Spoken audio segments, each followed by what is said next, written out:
Ladies and gentlemen, welcome to the Renegades x Nerd Street Gamers Valorant Qualifiers. This is obviously going to be a huge qualifier for a big invitational coming up in the upcoming weeks. I'm Simo. Alongside me is Valorant's very own Tiger Woods. He plays Valorant in the night, and he plays golfs in the morning. It's Vance Seeley. How you doing, Vance? So bad these days, man. I don't know what's happening with my golf game. Like, my iron's really good and my putting's good, but somehow this year my driver is just going left and right. But, you know, it is what it is. Still breaks some 90s. You're still pretty happy. Pretty happy to be here today, actually, Simo. It's been a while since we casted together, and now we have the opportunity to do it because we want to thank, of course, Renegades and Nerd Street Gamers for putting this together because we kind of had a lull before we actually had First Strike coming up in a few weeks, and I'm looking forward to those matches.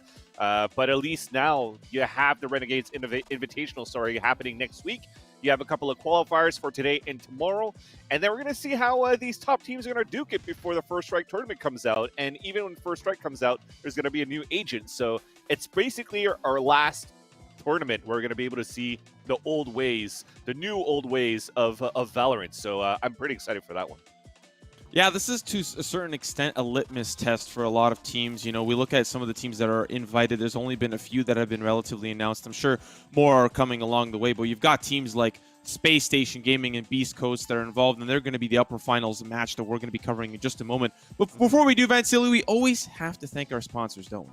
Of course, definitely. Like we said, we wanted to thank Renegades and Nerd Street Gamers for putting us together, but at the same time, Nerd Street Gamers, they have a lot of tournaments happening weekly and various games. So they have, like, what, Call of Duty, Fortnite, Valorant. You guys can all check that out. That is actually on nerdstgamers.com to find all the information. There's the plethora of games that you have listed at the bottom there. So you have games, basically, for all types of players, and whatever you're casual in could probably be the one you could compete in and try to win some money, too. So before we obviously touch about the very obvious elephant in the room that is the match that we're going to cover, there's been a lot of good, successful teams that have showed up here today. You know, you've got Beast Coast, Space Station Gaming, which is our obviously marquee matchup. We've also got Pretty Boys and Box. Dimidomes is a team that you and I have casted before, 100 Lifted Ninjas team. There's just a lot of great competitors that are popping up. What are we expecting from a tournament like this for this first qualifier of the event? No, definitely. It's been crazy overall. I mean, I think it was 64 teams that were able to sign up and qualify for the next 2 days. I looked at other teams, for example, Spot Up. I even think they had the #1 seed going into the bracket. And then suddenly I looked at the brackets as we're moving forward because we couldn't get any streams of what's happening so far. But to see in round number 2, Nbox getting defeated by Unknown. For me, it's an upset because I know the guys, for example, Ye and also Android from the CS scene, and I know they have what it takes to be transferring their skills over to Valorant. And also they have Warden as a coach now. So now I think it's just synergy, trying to work that together. But to see them getting upset kind of sucks into that one. And they're still battling at least in the lower brackets. Another one was Spot Up getting an upset by Rugrats. Rugrats have been around for quite a bit too. Be Lifted made it to the upper semis, which is actually really cool, as you can see on the bracket right now. And Mamba Mode Gaming actually lost to Fragya Bag as well in the other semifinals. So that was pretty crazy to see. So all of these teams that we mentioned before, they're still alive here in the bracket. But, you know, slowly but surely, these teams are slowly getting knocked out. And when we thought, or at least for me, that it was going to be like a Spot Up making it to the finals, Pretty Boys making it super far, we now get a taste of Space Station and Beast Coast and the best out of 3 upper bracket finals, while the rest of the bracket throughout the whole day was only a BO1. I think maybe that could be a reason why it explained some of the teams getting upset and knocked out early. But once we get into the upper bracket finals here and the grand finals towards the end of the night, they're both best of 3s. Yeah, we also have to touch on what are the teams actually playing for in this particular tournament. Is Definitely. Not only just for the qualification of the Renegades Invitational coming up, top 2 teams today will advance. I'm not quite sure. We're going to have to check with production if there's seeding involved, like if you're first in this tournament or second, there's some sort of seeding that kind of pertains to it. But they're also playing for a $1,000 prize pool, $700 going over to first place, and $300 will be to the sore or not sore loser that comes in second in the grand finals. But there's obviously going to, like usually with these Nerd Street Gamers tournaments, there's going to be a grand final advantage. The team that wins this upper finals best of 3 that we're about to embark underway.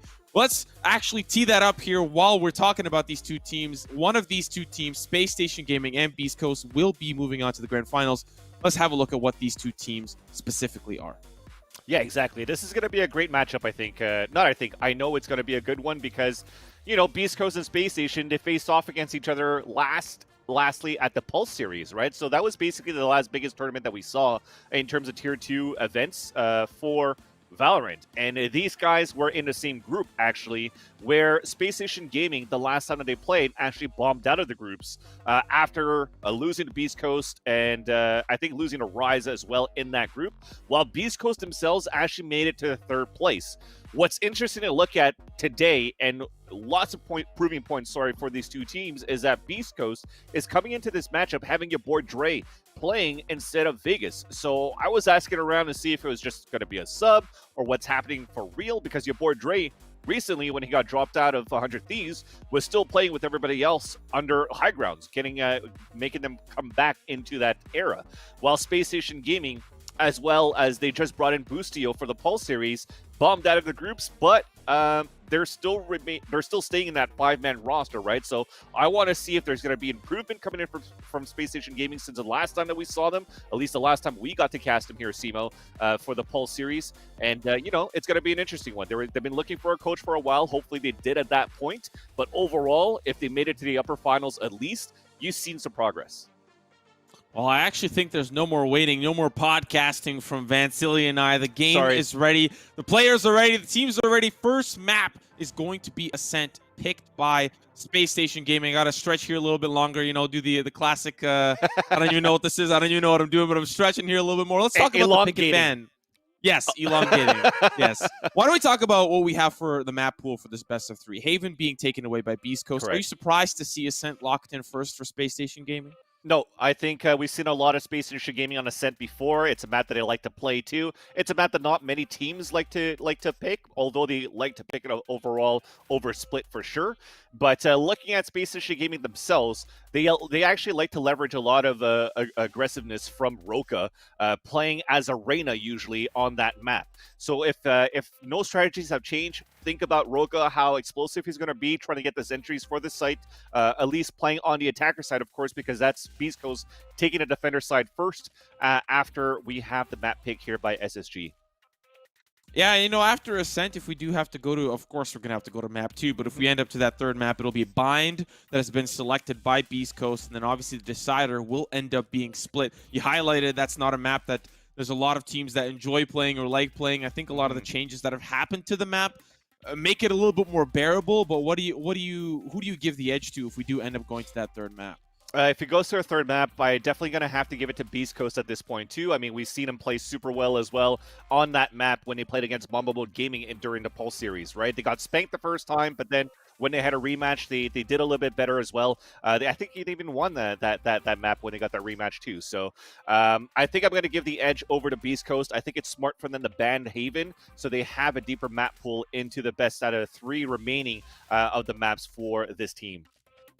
Well, ladies and gentlemen, now it's for real. Now I'm going to press the button. Here we go. The next map, the first map of this best of 3 Ascent Space Station Gaming. They're going to be kicking us off here on the attack, and Beast Coast will be starting us off on defense. I'm excited to get this match underway. Yeah, I'm loving this one too, because I was gonna wonder if your boy Dre was gonna play for the team right now for Beast Coast. What actual agent is he gonna use? Because we've seen your boy Dre a lot playing as a Phoenix since the beta days, and then moving on to 100 Thieves.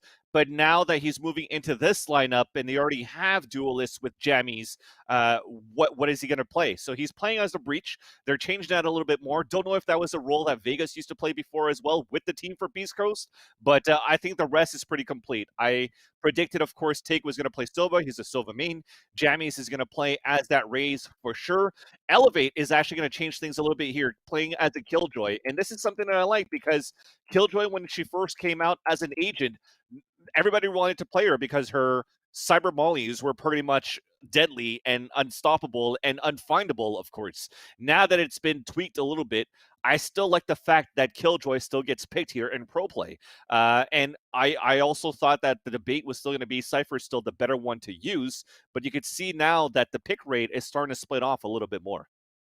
Not to mention, yeah, it's the interchange of the Killjoy versus the Cypher. I think it's also interesting to note that You know, based on what we know about Space Station Gaming, is that Boostio was brought in to fill, kind of that that duelist role. I know that in talking to Yes. Kaplan, he really needed a jet player that could come in and perform to the same similar scale of other North American jets, and yet it's Roca here and Boostio on the breach. I really wonder what went into that decision, considering we do know that Roca can play the Reyna and he's got the duelist pool within him.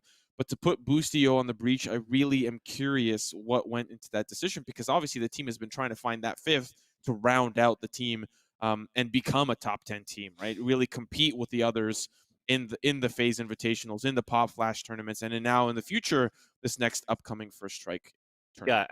I think it's gonna be. I think it's interesting for sure. We I haven't seen it yet. We haven't had a chance to taste it yet in terms of how Space Station Gaming plays it. But again, like I said before, if they made it to the grand finals now, something seems to be working with the small changes that they had.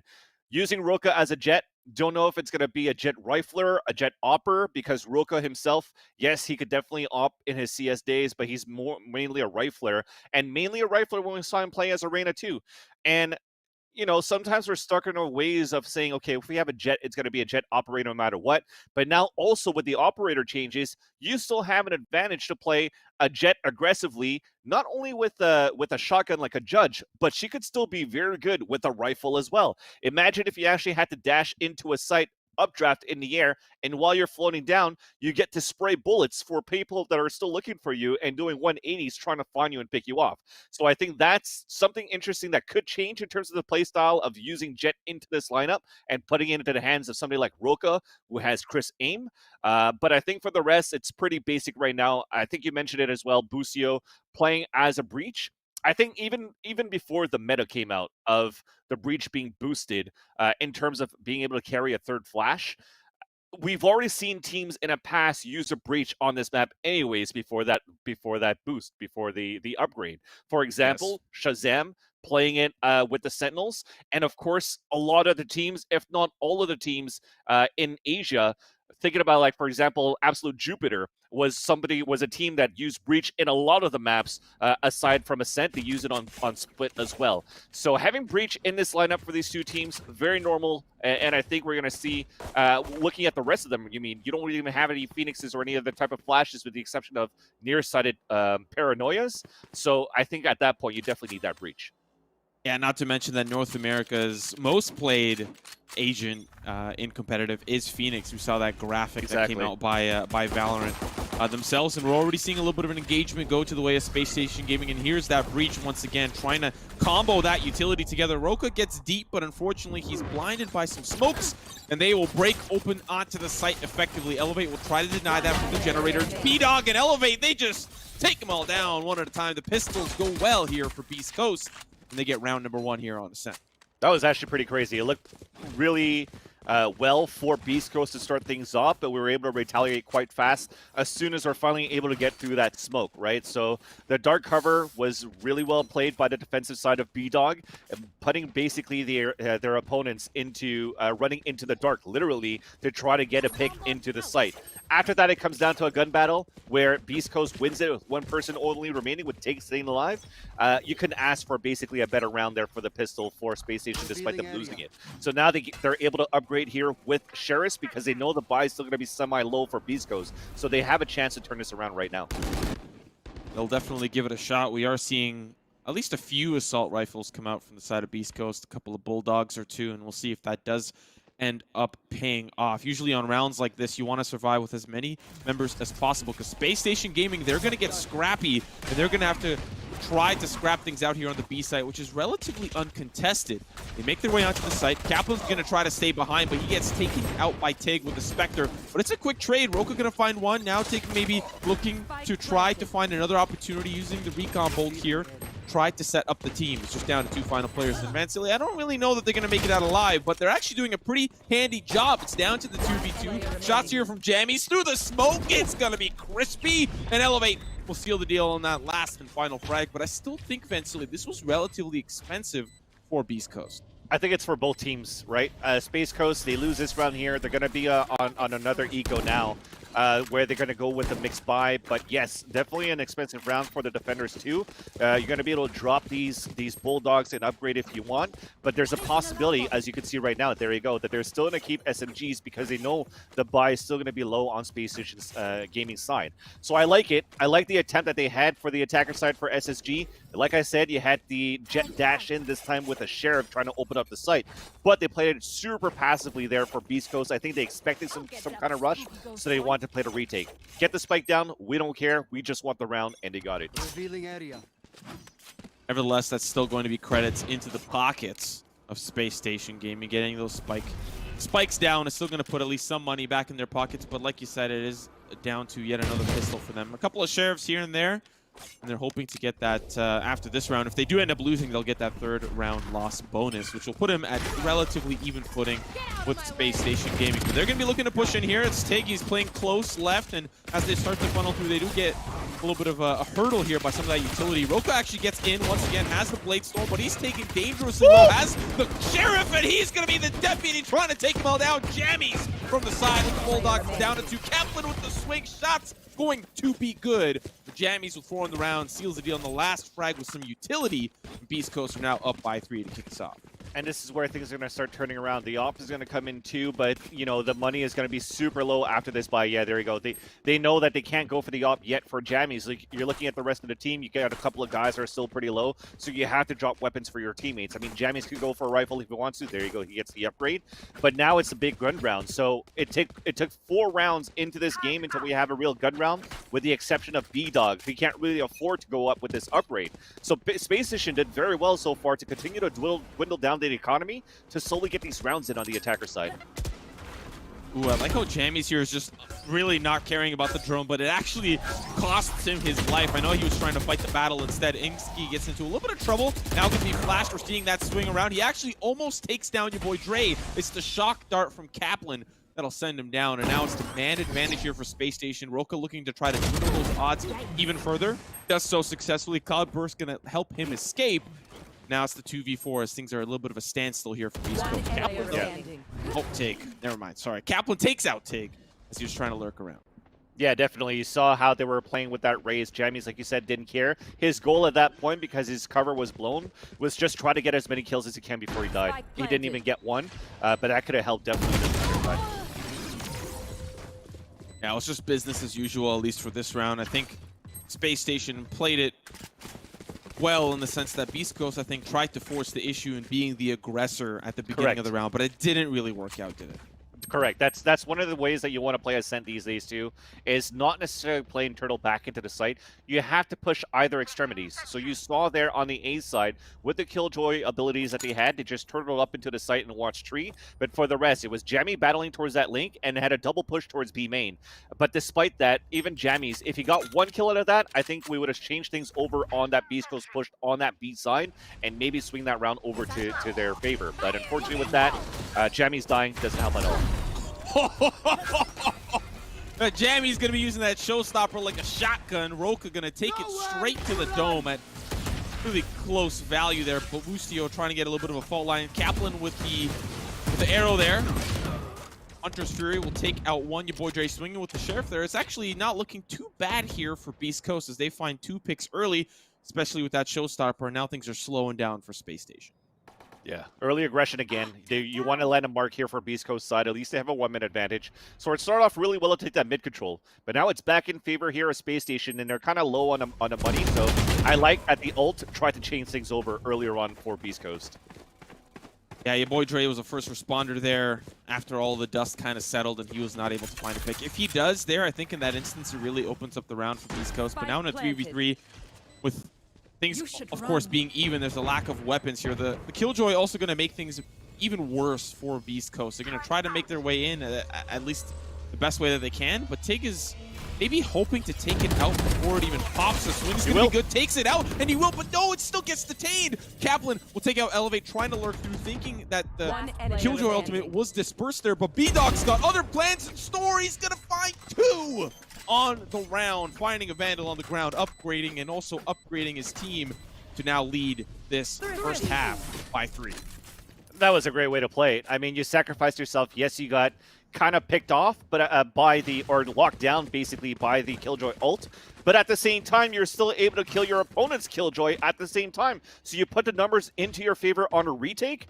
I think that was super well done, because especially now that he got that kill, the other two players that are playing post-plan situation for Space Station Gaming were kind of nervous. They're like, oh shit, we got to turn around and try to take him down. They couldn't. And then that allowed Beast Coast to move forward and backstab them on that retake. So well done there for Beast Coast on that Thrifty. 4-1. Sorry for swearing. Listen, every great gets a little passionate, you know. Sometimes we were watching The Last Dance recently. Listen, Yeah, it's okay. It's all good. It's all good. We totally get it. We totally get it. I like this play here. B-Dog not getting spotted by the drone. That might be something we have to consider moving forward, but I don't really think Space Station is going to work their way up the middle, at least not in this early round. They're going to be poking their way through this A side, at least to start, and they might pick up jammies here in the process. Roka, oh, he gets dinged by the op shot, gets taken down to 30. Now the Hunter's Fury going to make things very scary for Space Station. They get tagged, but they're not down and out quite yet. Jammies with another crispy, clean shot rolling. Carpet going to be rolled out here as Jammies is going to find a third on the round. Now it's just down to 2. Space Station trying to break through this A site, but as they try to poke their heads through, they're taken down like a whack-a-mole, one at a time. Boostio, last member standing. Spike, not really anywhere close. They know where he is, so saving this weapon is going to be very difficult, Vansili. I don't really know if he's going to make this one out alive. Yeah, 30 seconds is still a lot of time. They know exactly where he's at, too. You can see left. it through the wall that there's somebody jiggle peeking just on the other side, and that's the Silva here on the defenders for Beast Coast. So with that, I just think it was well done the way that it was. And you saw it from Roka, too, right? He used the jet with the rifle to try to get an entry, but Jammy so far has been so strong on the last 2 rounds where he played that defense. At least Boostio gets one there. You know, any kill is a good kill, especially considering you want to dwindle that economy. But 4 members from Beast Coast survive, and now Space Station going to be down to a little bit of an awkward bye. There are some members that can lock and load on this round if they so choose to, but I think they all want to stay quite synchronized, and so it's going to be a little bit of a rougher round. They got some ultimates. Vansili, Blade Storm can be used here if necessary or if desired as an ultimate play that Ingski can force as well. There's a lot of tools, but do we expect them to use this on this round? I feel so. I think especially you see him with armor and only a classic, because he's definitely going to pull it out. And especially on ecos, it's probably one of the best moments to use a Blade Storm too, because a jet single-handedly could turn around over for your team. If he's going to be the first one to entry, get a couple of right clicks in, and he's able to get the 2 first kills as entries, that's 2 rifles for the shares and armor that's going to upgrade for Space Station and turn this over on their eco. You hear the Blade Storm popped, and unfortunately it's just Elevate on the site. He's going to be the first responder. The rest of the team are now starting to hustle and bustle their way over towards the spike. Of course, the spike is now starting to be planted. Jammy's going to take down Roka, and already a pretty crucial ultimate out of commission. That's the red carpet. It's going to try to deny them from pushing through in towards the tree room, and there's a lot of utility starting to be used. Flash as well, but no one commits to the push. Elevate now going to start that push forward. Lockdown from Elevate is going to try to secure this site. Ingski is now going to decide, do I want to stay or do I want to go? He's going to decide that he wants to go, but there's a couple of members up to no good in his neighborhood. And Beast Coast will clean up all of the different post-plant positions, take them all down, and now lead by 5. Flawless. And I think it's okay. At this point, they wanted to try 2 different types of rushes into the A site because they really haven't tried to contest it for Space Station Gaming. Their gun round got denied. The eco, when everybody's trying to go through Catwalk, got denied too. And that was actually stopped just by a simple cyber molly. I love calling them cyber mollies. I forgot who said it before, but I just love that word now. But actually putting that the nanostorm on the ground from Elevate prevented anybody from pushing forward following the Rolling Thunder. So that's an ultimate that was totally wasted by Space Station Gaming, well defended by Beast Coast, and they're just dominating now the attacker side.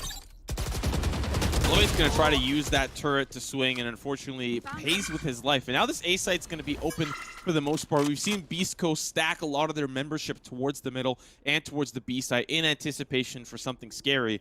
And really, it was only that first or second round that they decided to hit the B site from Space Station. So this heavy stack on the left side of the map is not really working out too well for them as Space Station, from what we know at least, is always hitting this A site for the most part in his half. See now what they end up deciding. There's a little bit of utility used from B-Dog just to gather the information. And now as they funnel their way onto the site, still unconvinced as Jammies. And now it's going to be the quick trade here down to the 3v4. Space Station with the man advantage. Spike still not down. And I don't really know what they're so nervous about. We're going to see the recon bolt come through. Tig now ready with the shock dart. He's going to hear that Spike start, try to be planted. And I think he's shooting it towards default. Yep. Well, at least he tried. Now Jammies, he's got the ghost. Don't really know if there's going to be a lot of great heroics. Does have a showstopper as well, and this might be the key to look to try to use here. Gonna go aerial, gonna try to send it down, finds one. Now they're looking to do some damage from range. Down to the 2v2, down to one final member. Insky down below. He gets flashed, he swings, he hides, but you can't hide from the boogeyman. It's Jammies takes him down. Beast Coast up by 6. Unfortunate there. I think, again, trying to leverage Roka to dash in to get an entry, he did, check mark. But then he tried to go individually, put a burst cloud, on the top of the catwalk so that he could actually help his teammates get in. At that point, though, I'm assuming that B-Dog maybe used both of his smokes already at the beginning of the round. That means I think if they want to try to do something like that again, or sorry, not B-Dog, Insky. If they want to try to do something like that again, Insky should actually save one of his smokes for a heaven so that Roka doesn't have to think about it too much about putting those burst clouds up, and he could focus on actually running into the site and continuing to clear out the site for the team. So a little bit of miscommunication and synergy that needs to be improved here for Space Station Gaming on the attacker side, but small changes like that could definitely turn it around. I mean, 7-1 is not over. It's not really over yet. You still have 2 more rounds to play here. Or sorry, 4 more rounds to play here on this first half. If they make it a 7-5, they're looking good, but so far Beast Coast have been locking it down every single time towards A and B. B-Dog's been in this position consistently, and now he's got to get out. He's going to try to run away from the pizza, but it's the calories that are going to catch up to him. Insky takes down 2 in this mid lane. That's going to be another. This middle just under complete control from Space Station Gaming, but Beast Coast answered back with limited weaponry. Now it's just down to Jammies. Trying to survive, does not. It'll all be down to Elevate, playing towards the defender spawn, starting to hustle and bustle his way towards this B site. It's a 1v3. Membership has already made their way on, and now it's just down to the 1v1. He takes one. He's going to try to ADS, but Baze, very costly with his life. Roka going to take him down, and Space Station find a very much needed round in this first half. This is where it works well here for Space Station Gaming. I think they found finally a chink in the armor of Beast Coast's defense, and it's trying to take control of that mid side. Nobody really pushed out towards catwalk lately, with the exception of Jammies before when he was playing on that catwalk with the operator. But now that he's opting towards mid, if they're able to control that a little bit more, they're forcing Jammies back. They could take control of that mid side and is split into B. Now they're going for that mid control again, but instead of faking it to go for a mid to split B, they're going to split towards the A side, and we'll see if it could work out. Still can't deny that things are looking good for Beast Coast. If they can finish this half at like a 10-2 or a 9-3, the second's going to be quite comfortable for them, at least to start. And Space Station will have a lot of ground to make up. So very crucial for them to make these rounds count where they possibly can. And considering there's not many rounds left, this and the next and the following have to be very impactful for them. Early looks, Vancilli looks like it's going to be an A-side hit as they're preparing for it. But it hasn't really been working out quite well over the past couple of rounds, has it? Yeah, I think at this point you already saw the readjustment for Beast Coast, right? You opt towards mid, you see nobody there, you fall back, you turtle in into A, you switch the Opera as well, you know the kill is coming towards this A side, and you've adapted. See early flash here from Jammies. He's been doing a phenomenal job so far. Elevate finds himself in a little bit of a gun duel, takes him a little bit of time to get warmed up. Kaplan now on site. He sees Odin. He's going to see Tona and Montana try to take him down, but has to back away as the thugs are swarming his palace. Kaplan all down to his lonesome. Now a lot of HP to his name. Take will mow him down there. East Coast, they are looking so good so far in this first half. Exactly. And I think Space Station Gaming has given him too much map control. And the round where Beast Coast decides to push very aggressively to take map control themselves, it hasn't paid off. But turtling inside the site seems to be enough because Space Station Gaming at that point, they're not really getting more map control to force rotations out. They're just running into a stack. So Beast Coast at this point, they're just gambling where the attack could be. As that's why the last round they had 3 players on the A side and it worked out. So not having to move at all. Look at this. They're staying still. Jammies is spawning a few guys and this should be enough. Wow. The fact that he's able to get out of there alive, and now it's really the push that's failed for Space Station. We're seeing now the positioning from the side of Space Station trying to pull away a little bit further back. The Beast Coast has already put membership in a pretty comfortable position to defend this B push, and as a result, a lot of that early utility, they're going to send all those members towards the A site, leaving one behind. Can be a good play, hoping to see those rotations come back. And unfortunately, as he swings, he'll be taken down. So now they have to wonder, is this still going to be the B push, or is Not it anymore. really A all along? Yeah, they have the owl drone out already. It's clear towards B main. They know it's happening towards A. And this is what I mean. When he tried to work with guns towards its B side, Timo, all 5 of them rushed in. They got stopped. Now they rotate 4 players around. Only 1 peeking towards A main. He gets killed. Everybody's rushing towards the A side now. And everybody from Beast Coast already rotated. Nobody's going to be flanking towards this mid side. Yeah, and oh, B-Dog in a beautiful position. He's got to be careful. There's a box. There's a lot of bodies, though, on the ground as well. Beast Coast defend that A site quite valiantly. I thought B-Dog was as good as gone. He was behind a paper mache house, paper mache block, and one sneeze from Space Station Gaming, and they would have taken him out as well, especially if they concentrated their fire. But he manages to find 3 on the round. And Beast Coast, they could finish this 10-2, and things are looking very scary on the beginning of that second half. The pistol can be super important for Space Station once we get there. Even if B-Dog was dead in that paper mache house, as you were saying, Simo, you already had another person on the other side of heaven already spraying down as well. So B-Dog dies, does enough damage, and then the other guy can sweep the kills. I think Space Station Gaming, they're not doing well enough for these fakes, and now they're going to see an aggressive push here from the B side, or from the defender side. Wow, Zeph actually survives not only a showstopper, but a bloodbath here around the pig market. It's going to be a trade of kills, but now Space Station Gaming have got the man advantage, and boy, is it pretty. It's up by 2. Take now the last member standing. He's going to deal with Insky, who's rotating from Pizza right up through the middle. Space Station Gaming win a very crucial round to close out the half. But really, Vansili, it's been Beast Coast the entire time. We'll see if that translates into this second half. No, that's it. I mean, they lost pistol. So the first round here that Space Station Gaming won was thanks to rifles versus a mixed buy that Beast Coast had because they kept losing players in their first few rounds. Then once the money is right for Beast Coast, they just started rolling away with the punches and actually getting round after round. And where did they lose their last 2 rounds? They tried to push aggressively. So they pushed aggressively towards mid on that round number, 5 or 9 or something like that, and then they were trying to push towards B main. They all died, and then the last round right there, they tried a Rolling Thunder, trying to keep him off guard.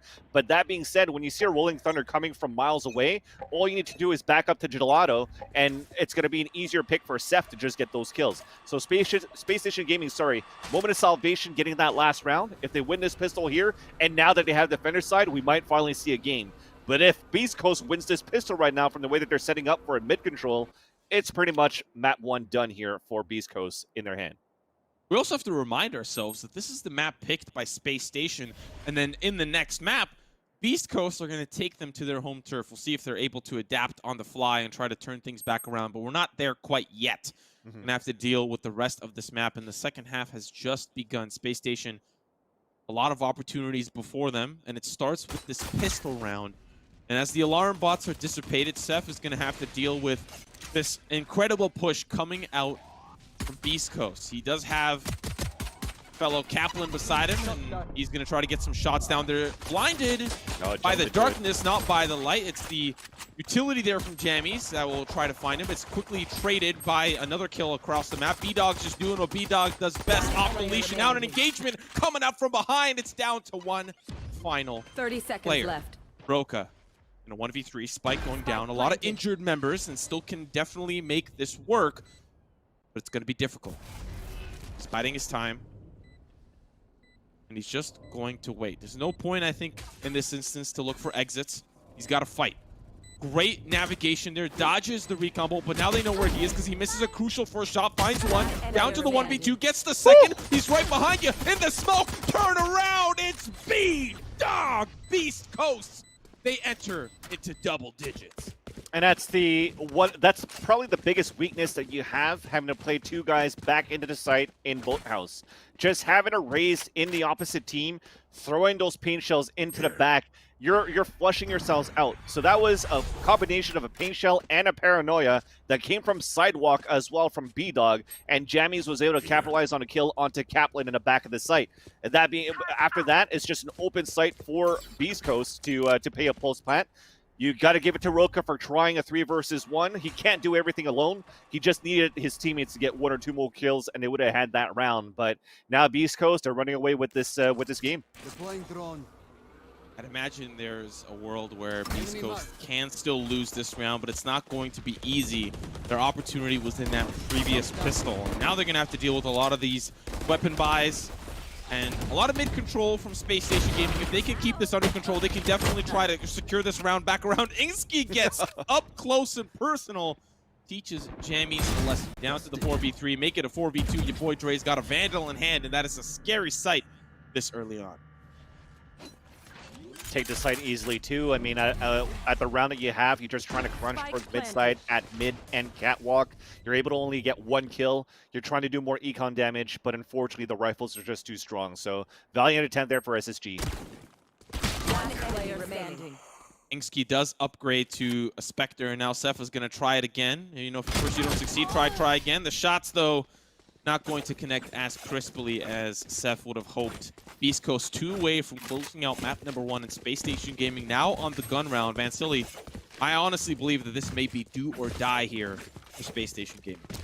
But at least what I like here about Space Station Gaming is that despite them losing a pistol and that second round on the anti-eco, they still actually didn't buy up to be able to get all the rifles in their favor in this round here. This is definitely, like you said here, Simo, do or die, but they have to start winning these rounds without losing players as well, because they need to keep the economy high. Everybody bought all the way down to 0. I don't even know if everybody on the defense have all of their abilities ready here for this round. So it's going to be a tough challenge, but we'll see if they're up to the task.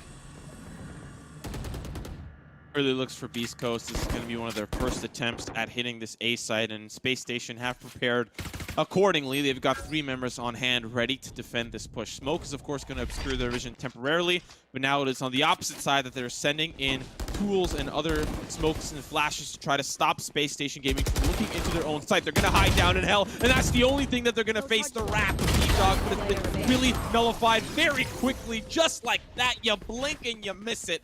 Lucio and Roka taking care of Beast Coast, staying alive in this second half. I'm so scared of how SSG is playing this right now. I mean, I love that they're winning the rounds and they're winning the rounds confidently in these battles, but you see how passive they're playing it so far. I mentioned in the pistol run in a boathouse on that pistol in second half.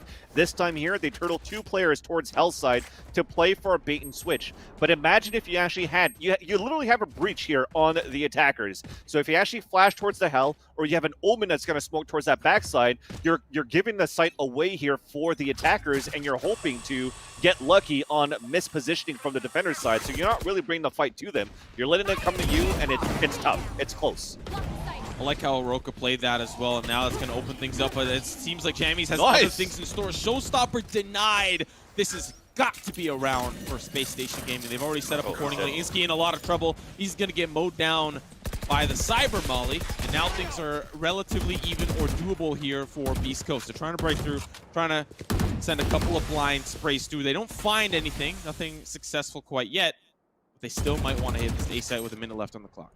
Yeah, even Omen dying in that corner, I mean, for Space Station Gaming, Insky, I think what he could have done, he had 2 shadow steps. So yes, even if you die and you get killed, you know where the enemies are, how many are in front of A main, are they still trying to work that or fall back? But Roka, by jumping, gets enough information right here. I think he sees 3 there, but also loses his life. Is now down to the 3v3. Things have evened out for Beast Coast, and just like that, Bustio will try to make matters come back into his own hands. 30 seconds left on the clock. He's the last member standing. Can he get the job done? It's a 1v2. 30 seconds. Fault line trying to deny his vision at least, or at least the sight line, and at least power, at least movement. At least it's your boy Dre putting Beast Coast at map point. Match point. These guys are fragger, man. We talked about your boy Dre. I love how I just did that sound. You love to talk about your boy Dre because he's so good, man. He's leaving me speechless. Your boy Dre, like I mentioned before, when in the beta days of High Grounds, playing as a Phoenix, playing super aggro, he's able to get the frags that he needs. This time he still has the flashes to work with them, just he can't actually go as aggressively as he wants to, just on the delay between the flashes from the Phoenix and a gun being pulled out versus that and versus what the Breach has. But he still has that firepower. Opening up on 2 kills on Heaven on his own with a trade, and you got to give that attempt there for Bustio. He tried to get a better angle and be off angle for every single time, but just couldn't get it. And now things already start off on the wrong foot for Space Station. They try to peek aggressively through the fish market, gather some sort of information, and take a little bit of a duel attempt here for Seth, but he pays the price very costly. Now it's the 5v4. Lack of weapons here for Space Station Gaming, and unfortunately that first shock dart not going to tag anyone as it doesn't even hit the ground. The second one was relatively close. And now with the Owl Drone, they have so much more control to push on towards the B site. Lockdown going to make sure that that happens accordingly. Boostio ready with a beautiful angle, has the Vandal in hand, ADS ready. If he finds a pick, man, Silly, he's got Rolling Thunder here, but Roka finds a pick on the catwalk, and actually the lockdown works onto Boostio. How do you let that happen? They've got the B site for free. And somehow, okay, B-Dog was actually pushing all the way towards spawn at the A side. He gets a backstab onto one of them, so they know Boostio's still stuck here towards CT. We have to come up huge right now. B-Dog still lurking, gets the kill onto Insky, and Roka now has to try to save it for the team, but everybody just has better positioning right now. It's over at this point. Wow. Beast Coast played that last round so well. Super impressed with how they played that. You know, we came into this match thinking, hey, they don't have Vegas. They've got your boy Dre instead. And they really proved that it doesn't really quite matter. They were still able to have that team cohesion that they have with Vegas, except implemented with your boy Dre. And they did so valiantly, winning Space Station their map pick, winning their map pick. So now we're going to be going over to Bind.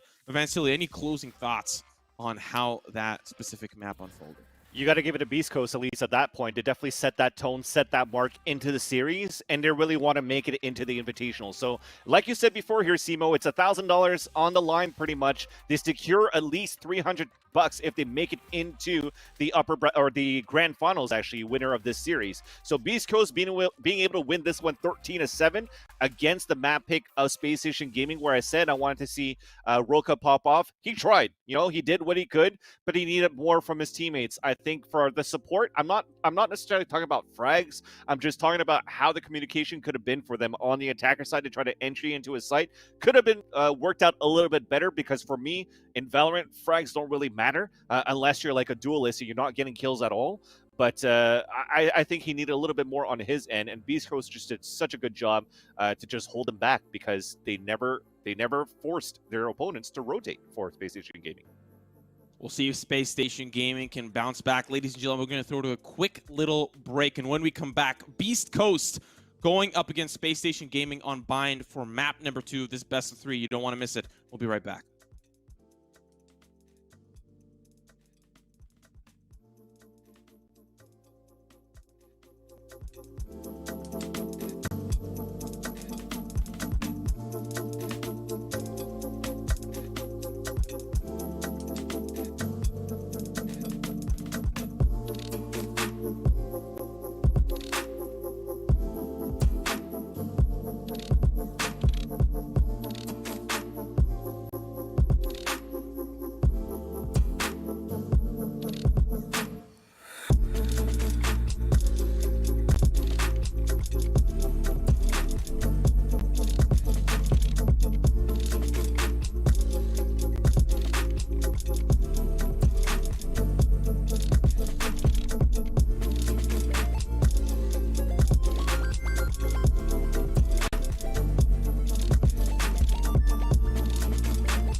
Ladies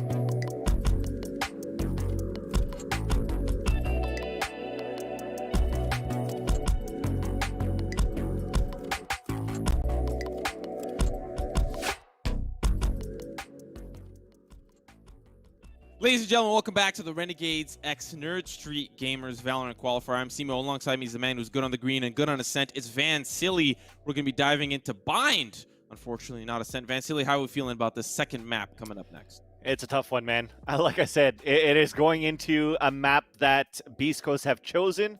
I said there was a lot to prove for both of these teams when we actually got into the series. Beast Coast definitely showing that they're here to play despite having them use your boy Dre instead of Vegas. Don't know why you don't have Vegas in this lineup, by the way. We're still waiting for confirmation for that one. If somebody in the chat or somebody else could let us know, I'll definitely be reading it to check it out. But then again, on the other end, we kept the same 5 here. When we picked up Boostio for Space Station Gaming, we fell short. We fell actually very, very short. Or very, very far away from the goal, actually, for Space Station Gaming with what they were trying to prove on their map pick on Ascent. Now you're moving into Bind. You have agents, again, like Jammies, that's going to play a raise that's super useful on a map like this, unless things change. But there's some adaptability that needs to be done right now for SSG. The Jet Vandal seems to work well here for Roka, but what else is there? I mean, if we don't talk about Roka at this point, Simo, what can we say about Space Station Gaming? I haven't heard anything else from any other players. Nobody rang in that first match, unfortunately. Yeah, I think if Roka ends up back on the Reyna instead of the Jet this instance, I think we might see a little bit more comfort come out from him. Not to say that he wasn't comfortable, but you know, when one player is doing well, the rest of the team will follow suit. And so this could be a great opportunity to try something different and play a different agent in terms of what Roka wants to play as a duelist and see if that has the ability to bring Space Station back. But I still think even so, winning, you know, your opponent's map pick, there has to be something that has to be said there for Beast Coast. No, definitely. And I think one thing that could maybe help Space Station Gaming if they want to bring Reyna back here into the hands of Roka is you're going to have the reason why they picked up Boostio in the first place.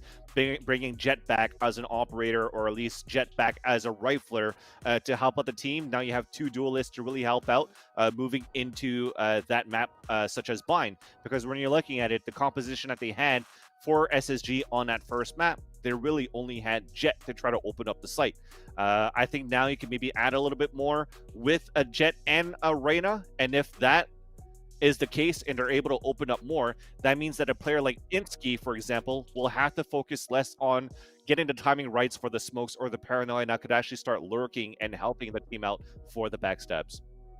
You know, I think if we were to just look at this matchup at face value without any really too deep, you know, without getting too deep into the nitty gritty, I just feel like Beast Coast are super, they feel super organized. They feel super really, connected. yes, definitely. Definitely. And I think Space Station, they're just lacking that oomph. I don't know what it is, but it's just not working right now in this best of 3, and they need to find it.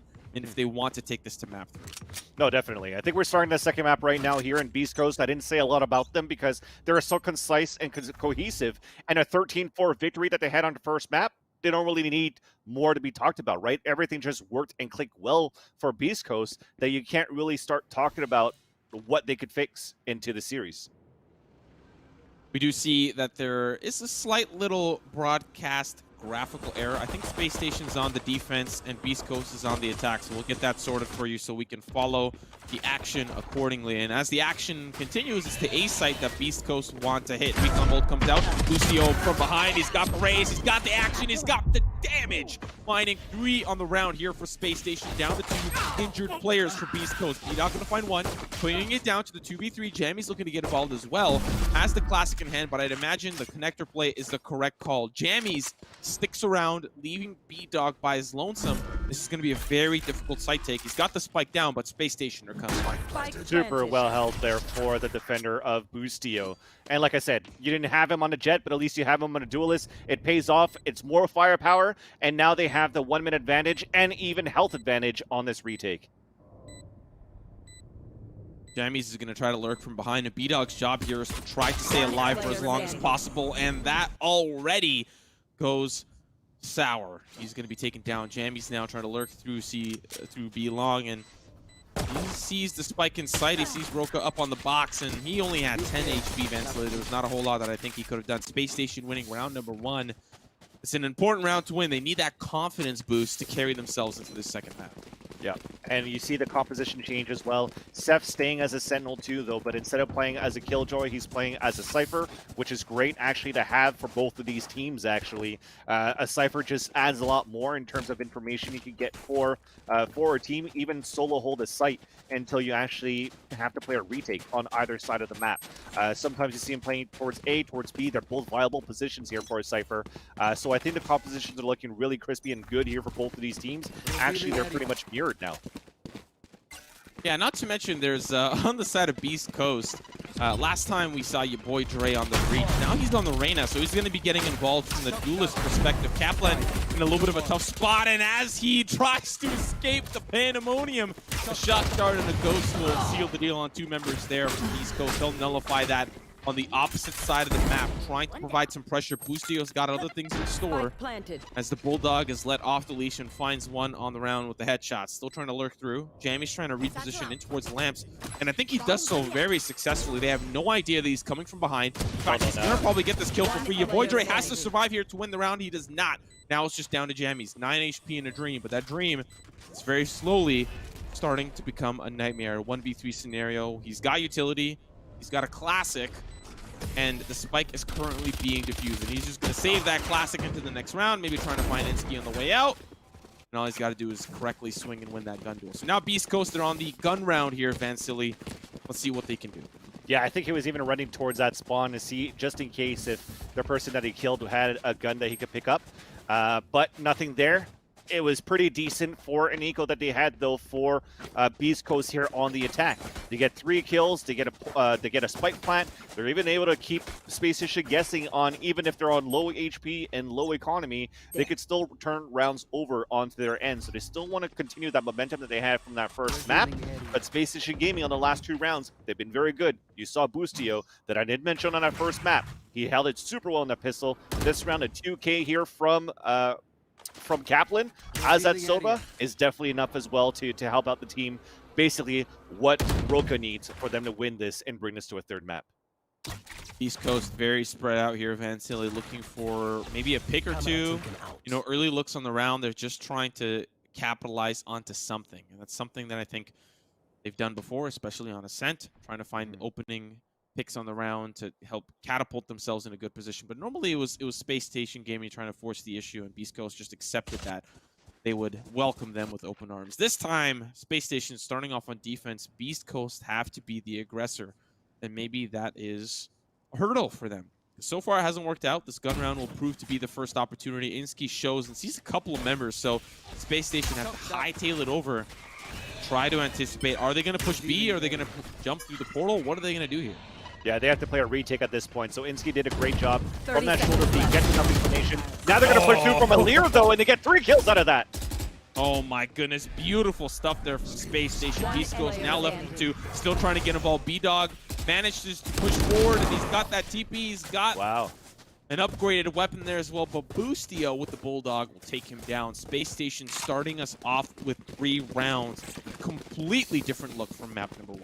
Dude, that was a great hold, actually, from the defenders. So Inski and Roka basically by himself, and Boostio was on that rotate from A Heaven over to the B side, and they're like, okay, do we want to play the retake, or do we want to try to take down as many as we can before the retake has to be played by Space Station Gaming, where it's actually a lot easier to retake at that point with less numbers to worry about, instead of having to go up 5 versus 5. So using that Lear, using the opponent's smoke into their advantage, Inski runs out as Roka throws the Lear from Hookah because nobody took Hookah control. It was just a great round there for Space Station Gaming to control that site and allow, or sorry, for Space Station Gaming to control that site and hold their grounds. So despite that 3rd round loss bonus coming in here for Beast Coast, they still don't really have the weaponry, and unfortunately the showstopper is going to make matters worse. Roka gets involved. This miss is good. He's going to try to take down 3, but it gets quickly evened out, and now Tig is going to upgrade. They're going to have to force themselves into the retake. Your boy Dre with the frenzy, and as they start to come through, the dismiss is perfectly timed. Now there's 1 player left. The Empress is popped. It's all down to Kaplan. He's got himself a shock dart. That's all he has, though. The recombo spots him, and your boy Dre with a tricky round here for Beast Coast.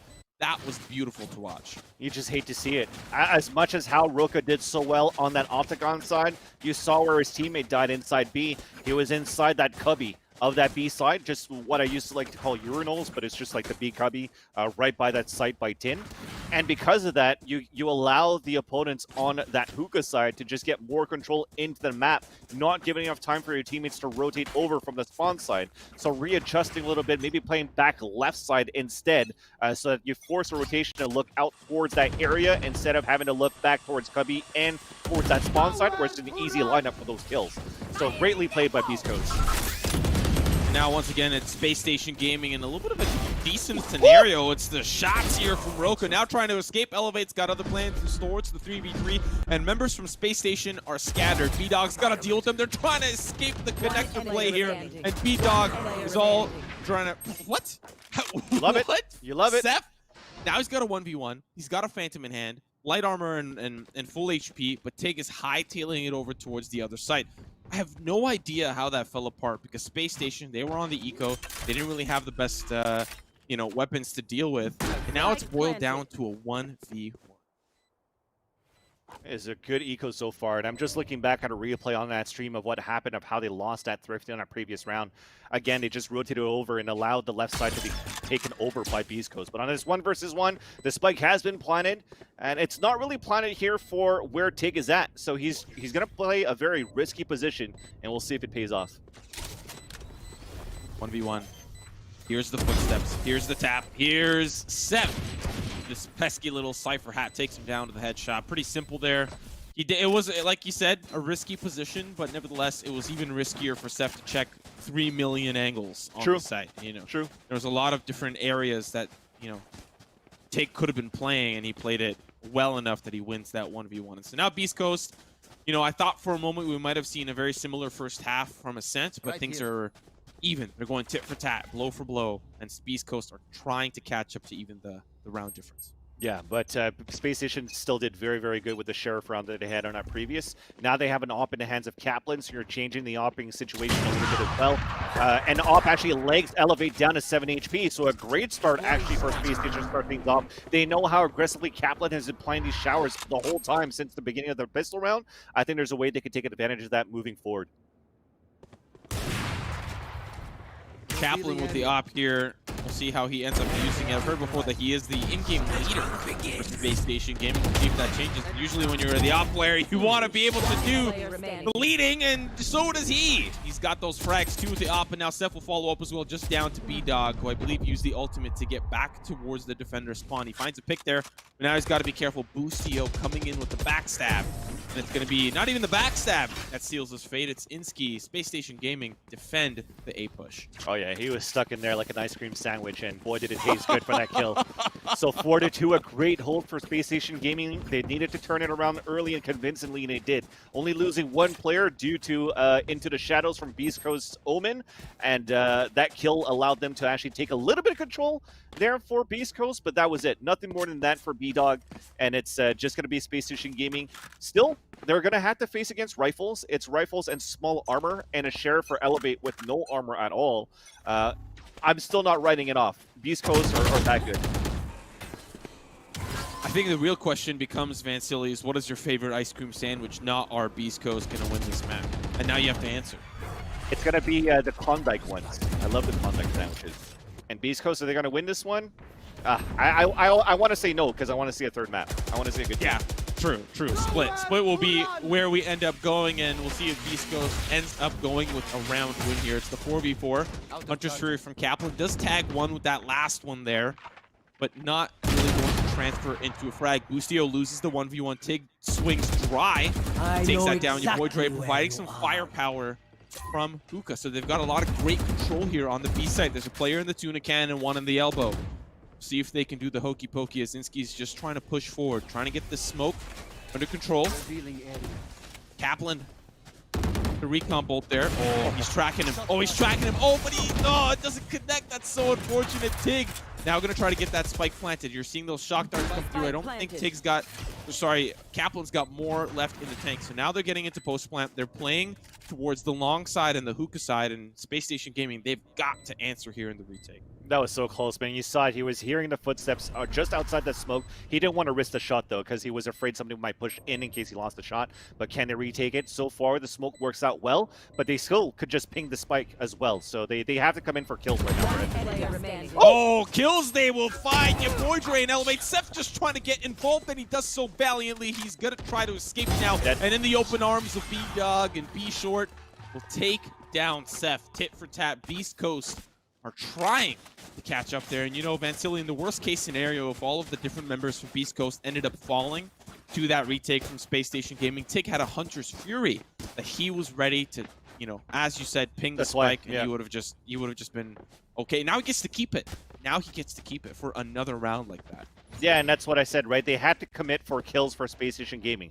Having a Hunter's Fury, you can play a super back, you're wasting more clock, you're giving more chances for Beast Coast to actually take that round. They didn't have that much to work with. Like you said, Simo, no more short darts remaining, no more recon darts to help out to clear out any areas. So because of that, you have to play for the trades.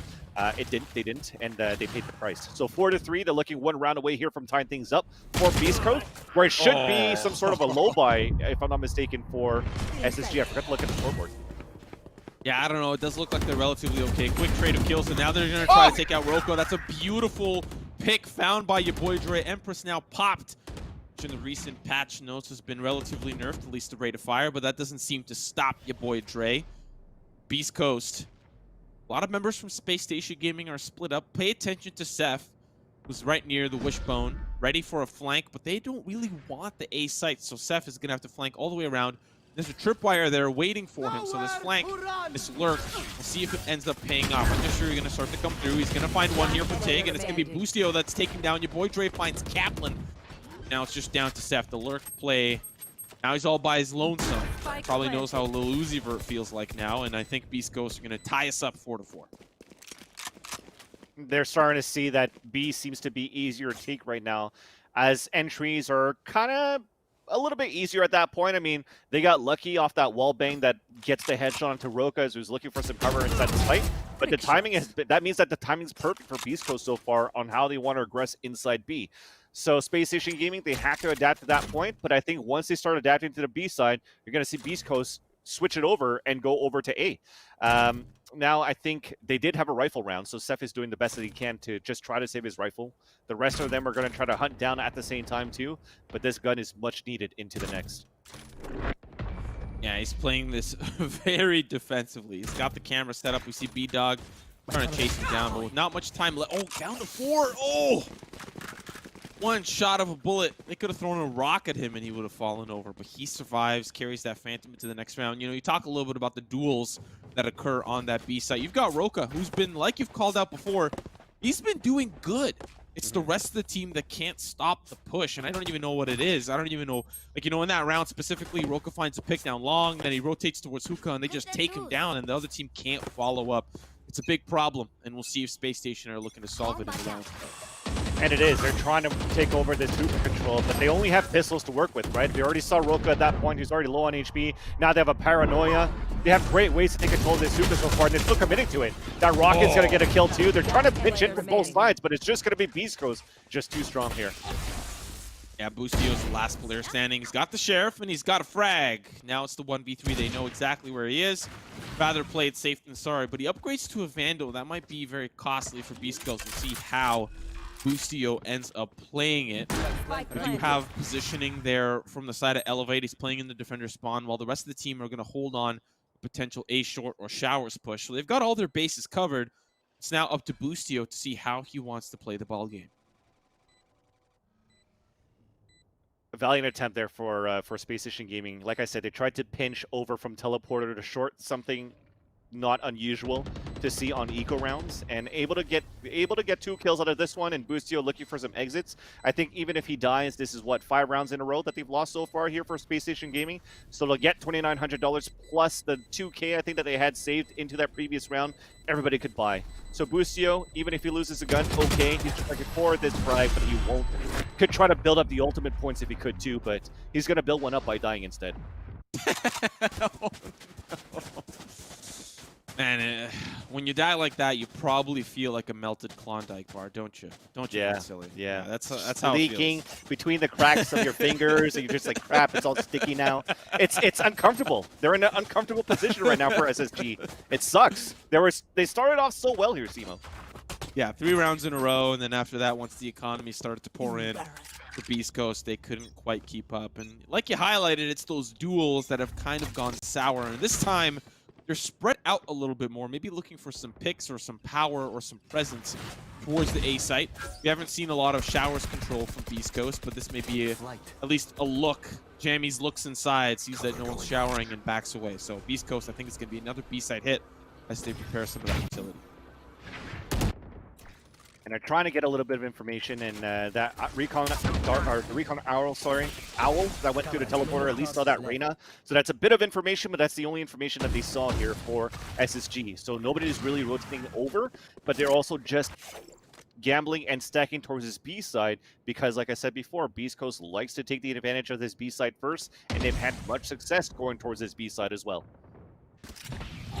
Your boy Dre's positioned in hookah, and he's got the smoke that has now subsided. He's not very healthy, and this peak is likely going to cost him his life. Just like that, Boostio pulls the trigger, and now Space Station Gaming are in a man advantage, and it's quickly taken away right from their hands. Insky tries to take the duel against B-Dog, and it's now the man advantage back to the favor of Beast Coast. The 2 remaining members from SSG rotating from the A site. You had those Sentinels and Initiators now pulled off, and they're going to try to retake the site. The question now becomes, Vansili, how much utility do they have in their pocket to retake the site? A 2v3, very doable. It's going to be still difficult without the utility that they may not have.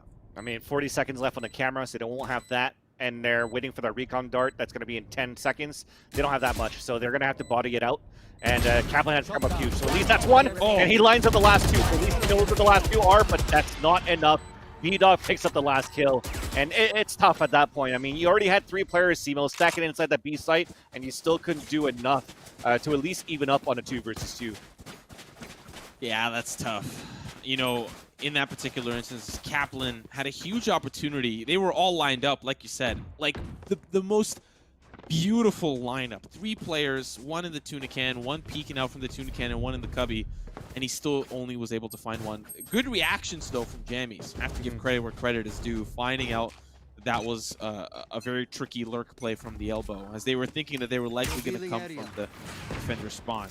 So we're approaching the last few rounds of regulation here in the first half, and it's the pistol for SSG, so likely not going to be a very successful round, and it starts with this pick onto Seth. They've opened up the A site, which has been relatively, I would say, maybe lacklusterly defended, because they've been hitting the B site from Beast Coast. They haven't had a reason up until now, which Beast Coast is just poking and prodding, looking for information on the opposite side. But as you see, when they're trying to work towards this A side, they're still going to finish up towards B. I think A side right now for Beast Coast has been used once they have to go towards like a clutch situation, or they have finally lost control of the B side attack, and then they rotate back. But your boy Dre trying to open things up. It starts off well, actually, here for the defenders. Wow. And Kaplan gets a wall bang too. A rocket to come out, but no kill for B-Dog. Oh, but like it's like they have these heroic plays from Space Station Gaming. They find like a 2-piece or a 3-piece, and they just go sour. They just can't convert.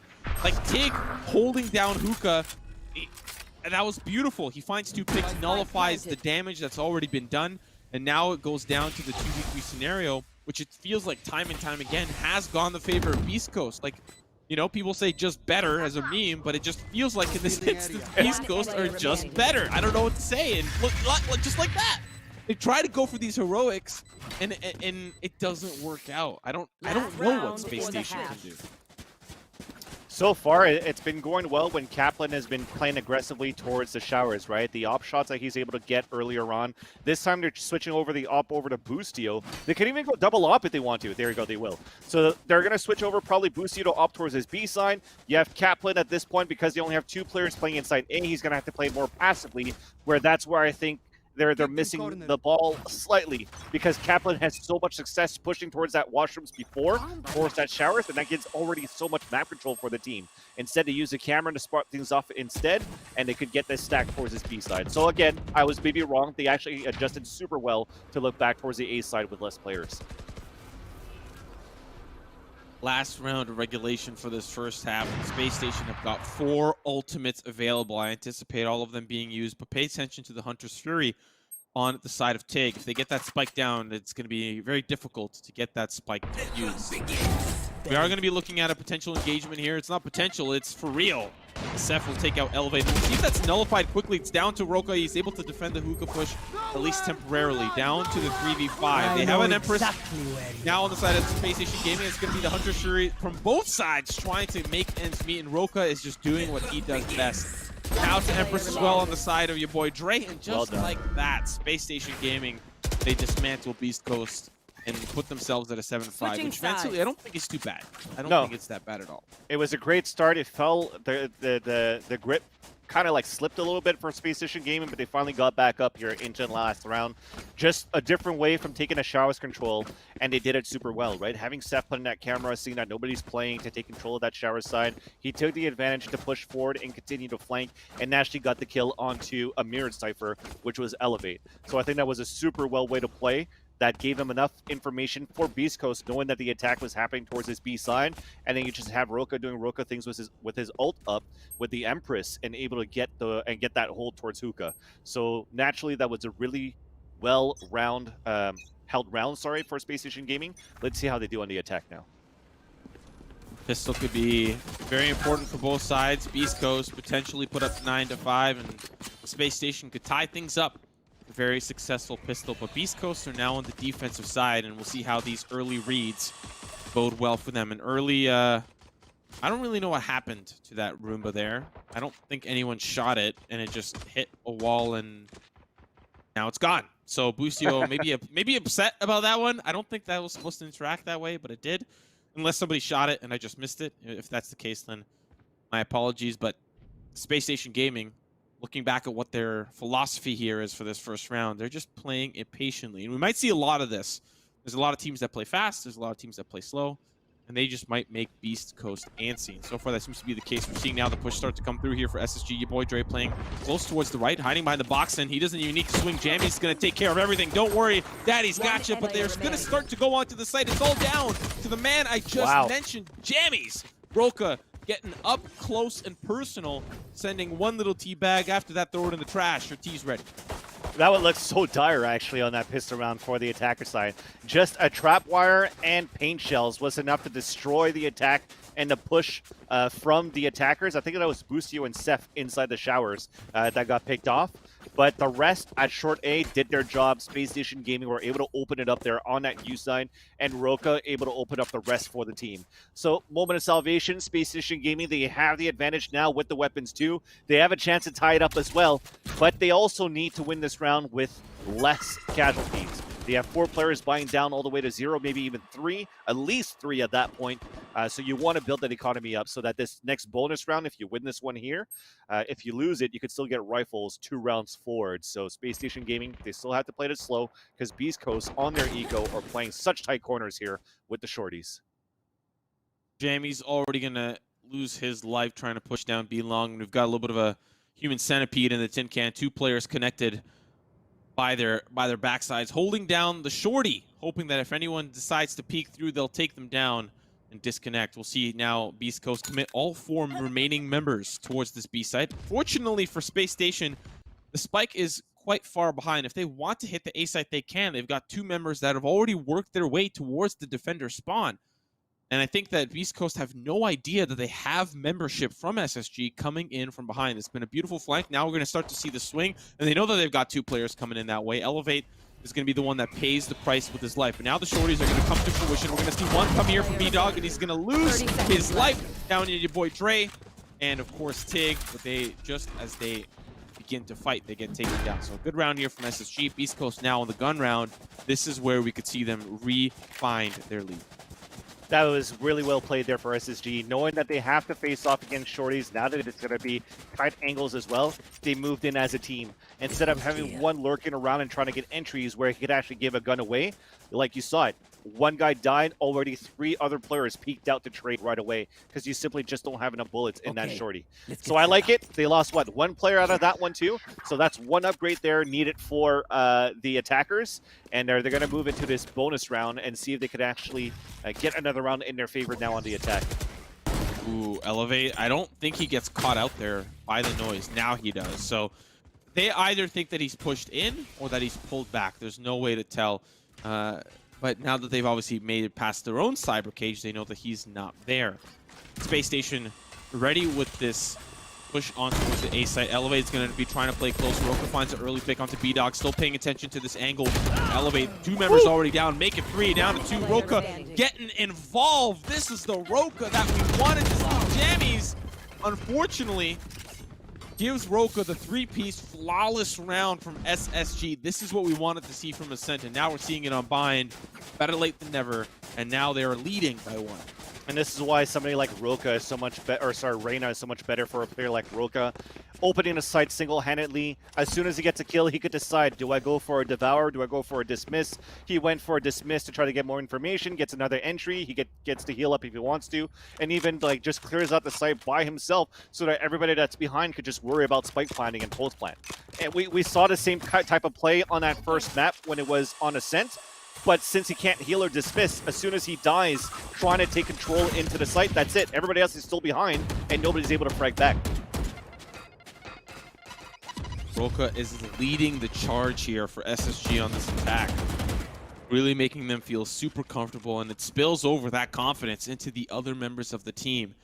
If Roka can find 2 or 3 picks on a round, the rest of the team are feeling super jazzed, super energized, and it really puts Beast Coast in a pretty tough situation. They're probably molding at the fact that Roka's taking so much control, but Jammies takes matters into his own hands, finds a pick there with the Sheriff. Now Tig going to try to get involved, hopping through the portal. Unfortunately, he gets forced by his hand, and now Roka cannot track Jammies there. Retreats back behind the tin can. Roka's still trying to get involved. They've got really not the best tools in the tool shed here for Beast Coast. I know exactly trying to push them back. Roka pushes forward very confidently to say, I'm going to trust the rest of my team to find this last remaining member. It's the 3v4 pistols online here for Beast Coast. I think they find a weapon here off the ground. Van Silly, things are not looking good for Beast Coast on this eco. It's just Roka continuing to frag, and even on top of that, the camera from Seth that was thrown up there was enough to get the information that the flank was coming from Hookah, and that's it. So now your boy Dre, like you said, Simo is able to pick up a gun. He's going to save it for the next round. That's all you want to do at this point on a 4 versus 1. So Space Station back in a lead into this round, and now in a lead by 2. We're finally having some glimpse of hope, and all we want here in chat is a fun game and a 3rd map. And slowly but surely, we're getting there just from the sheer hands of Roka's entries. Yeah, it was a little bit of a rough first map. There's nothing that we can't deny about that. But now Space Station Gaming has found their confidence.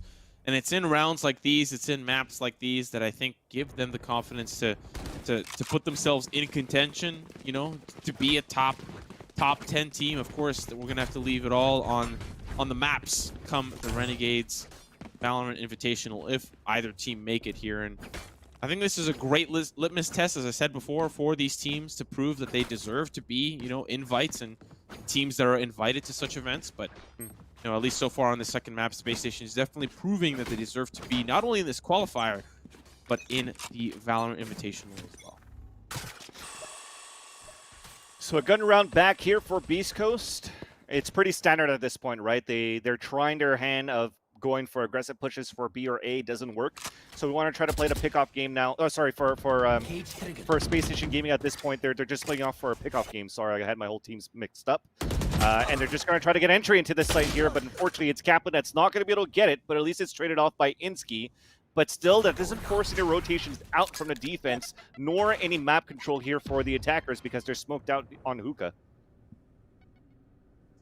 Yeah, still kind of biding their time. They've got Sova and Cypher on the B site, which provides a lot of information. And last time, it's actually Space Station Gaming that left the Sova and the Cypher on the A site very consistently, trying to hold things off with information, the cyber cages, the shock darts. But now they're kind of swapping that around here from Beast Coast, playing a little bit of a different setup and leaving the duelists and all the action towards the A site, which, to be fair, Space Station has kind of catered towards that side. B-Dog, he's going to be ready for an exact push. on the A side. Little spray through the smoke. Sees one on the opposite side. Roka is now going to try to push forward. It's the showstopper that's sent. Don't really know where it's sent flying. Now he's going to send it. Insky swings. 11 HP. Not going to make it count. Roka now going to rotate over towards the B site. They have an anchor that's already been there the whole time. It's Tig hiding in the elbow. Elevate now going to start to make his way back. They do. They think that there's only like players that are rotating from the B side, but it's Tig. The shock dart comes through. Roka will be taken down. Played very well there by Tig, and Beast Coast win around here in the second half.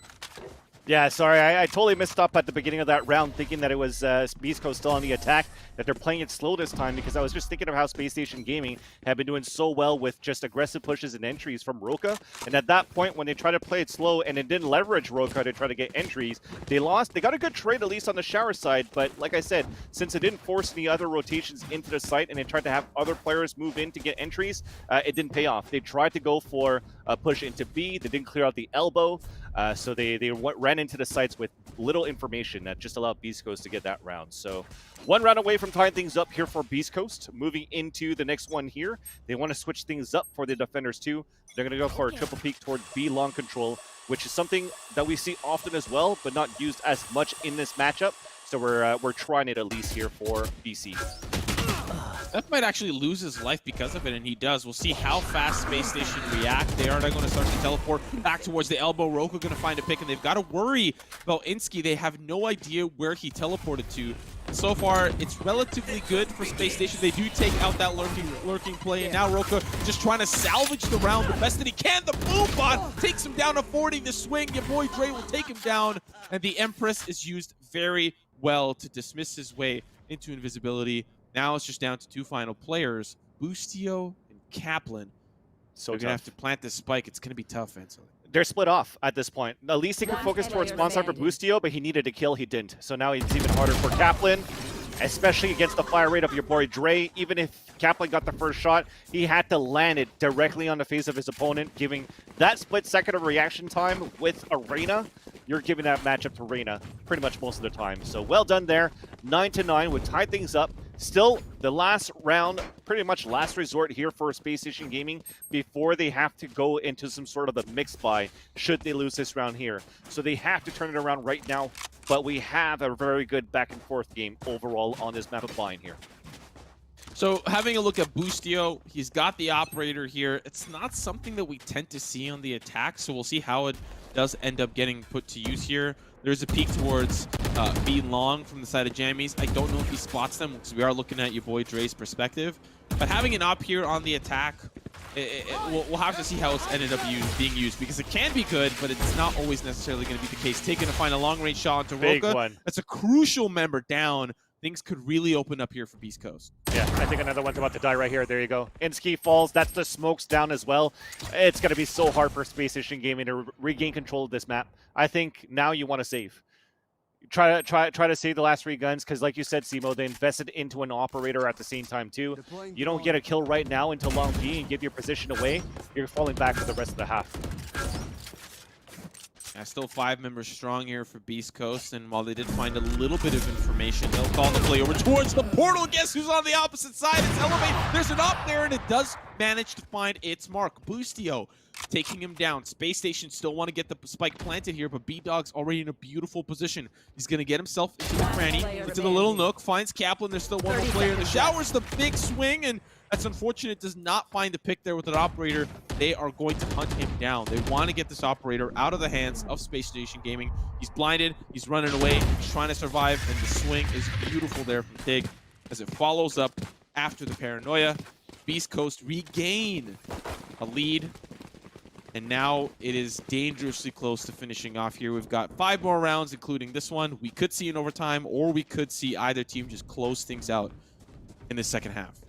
Yeah, and I don't know if it was something simple as in like not putting a trap wire towards showers or something like that. I have to look back probably at the delay to see if there was actually something that was placed there. But there wasn't, actually. There was no trap wires towards the showers. You had people focus towards short A and a split towards B.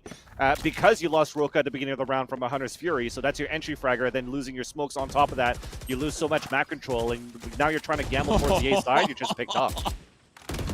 Yeah, Roka's like, I'm going to walk through this smoke, and I'm going to survive. B-Dog's, he's not having any of that. fact that they've got B-Dog there and they've got Jammies just working the showers angle and playing close, like B-Dog's really proven to be a valuable asset for Beast Coast. A lot of the players on this team come from different esports and different backgrounds. B-Dog's really, like I said before, proven to be a valuable asset for this team.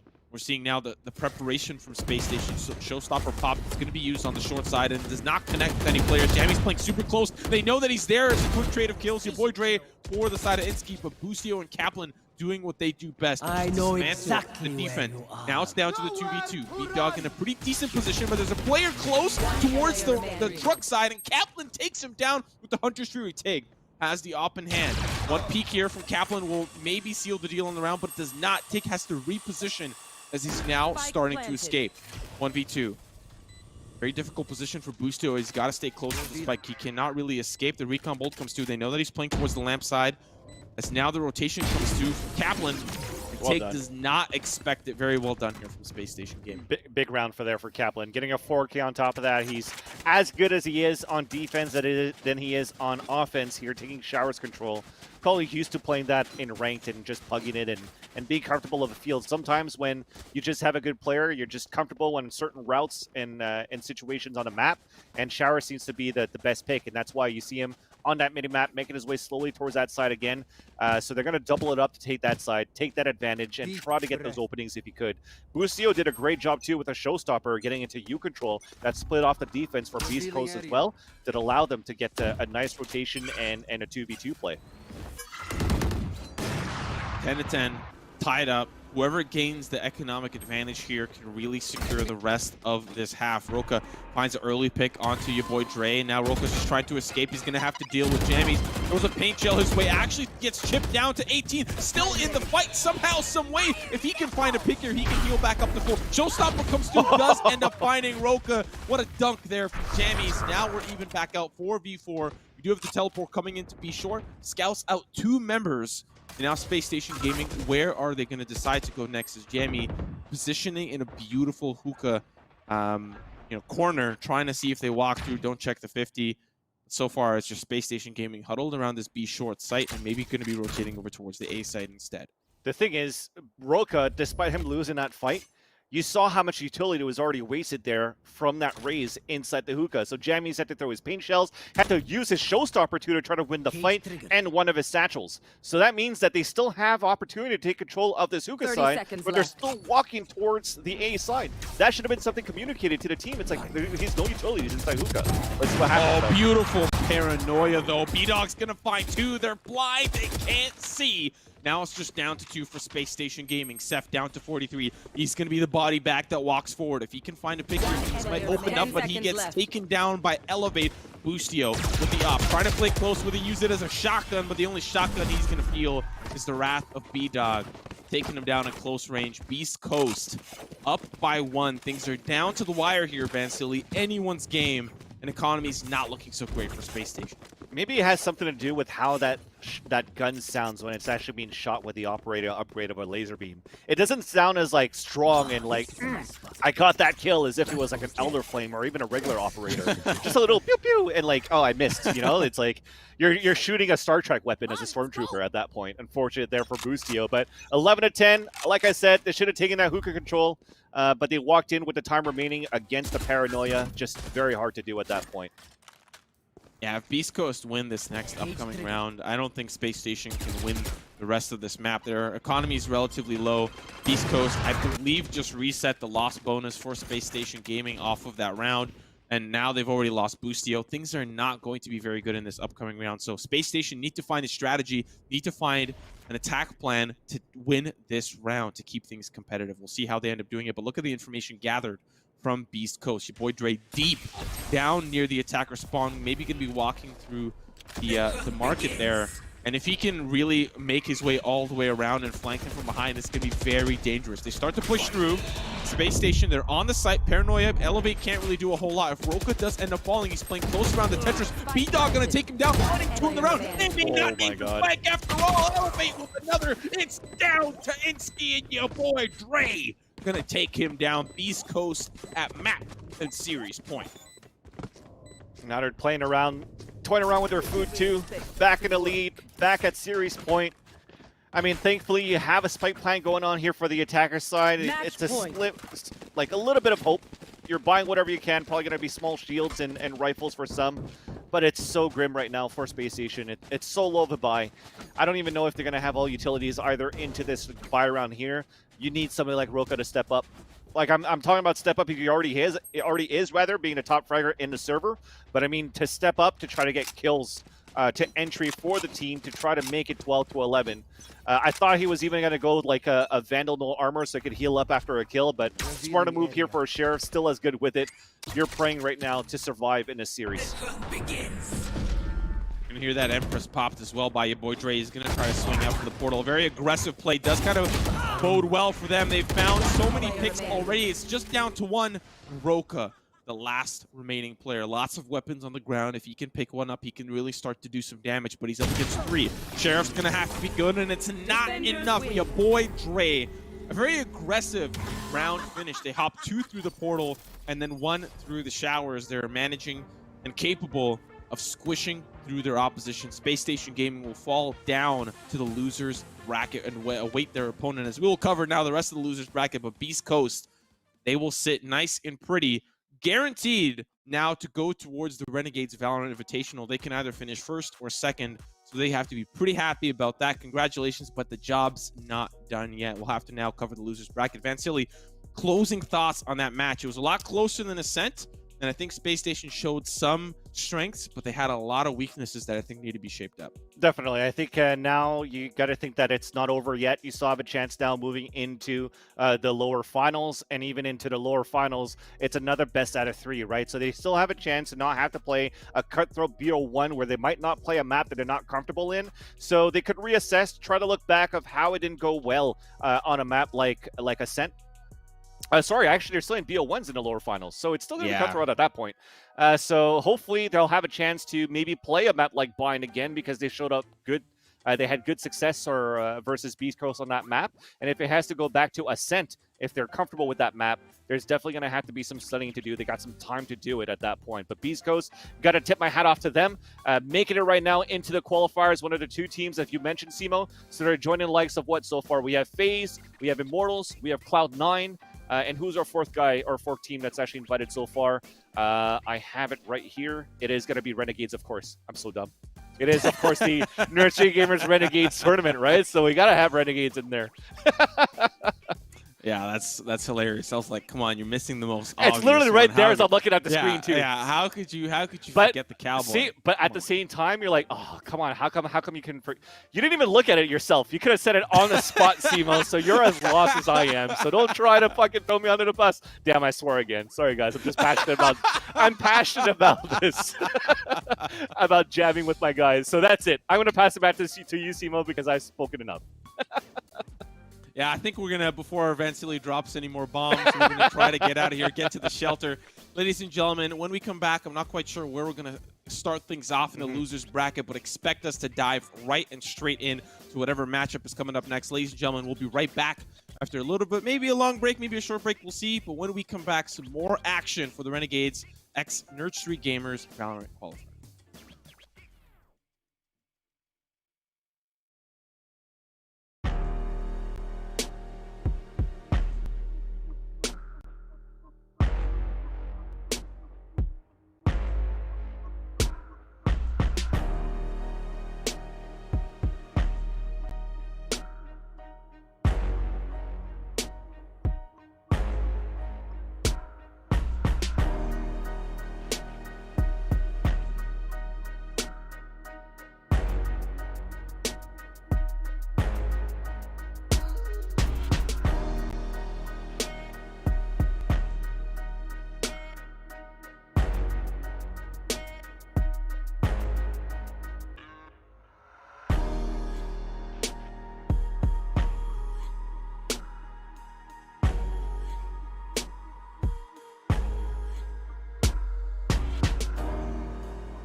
Ladies and gentlemen, welcome back to the Renegades x Nerd Street Gamers Valorant Qualifier #1. I'm Simo. Alongside me is the man who's got a call-out named after him on the new map, Icebox. It's Vansili, and the call-out is Snowman. How do you feel about being immortalized into the game of Valorant? Why snowman? Is it because I get 8 kills a game? Do I look like a snowman? Do I look chill? Do I have a long nose? I don't get it. I don't know. I don't get it. Is it just random? I don't know. I have no idea. Sounds man. like it's just random. You're just trying to get me drop F-bombs again. But we're back. Yeah, we just want to give a big thanks at least though to Nerd Street Gamers and also to Renegades to put this together. Nerd Street Gamers, they have a shop in order for you guys to buy apparel. For me, I'm like, you know what? I'm tired of always casting Nerd Street Gamers events and not repping Nerd Street Gamers clothing myself. So I headed all on over to nerdstgamers.com and I bought a sweater and a long sleeve. So I got actually the white sweater and a long sleeve. I think it's actually that one, the long sleeve that has the logo in Nerd Street Gamers. Or I got the one that's the bottom right hoodie and a long sleeve in black. I think those are the two ones that I got.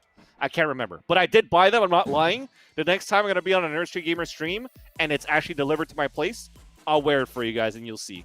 But I'm looking forward to them. Hopefully they're comfortable. You know, I'm very objective in terms of how I do my my analysis and my feedback on the clothing that I buy. Like this one I just bought. It's so comfortable. It's one of my favorite DJs, Elon Bluestone, wearing that. But nonetheless, let's focus on Spot Up and Phantom Troop. So we're moving into the lowers now, Simo, all into the lower brackets. And one thing that I do, at first I was like, who is Phantom Troop? And so far, the only people that I could really think about are maybe like Ethos, Wheaties, and Duck. Duck mostly because of his tenure playing for Team Elevate with Leak and with KP when they were trying to build a team together for that, and it actually didn't pay off too well. But so far, at least for Phantom Troop playing with this team, they were able to upset teams like Mambo Gaming just the map before. So I like it. They have some sort of cohesion with the team, but they have to face off against Spot Up here. And Spot Up, they're not an easy team to try to run over. Yeah, you know, I've followed Ethos quite a bit. He posts a lot of his clips on Twitter. The only thing that I know, there's two things that I know about him. One, he's nutty at this game. Phenomenal player. Two, he's obsessed with the voice actress of Jet.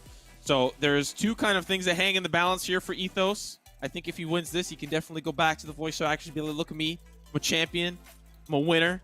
But the rest of the team, of course, like you pointed out, is rounded out quite well. Wheaties and Duck, phenomenal additions to this team, and based on what I've seen on Twitter from Ethos, at least for the duration of this tournament, Wheaties has been popping off. So Spot Up is something that they have to think about when they're playing in this matchup. Is there a way that they can stop and put Wheaties to a halt? Similar to that previous best of 3, if Roka did not get rolling, it was not going to be very successful on the side of Space Station Gaming. On the opposite side, Spot Up, Vansili, you and I have seen players come and go on this team, so we'll have to see what this specific rendition looks like today. Yeah, and that's right. Qualifier. It's just unfortunate too, right? But at least they have Tucker, they have Figman, they have Ken Pecky, so they still have 3 good riflers into the team. Ruston and Bunny are new to me, at least in my opinion. I don't recall casting them before with a Spot Up lineup. So you know, they've made it this far at least. Against Phantom Troop, I mean, if it's a brand new roster or 2 additions they had to Spot Up's roster, it's still going to be a scrappy game, and it could be a close one just because of that. I was trying to look back on the Discord to see if we had the map, but I think we're just going to fall straight into it and figure it out ourselves. Yeah, we're just gonna roll with the punches. I'd imagine. Haven is what I was told. Yeah, Haven. Getting word from the live production studio from Los Angeles. Haven. That is, I think, you know, despite a lot of people having their gripes with how competitive Haven is as a map, it is what I dub as NA's map. You know, Europe loves to play bind. They love how, you know, hypothetically even it is, how you can go back and forth. But for some reason, NA is just obsessed with playing bind. Or, sorry, Haven. And this is something that we tend to see a lot of. In best of 1s and best of 3s, it always pops up somehow, some way. So we will have Spot Up here on the defender side. Things starting off actually quite fast for the attackers as they're looking for a garage to be split. And funny enough, we had a 4-man stack from Spot Up and a retake play towards B. This is going to be so hard for the sniper inside C, and he's already dead. Yeah, the attacks really found their way into a very interesting position. They're back towards the defender spawn. They're really just dissected a huge part of the map. Campeki trying to find at least something for his team's troubles, but he pays with his life. And as they start to run out, the spike trying to be diffused, it's just down to one final player. We know what Recon Bolt does, but we don't know why Figment cannot find a lot of picks there. Down to actually, we do know what a Recon Dart does. Look, yeah, no, I know. It's an equipable with a Recon Bolt. So we just have a little bit of a hiccup there on that spectator, so we're just going to get that resolved and head back into the map. But like I said, a split garage into the B side made it so tough for a retake play when everybody's actually focused on this C link and even pushing towards C side. So Rustin on his own in the back of that platform, not much he could do. So that means you've already lost one player on that retake attempt and already lost map control on the full 50% left side of that map. So definitely a difficult round there for Spot Up to win. And Phantom Troop, they're looking to run away with 2 now. Now they play fast, they play aggressive. I like what I'm seeing here. Spot Up have to react quickly. Duck with the Bucky. It's not something you normally see on a second round purchase, and it's really kind of catered to that Jet style that that Tens has developed. He doesn't mind getting up close and personal with the Judge back when, I mean, she's still very mobile, but for the most part, it's not a style that you tend to see. Duck just doing Duck things. 2 picks for him. The Bucky does fall, but the man advantage still in the hands of Phantom Troop. They get that spike down. And Spot Up trying to navigate their way through doors there, and they're held up together like a flock of sheep. We'll see if the Shepherd on the opposite side greets them into the gate, and so far it's looking good as Ethos from behind now swings into those doors, finds 2, 1 player remaining. Kenpeki upgrades to the Bucky, and now going to take the duel against Ethos, who will successfully win that one and escape the spike as well. Phantom Troop off to a very hot start. And there's one thing that people actually don't really check about the Bucky is that it's actually quite good. I know a lot of Jet players like to play with the Judge, and it kind of switched things over to everybody liking to play that Judge. But the Bucky hasn't had any real changes done to it in the past few patches, maybe in terms of possibly jumping and mobility the same as a Judge, but it's still quite good in terms of a right-click, mid-range, in terms of damage you could do. So one-shots, especially against players with possibly no armors on pistol, it's a great gun to have there on that second round. Once again, Phantom Troop playing fast, playing aggressively. They do not care about their opponent. 3 on the round already. Duck with the Bucky. He doubled back. He picked it up. He bought another. And this gun round for the side of Spot Up is just falling apart. I don't like Phantom Troop just feel like they're overly confident. And I mean, it could bite them in the, you know, future maps, future games that we have in the losers bracket, but so far it's working so well. Their confidence is exuding onto Spot Up, and they can't even stop it. I know we're 3 rounds in, but this is looking really good for Phantom Troop. Super good. The aggression, you know, if, like you said, it could bite them in the behind later on, but so far it's been opening up things for them right away, right? Setting up a quick trade into the garage, already getting 2 kills on a defense, and even pushing all the way back from that same split as they did on the pistol. They seem to just know which areas to check. And now we're getting all the lasers of where people are aiming. So that's going to be, at least we know where they're aiming. But it's kind of like Tom Clancy going on right now at this point. But it's 3-0 for Phantom Troop, losing now 3 rounds in a row. That's 2,900. We'll see for them if they want to go for a shorter buy. I'm assuming for maybe small armor pistol, but I see a rifle in the hands of 2 players. Tucker, I haven't seen anything yet on his end, so I'm not sure if they're going to go for it. Yeah, it's a mixed buy at this point. So buying as a team for the Knicks. We'll see what happens there. I think if there's any way that they can slow Phantom Troop down, things can actually really bode well for them. And these aggressive peaks, excuse me, if they can find picks like that, that can definitely stop Phantom Troop dead in their tracks. Another one comes through into the open arms of Kenpeki. Duck will trade it back out, but now it's slowed down their consistent aggressive push. They've lost 2 members. They've backed away. They've kind of taken things at a little bit of a slower pace, and that actually benefits Spot Up because they can control the pace of the rest of this round. No, I think at the same time, too, they wanted to have some sort of aggression back, right? The amount of times that they've been pushed in the first few rounds on that mid to garage split, and once towards that C side, they said, well, if they're going to keep pushing that way, we should try to push towards A. They did. They ran into opposition, but they came out on top. So a good way to start things off here for Spot Up. Recon Bolt spots 1, and I think they were intelligent enough to notice that it wasn't that player that was in the corner that shot it down. So there's at least 2 here. So they're gambling towards the C site now, anticipating either A, nobody here, or nobody around. And unfortunately for 30 Waltz, seconds left. that's just not the case. 30 seconds left remaining on the clock. Zaf gonna try to do what his fallen comrade unfortunately did not. We're looking back at the X-ray, finds one there onto Figment. And now it's the 2v3, 17 seconds. They got to get the spike down. Recon Bolt going to try to give Zaf some safety, some peace of mind to push on towards the site. Spike going to be going down. Eventually, he does now have the support of Duck, who has the Blade Storm. And this is one of those ultimates that can really do some damage very, very quickly. We're now going to be looking at Spot Up in the retake. Zaf pushes forward. One on the window takes him down. One more in the window, but unfortunately has too many angles to check. Tucker takes him down. Duck now going to be rotating back, sees one over there, has to tailwind out because he fails with the first initial Blade Storm. I don't know how many knives he's got left, but it does not matter. Spot Up win their first round of the half. It got pretty close, and I think I like the idea of them trying to go towards that garage because they think that a rotation or a flank would eventually come towards the A side since they lost an early A push. But unfortunately, I think just taking long C probably would have been the best bet. Try to get that trade-off instead. I know it was actually Zaf that died first, but keep Duck at the head. I mean, he only had a Bucky. He could get a kill if he can, but at least keep your Sova safe so you can keep that Hunter's Fury for your post-plant position.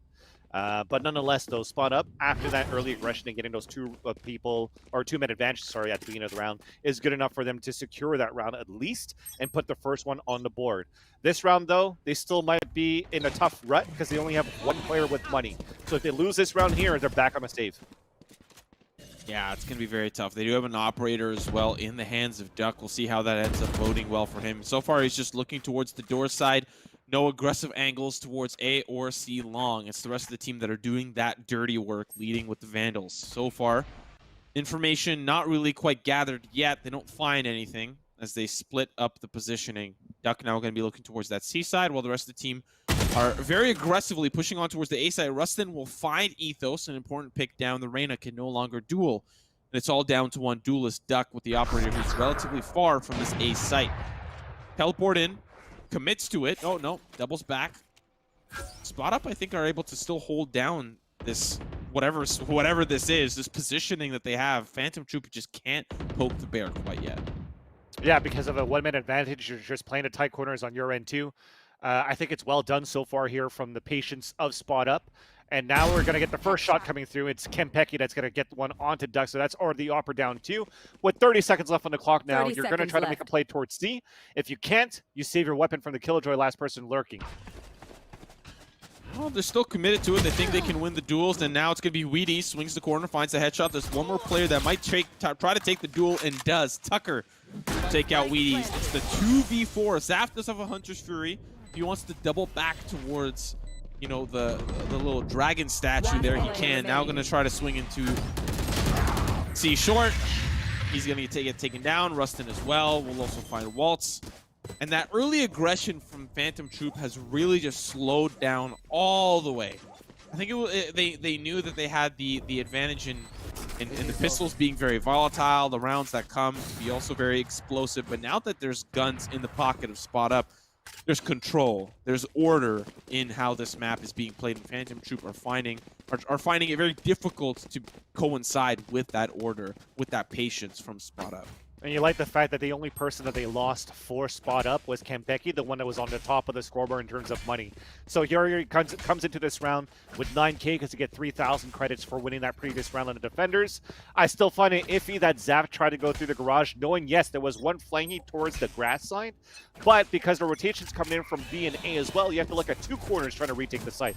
So tough feat to do, and it's a round coming in for Spot Up, and they're going back to their ways where it worked. Just rush into B and see if you get the round.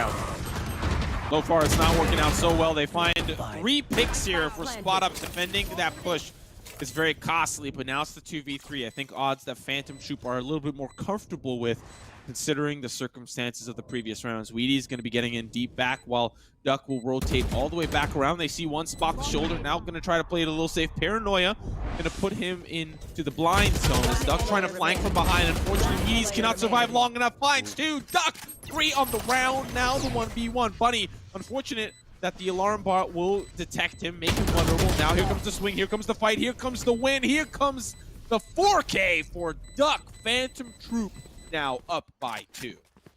You just hate it, but you love how we had Duck lurk around that area. 10 kills already in 6 rounds, 10, 3, and 1. 2 with the backstab because everybody was so focused on the corner player inside that B site. It was just really well played for Phantom Troop. That's communication right there. You want to try to bring the fight first, and as soon as Duck is close enough for that flank, you have that B player wide swing across. If he gets a kill, perfect. He did on top of that. But if, or actually didn't, but he gets enough information for the 2 players to just focus on him and allow Duck to get the 2 kills from behind and get the round coming in for Phantom Troop. So a great way on a post plant. And now once again, Phantom Troop a little bit split up, a little bit determined to find success based off of picks. That seems to be the strategy that I'm picking up here, and it does not always go their way. Wheaties will find one, but so far it's still the man advantage for Spot Up. Split up, one player towards the door side, the other players towards the sewers, and Wheaties trying to make a whole bunch of noise. Swip swapping between the 2 Vandals. Phantom Troop still looking for where they want to get this spike down. Yeah, it's fast-paced gameplay seems to work out well for Phantom Troops. Slow plays seems to give more advantage here for Spot Up. Now Killjoy on the attacker is going to try to sell a fake. This is going to be huge right now. If actually the position of Tucker, he's not moving at all. He could actually catch 2 off guard, and even Figment dies on top of that. He's going to have to come up huge inside the garage, and he does. Wow, he does. Ethos with a beautiful flank, might I add, but still Spot Up are able to go back to basics and put themselves in a position to succeed, but things have evened out to a 2v2. Wheaties down to 2 HP. If someone even decides to breathe on him, he's going to topple over. Down to the 2v2 with the spike planted. It's going to be now up to Spot Up in towards the C site retake. Zaf playing close towards the actual spike. 2 HP from Wheaties. It means he's not going to survive for much longer. Zaf now in a beautiful position, trying to swing, trying to find some resemblance of an opportunity, but Campecki playing close with the operator there takes him down. Spot Up right at the toes, nipping at the heels of Phantom Troop. Win around. And when they tried to do that lockdown towards that short A to try to sell a fake on the attacker side, they needed to wait a little bit more before they wanted to take control of Garage. Just try to wait that extra few seconds to see if you hear anybody rotating across. They already started moving right away. So Tucker, because he's in the garage, just let the opponents walk into him. He was basically playing in the unknown. But as he gets the better advantage after when Brandon was trying to walk down towards that C ramp, and that was even before the lockdown was even, I think, even a halfway. So with that though, they didn't need to rotate over, and when they did on a pulse plan situation, you already had the Killjoy down to like 2 HP, so an easier retake there for Spot Up, and it went right away of tying. Oh, Bunny, and now going to be using the dismiss. He's going to need somebody to help him out, but they're actually coming in from the sewers as well. Really, guns blazing, Stinger and Sheriff in tow. Spot Up now down to the 3v3. Things have evened out. They're going to have to play the retake towards this A site, but Phantom Troop are on a little bit of a thrifty round, but Ethos will find a Vandal on the ground and make it work. Headshot onto Campecki. 2 members remain, one towards Heaven, the other now starting to move through yellow. Already on site, but needs to play close, needs to find a pick, needs to find one onto Ethos, does, but the 50 round still remains. Duck alongside Waltz will clean things up, and Phantom Troop regain their 2-round lead. I mean, there's nothing more you could add to that, right? I've mentioned it round and round again. If they go fast, they win rounds. If they go slow, Spot Up wins rounds. And that time on an eco, they're like, well, let's just try to get the plant down. But they caught so many players off guard off that rush. You saw that first defender playing towards that orb. Didn't think that it was going to be like a 3-man push towards him and he could just play a jiggle peek. But because of that, it was just an easier entry into the site. Forks now even Spot Up on an eco. So there was only 1 round away of tying things up for Spot Up at that point. It was a round to do it. And now they're about to trail behind by 2 if Campecki cannot get anything done with the Blade Storm. For those of you that may be just joining us, a little bit of a fresh reminder that I might have to put on pause as we see the engagement in the sewers. It does go evenly traded. Figment playing close. Oh, Duck with the reaction time takes out Figment. And now it's the forced retake once again for Spot Up. The spike's not planted yet, so there's no threat of the retake. And Campecki's going to make sure of it. He's going to play fast in response. It's now just down to Bunny. Can he get out of the hole? There's a Karen on the other side. 2 players, one actually towards the courtyard. And so Bunny can try to take advantage of maybe finding some individual 1v1s, maybe trying to find a weapon on the ground, but I don't presume it's going to be very easy. Zaf going to take him down, and Phantom Troop now lead. The thing that I was going to say, Vansili, is that the winner of this has to play 100 Lifted, which features Ninja as probably the main person of recognition on the roster, but still has some phenomenal players alongside Morg and Grego, and even Kurt, which has been recently, I think, kind of around the T1 Academy team and has done quite well for himself as well. So a very interesting opponent awaits on the other side. Yeah, and they made it super far with that too, right? Semis on the upper. It was a little bit anticlimactic of them actually losing that upper matchup though, but looking forward to see them play into this next matchup here. So now, slow pace for the attackers as they're looking to go for a full men, 5-man push here towards the towards the C-Long, and let's see if they could actually hold down on the port plan. Oh, he could not get up on the box. I know that that's what he wanted, but he's still going to play close with the Vandal. There's an Empress waiting on the opposite side. It's Bunny. Oh, as he's trying to run away. X shot right into the dirt nap there for Duck. Now it's the man advantage for Spot Up. Still have to deal with the retake. They find one by shooting through the double box right behind Platt. Rustin will seal that one. And now it's really going to be quite easy, I think, for Spot Up. Ethos has got to play careful. He's going to get spotted by the recon bolt. Here's the swing. Dismiss going to get him to safety. There's a player right there, but can he escape? No! Tucker going to find one. Wheaties will make sure that he gets answered back. Zap. Now at the Hunter's Fury. Pinging. Spike. That's going to be close play there from Figment. Takes out Wheaties. It's all down to Zaf. He's got some shock darts. He's got a swing, and they're all waiting. There's a firing range on the opposite side. Spot Up. Keep things within 2. Just well played there by Spot Up. Just because they played the C retake. I even think the player was inside C garage on that ramp. And when they executed into the site, all they had to do was wait for the plant to go down, and then wait a few seconds so they could catch their opponents off the rotations into the corners that they need to go for Phantom Troop on the attacker side. And Spot Up just picked them off one by one. We saw the wall banks come through too. So a great round there to be won by Spot Up. Even better that they won with 3 players alive. So they're looking good here to try to come back into this half and hopefully tie it to a 6-6.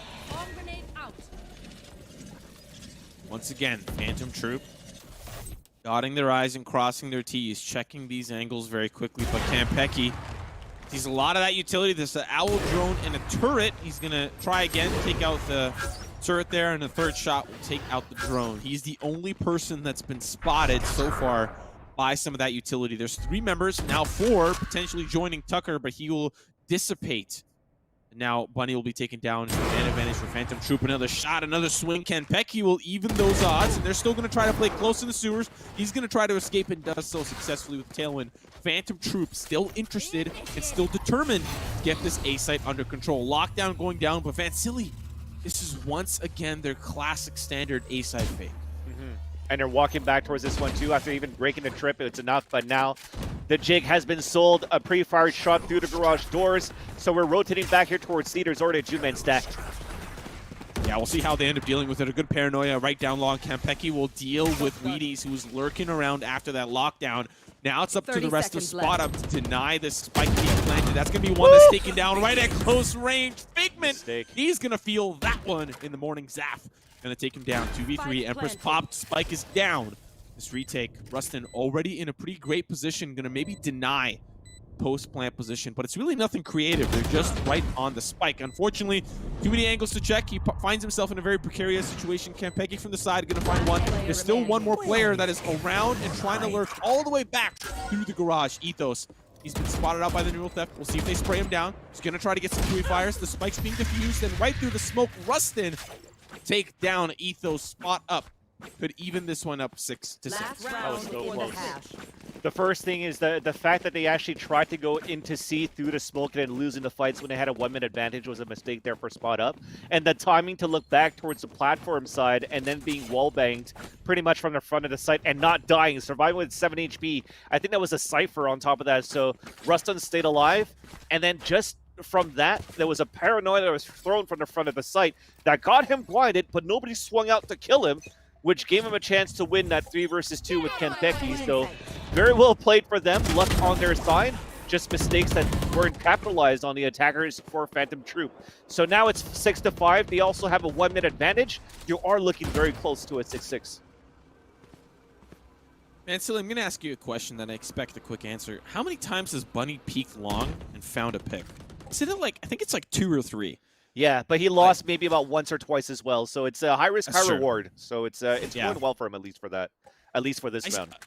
I still think that that's something that Phantom Troop could maybe have adapted around, because it seems like he does that very consistently. I don't really see him too often towards that C or B site, and that might have been read by now, at least for the side. I mean, we're in the last round. There's a whole lot of rounds that have already been read by both sides, but you know, it would have been interesting to see how they would have ended up dealing with it. So far, we're looking at a site take. B site's working out well. That's going to be Kempeki. Feels a face full of knives from Duck, as it's now the even out advantage. 4v3 as Rustin will try to answer back. Ethos will make sure that that is painfully taken care of. Down to the 2v3. Figment and company will now push in on towards this B site, but they're playing towards a Lynx, trying to see how they can regain control, but it's being diffused. Down to half. This is already good progress. That's going to be one pick. Tries to swing down to the 1v1. Tucker up against Duck. Will the Duck quack? Yes, it will. Shots are good. Tucker takes him down. Spot up.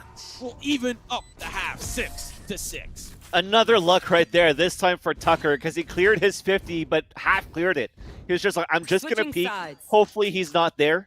Or hopefully he's there right in my crosshair, but he didn't think that his opponent was actually hugging the wall. That was Duck. But on top of that, Duck gets the upper hand, and I even think he ran out of bullets on that spray, which allowed Tucker to win that fight and get the defuse coming through. So, man, it's just like golf. Sometimes you just need a little bit of luck in your hands, and you'd have a better scorecard. So, very well done for Spot Up at the end of the day. Back and forth throughout the whole half, right? You saw how pretty evenly it's been spread off here at the middle of the scoreboard. So we ended up 6-6. It's all down to these last 6 rounds here to determine our winner, unless we have to go to overtime. So reset whatever happened, or sorry, 12 rounds. Reset whatever happens on that first half, and let's see what happens in this pistol. Not to mention that there was a birdie involved, right? It's like golf, because there was also there was a duck. Okay, there was a birdie involved in some capacity. So looking at what looks to be like Spot Up now on the attack, and I don't presume they'll be going as fast as Phantom Troop, because Phantom Troop have got other things in store. They've got 3 members barreling down C-Long that have made their way into the attack response. So now they can decide how they want to pinch in the offense here. Spike is down. They've got to play the retake, and they're playing 3 strong from behind. I don't really know how Spot Up is going to deal with it. They don't have a member. They're going to have to force the issue down yellow, and they do so valiantly. Weedy's going to be taken down. Zaf trying to play close with the Ghost. Oh, and his shots give away his position. Phantom Troop now are going to be retaking it a little awkwardly, I might add. Zaf going to find one to nullify those odds. Ethos going to try to play close. Does not notice that Kempeki's up above. But there's also Figment from the side, hiding in and around the smoke. It's all down to Duck. And unfortunately, all of the rest of his team have already fallen. Spot Up, all they need to do is just swing together, win together. A Spot Up will take the lead, I think, for the first time of this map, and that's a great start to this second half. Yeah, interesting pistol round. So, as Spot Up wanted to play a retake towards C on their pistol, Phantom Troop wanted to play a retake on A. And the retake on A had 3 guys flanking, as we don't usually see.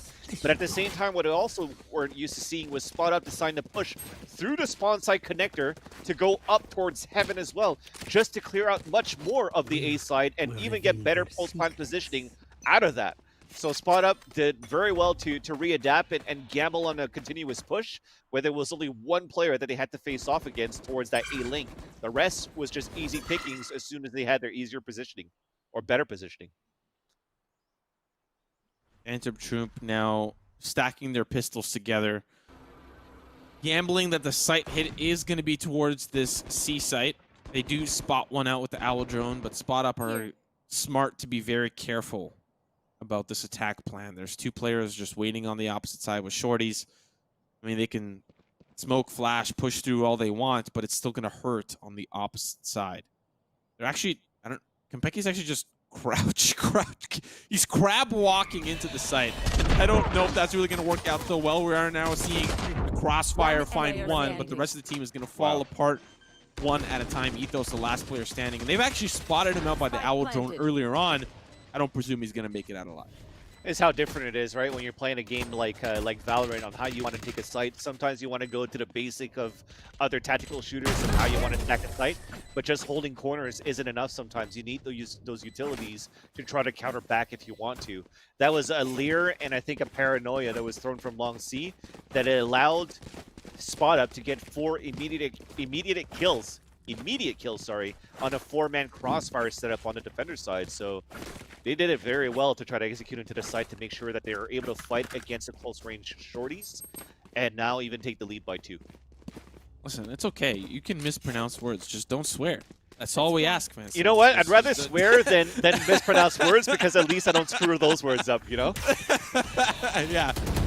There's a lot of different words that can be very easy to say, and things are so far so easy for Spot Up. They take out all of the members that are trying to play point contact from Phantom Troop and make their way on towards this B site very quickly, very valiantly. They actually see one close. Weston's going to force the issue, try to spray him down, does so, and this gun round has just fallen apart so quickly for Phantom Troop.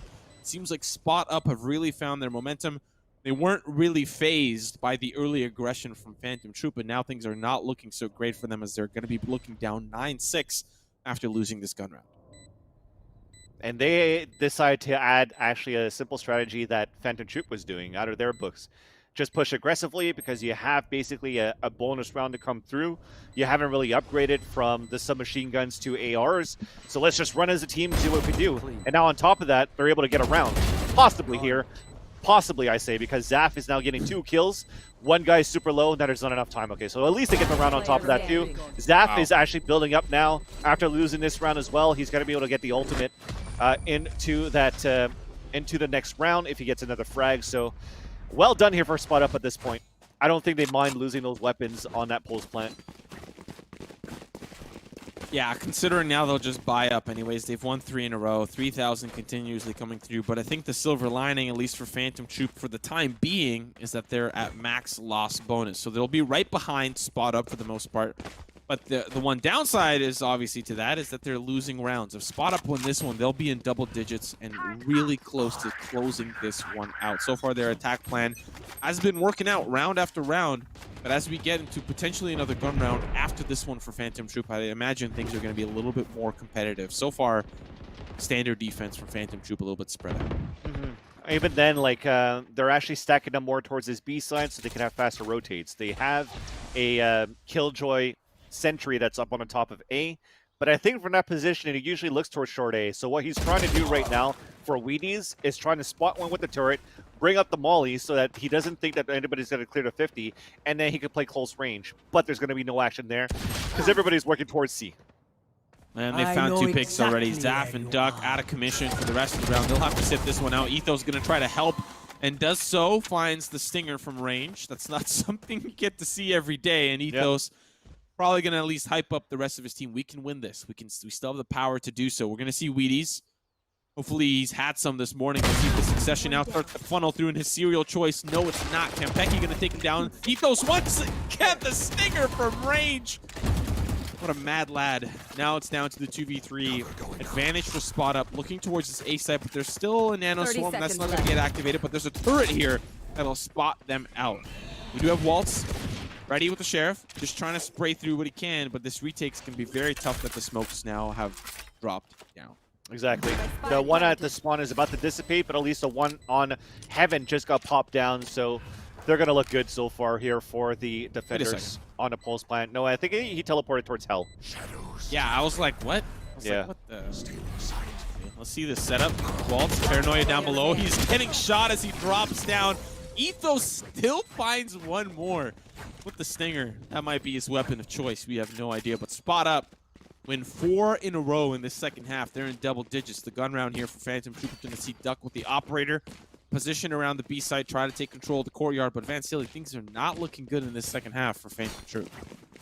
That's right, and now with the money that or the 3 kills that Ethos was able to get, so that's 3 kills with a stinger, builds up the ultimate on top of that, and also forced 3 guns to be purchased versus a low buy for Spot Up. So this is actually really good. It was grim to start things off, but now they have the weaponry. They have 2 ults to work with on top of that too. They could actually turn it over, and with that shot us on top of that from Duck, they're starting to seal the deal. They're here to play.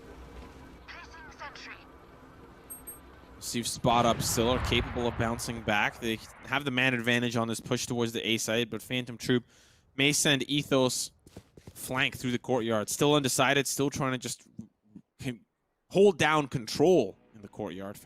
Spot Up backing away. Don't want to deal with the A side anymore. And if they hit the C site, I mean, with caster vision, we can see that it's open wide, man, silly. I think there's going to be Very interesting wake-up call for Phantom Troop, but they actually have a pretty decent amount of membership towards the C side as well. They can rotate quickly if need be, and Zaf is actually holding down the window through the garage. He's going to hear maybe some footsteps, maybe some movement, depending on the utility that's used, but all he needs to do is hold the angle. No pre-fire sprays. They see one. Zaf going to take him down. If he can find another pick, that might open things up here, but he gets taken down. Tucker will trade him out. Ethos gets involved. He really struggles to take down Tucker there, but now it's a 2v3. Waltz on site. Gonna back away. Don't need to risk your life if you're gonna play the retake anyways.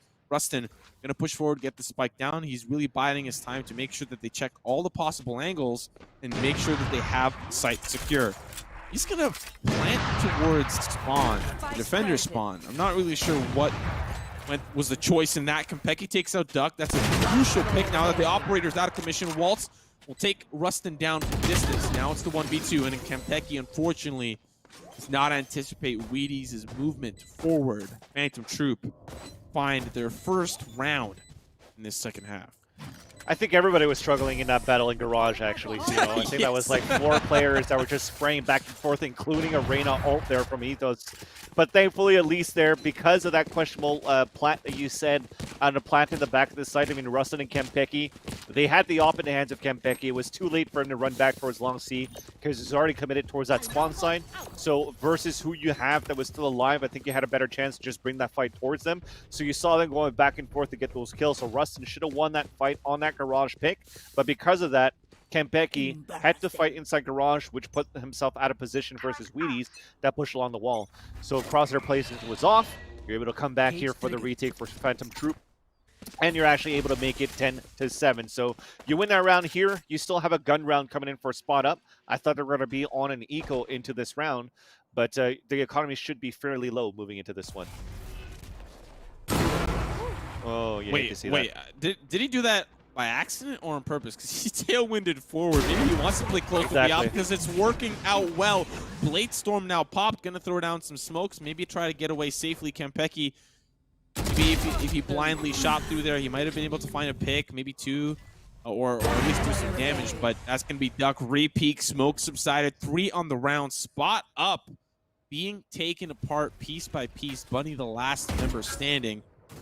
Recon Bolt spots him out. They know exactly where he's located now. There's a 50 to play in the B site, but Bunny not really going to have to deal with it or even want to take care of it. That's a very interesting Cloudburst has to face Ethos at close range. Now the alarm bot comes through. Bunny has to really play around this nano swarm carefully. Sprays come out. He's blinded. He can't see. He's being pinched. He's being sandwiched. Not sponsored by Klondike. Walt's going to take him down, and Phantom Troop nipping at the heels will spot up. Sometimes you just want to have fun with those cloud bursts. Duck going with a double curveball and actually allowed Bunny to get a kill onto Ethos because of that. It was a nice smoke being thrown, though. Nonetheless, though, I do like the fact that he went for a forward dash after the kill because people think that he might fall back into the left side into Garage, which gave him a better position to get the frag onto Tucker right after. And there I go. Like I said, the money was low into that previous round. So now we finally see the eco coming in for spot up. And it's going to be a mixed buy. But the last time they had a mixed buy and they tried to go aggressively, it paid off. But this round, super slow. So I don't know what's going to happen here. So far, it's going to be a turret that's going to spot the L drone. But that's it for the A side. So they're going to have to move quick right after this. They do have 2 members that are at least trying to flank from the side of Phantom Troop. Going to be coming in from behind, but spot up. They're going to have control of this A site very quickly and very easily. Weedy is going to be the first responder, at least the closest nearby. They're going to try to deny that plant, and Tucker actually pays with his life. You can't avoid those Hunter's Furies, and that delays the spike from being planted. The shock dart's now going to try to make matters even worse. I don't think Zaf can land those. Nope. As the first one just hits the shingles. And he's gonna I thought there were some kind of set darts, but I'm like, nah. Okay, never mind. And these set plays so far from spot up, at least, I mean, it's the eco. They don't really have the weaponry. Becky can actually make matters really worse here. He's got the Blade Storm, finds one, down to one final player, Rustin. It's being diffused. There's not a whole lot that he can do. Phantom Troop within 1 have found success with, what, 3 rounds in a row, 4 rounds in a row? Things have really been heating up in the second half.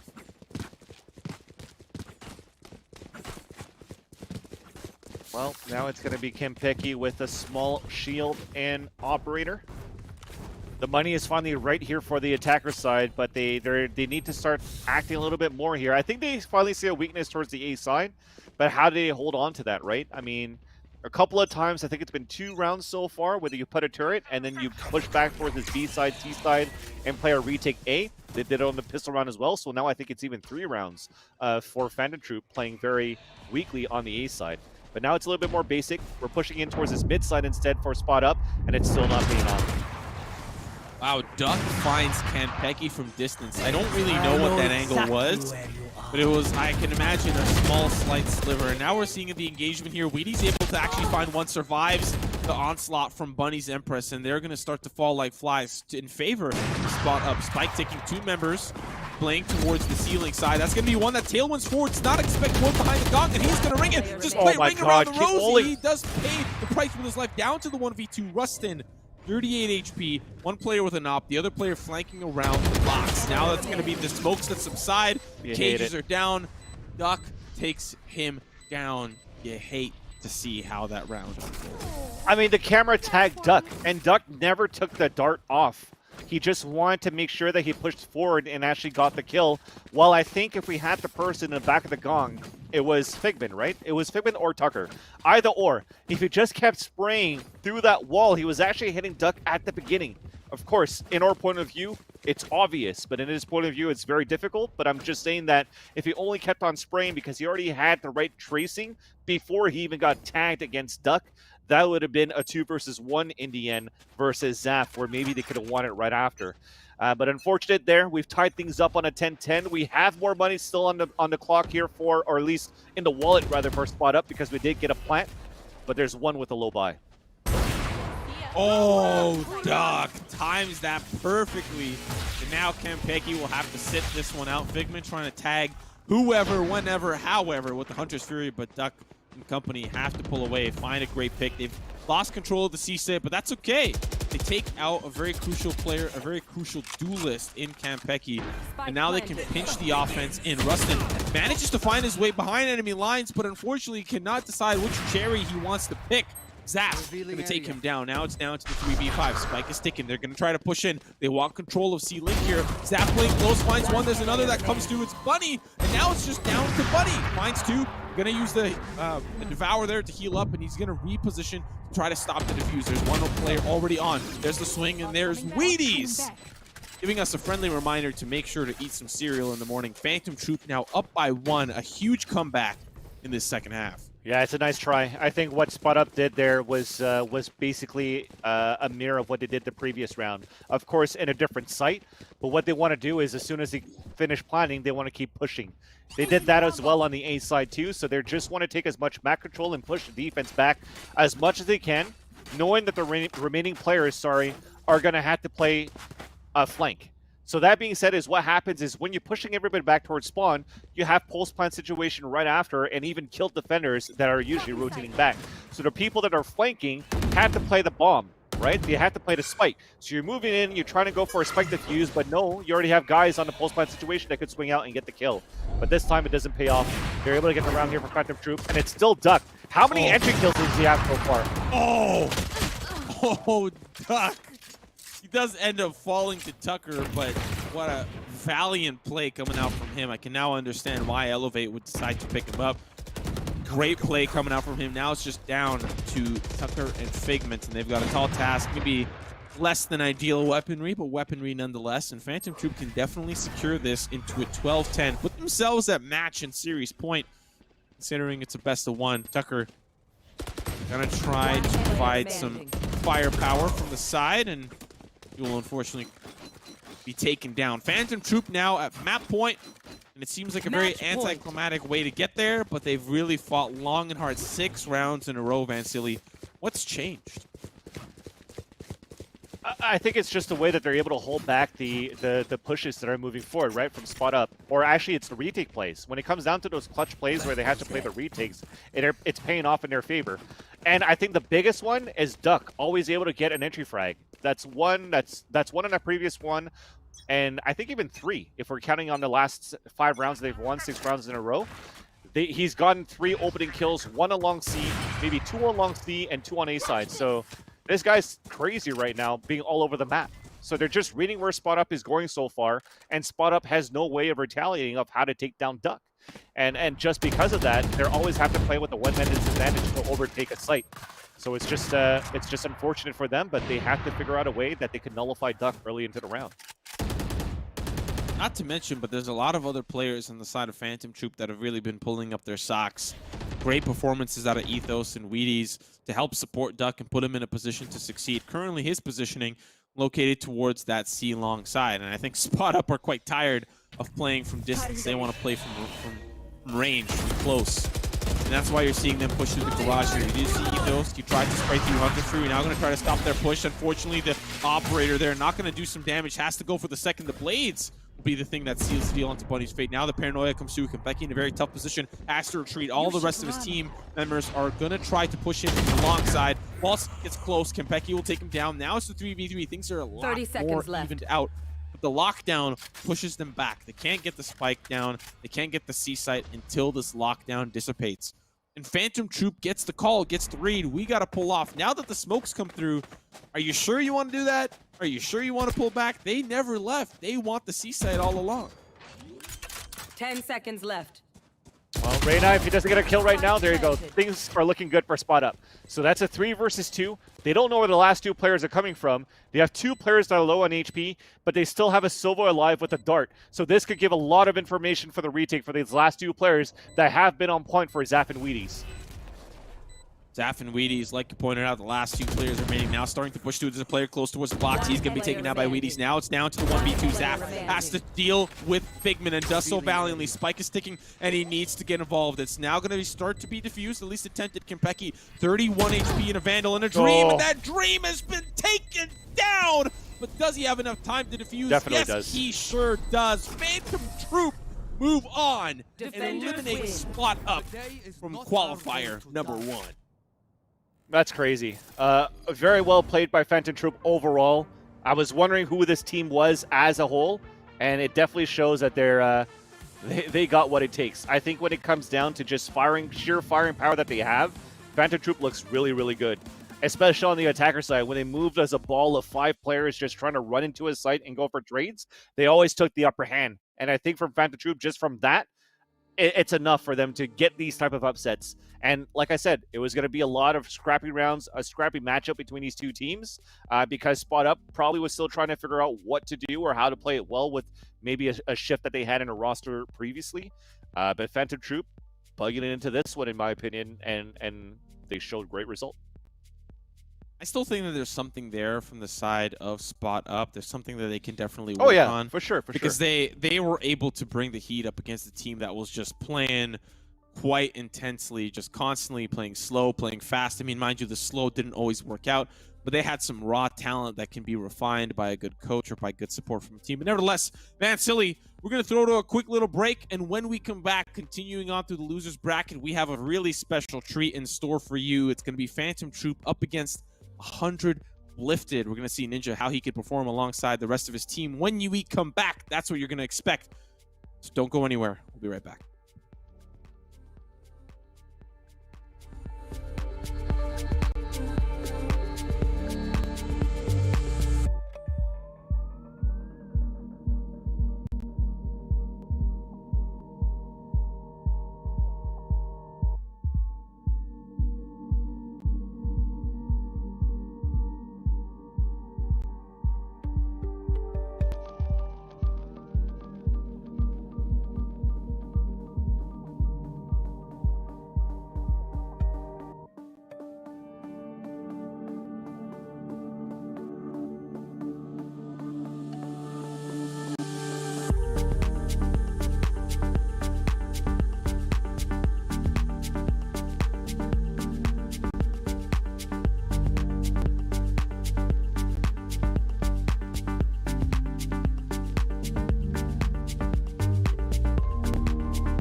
Ladies and gentlemen, welcome back to the Renegades x Nerd Street Gamers Valorant Qualifier. This is, of course, Qualifier number 1. The top 2 teams from this tournament today will be moving on to the Renegades Valorant Invitational. I'm Simo. Alongside me is a man who's been playing a lot of Hitman recently, so I'm a little afraid to cross him. I think you should be afraid too. It's Fancilly.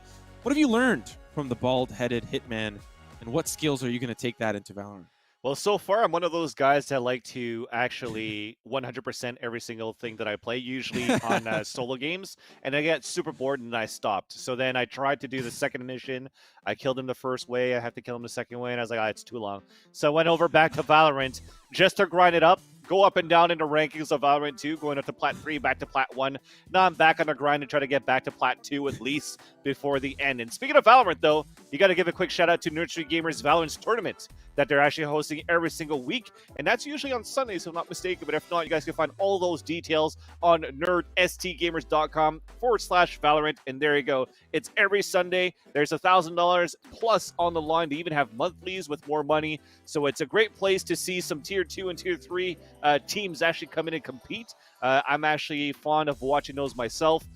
Sometimes we have Darth Mike casting. The last time I was watching was I Hold Shift in AVRL. I'll call him Avril. And they're actually casting tomorrow, by the way, for Sunday's qualifier number 2 for the Renegades x Nerd Street Gamers qualifier into the Invitational. With that, though, it's time to talk about the next matchup, Simo.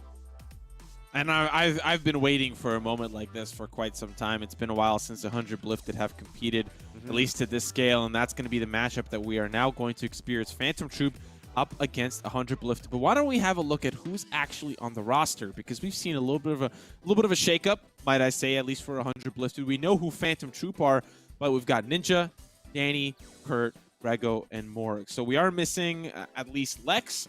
There was also Sony on the team at one point, but those 2 players will be replaced by Danny and Kurt. And I think Kurt's a pretty good addition to the team. He's been on T1 Academy previously. He's been playing with a lot of different players in the amateur scene and doing quite well. So I'm excited to see how he can shape up this team. No, definitely. And I think Morg, he's played recently in a show match with LG that he was with Sinatra, actually. It was just him and Sinatra dominating as much as they could to try to do the best they can. But I like what I see from Morg's Omen. Ninja, we've watched him before actually in other qualifiers where he's still able to put up like a, even though they lost a round, put up a nice ace. I think he's back to like a nice grind and having fun into what he's doing, streaming back into the Fortnite and Valorant, being able to come back on Twitch as well to do a lot of stuff here for his community. So I think they're on a high right now for 100 be lifted, and it's super nice to see that they made it to the upper semis rather before they got knocked down here.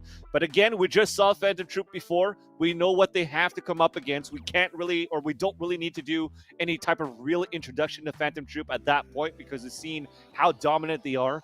We have to figure out if Morg smokes, if his paranoia, or what lineup that they have here for 100 be lifted could actually stop Duck in his tracks with the operator.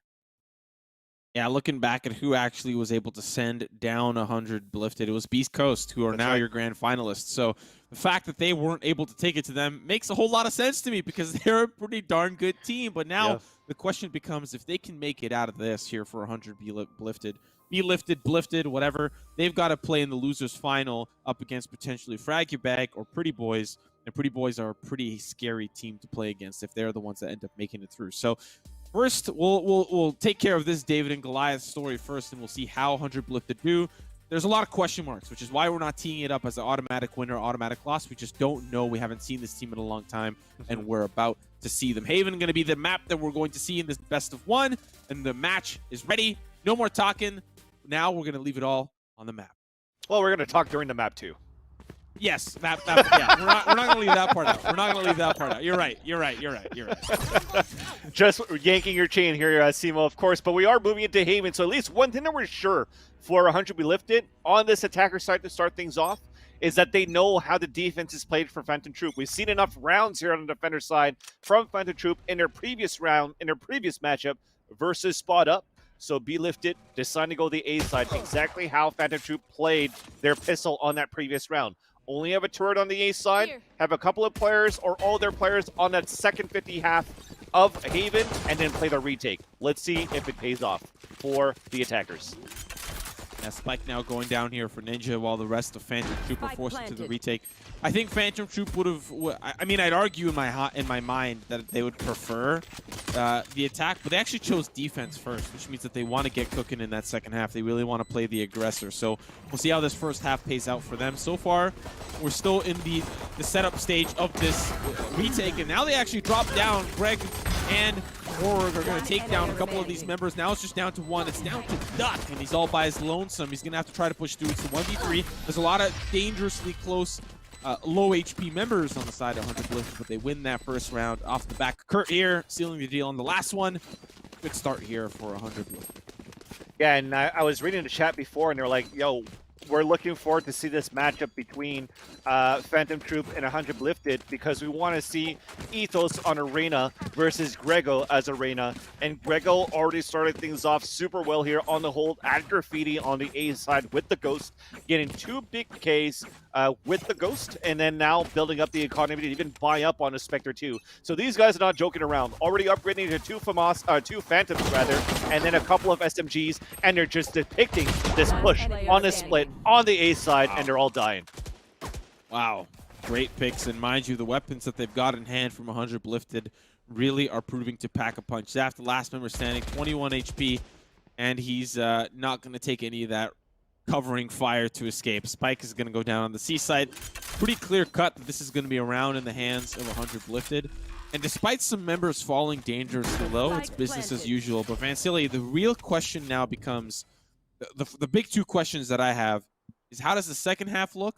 And how does this first gun round look for Phantom Troop? Because if they can't find their bearings, it just seems like 100 Lifted are playing the exact same style that Phantom Troop play as well. They play fast, they play loose, and they get up all in your face and take you down one at a time. Yeah, definitely ready for that one too. A nice flawless on top of that to continue to build that economy. So that bonus round is going to come in huge now for the attacker side. If they're able to now get a couple of kills too and hurt the economy and dwindle down Phantom Troop, because at that point, a flawless means no economy being built into this one either. So you can see them buying super low here for the attack. Duck's still trying to decide what he wants to do, because eventually he wants to get the operator, but this time he's going to buy to 0 as well to go for a Vandal. So we'll see if that's going to pay off for them, but if the attackers of 100 be lifted could continue to hurt the economy like this, you'll probably only see an op like once or twice or maybe even 3 times max for Phantom Troop at that point. It's just going to have to come down to when that actually happens, if Duck could actually just light things up. First gun round here for Phantom Troop, and 100 Lifted are playing the guessing game correctly. They're setting up for the seaside push, and unfortunately Phantom Troop are also kind of able to sniff that out for the most part. They've got 4 members strong here, and Duck pulling off of that lurk. So they'll get the spike down here, very likely for 100 Lifted. But Phantom Troop have to play the retake, and currently it's 4v5. Duck has to go all the way back around and join his team. By the time he comes, we might already have an engagement. We might already see them start to push in, but Danny has got the owl drone, spots one close inside the smoke, but now here with the Impress, they're going to start to push in. Kurt with 1. That's already a great pick. Recon Bolt, they can't really play as close as they would want to. Weedies with 1, Weedies with 2. They're going to take them all down. It's down to 1 final player. It's Ninja. 1v3. Spike being confused. He's got a swing. He finds 1. Now it's going to be close. He takes down Ethos as well. Is that going to be enough? I don't think so. But the damage has been done. Well, sorry, I meant that they were going to be able to get it, but the damage has been done. 4 members down for Phantom Troop, and now 100 Lifted have so much that they can buy off of. I think that's, considering a round loss, it's to an extent a win in their books. I see you guys chit-chatting about Ninja to go back to Fortnite, but if you see how Ninja was actually able to get that first and second kill from a flick through the smoke from a Bing, he's here to play the game, man. That was such a nice attempt. I like the way that they played it too. He actually had an alarm bot towards long A, where Duck was already pushing forward. So Duck breaking that alarm bot forced Ninja to actually watch the flank. But now that he also has a turret to watch into garage, all of his team could only focus to watching the C ramp and also the C spawn. But unfortunately, Wheaties was just too strong for them, able to walk into the site through the smoke, getting the first 2 kills, and then able to come around and backstab everybody else on a 3K before getting the 4th kill onto Ninja on a 1 versus 1. So I like how B Lifted played it on the attacker side. They had the communication that they could focus on the right angles on the post plant, but just again, Wheaties was just too strong on that retake with his teammates. So that allows them to get a 2-on-1 in terms of the scoreboard. But still, they have to rebuy 4 players into this round.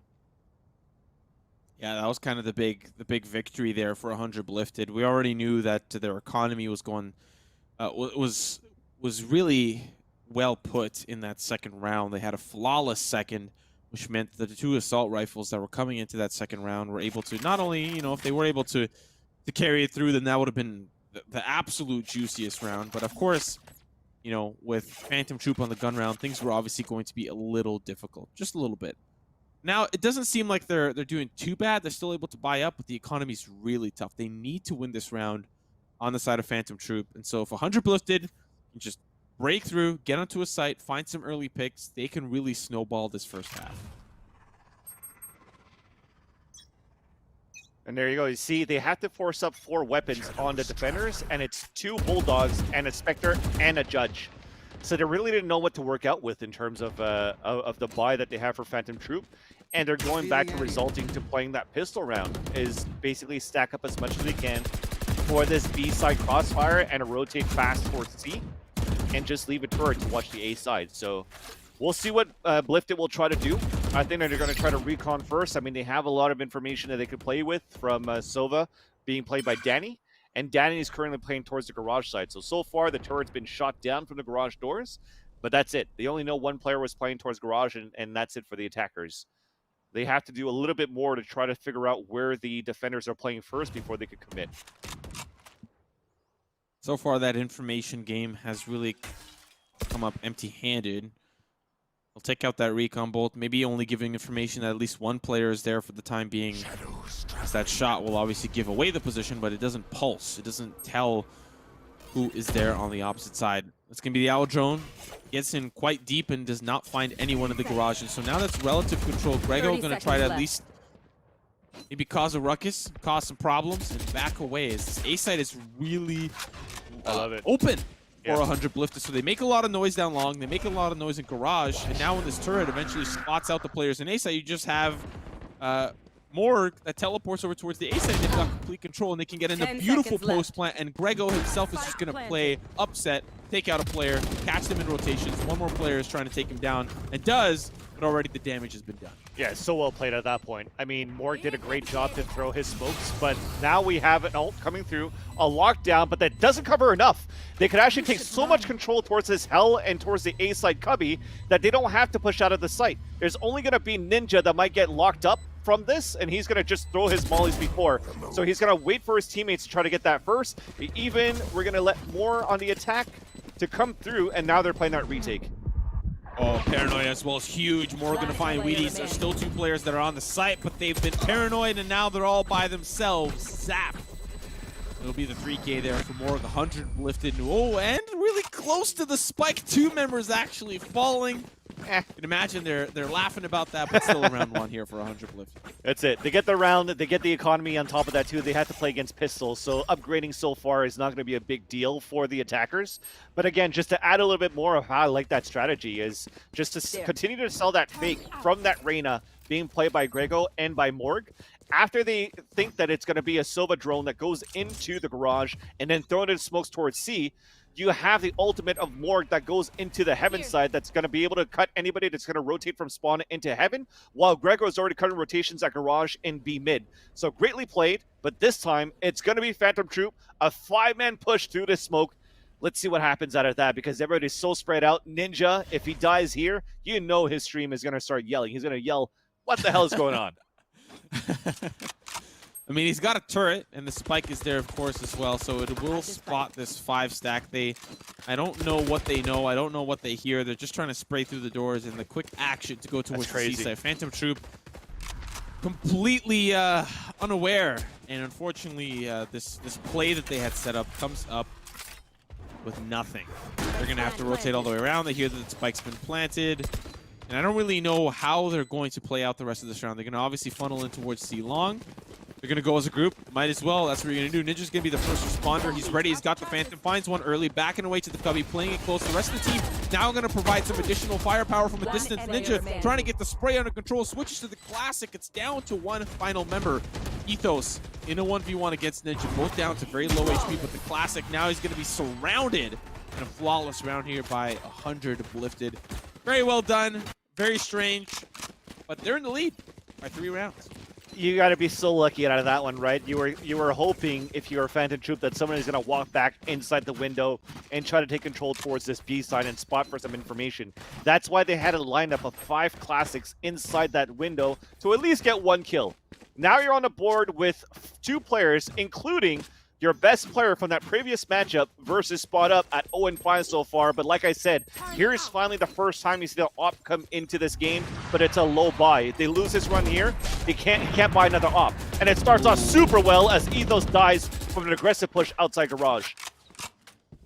Now the rest of the team interested in playing contact towards this B side. You've got Ninja pushing forward. There's a lot of utility down. Smokes, Nano Swarm, Alarm Bot, everything is there. So if he decides to push in, it's a death sentence, at least for the most part. 100 lifted, though, while Ninja is holding down this courtyard.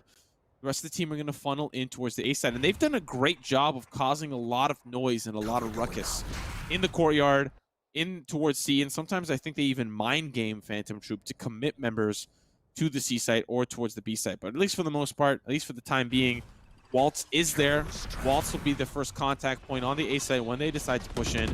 And if he can find a pick, if he can find 2, the retake's going to be beautiful. Duck going to take out Ninja. Spike, of course, now going down, and the retake is now officially underway.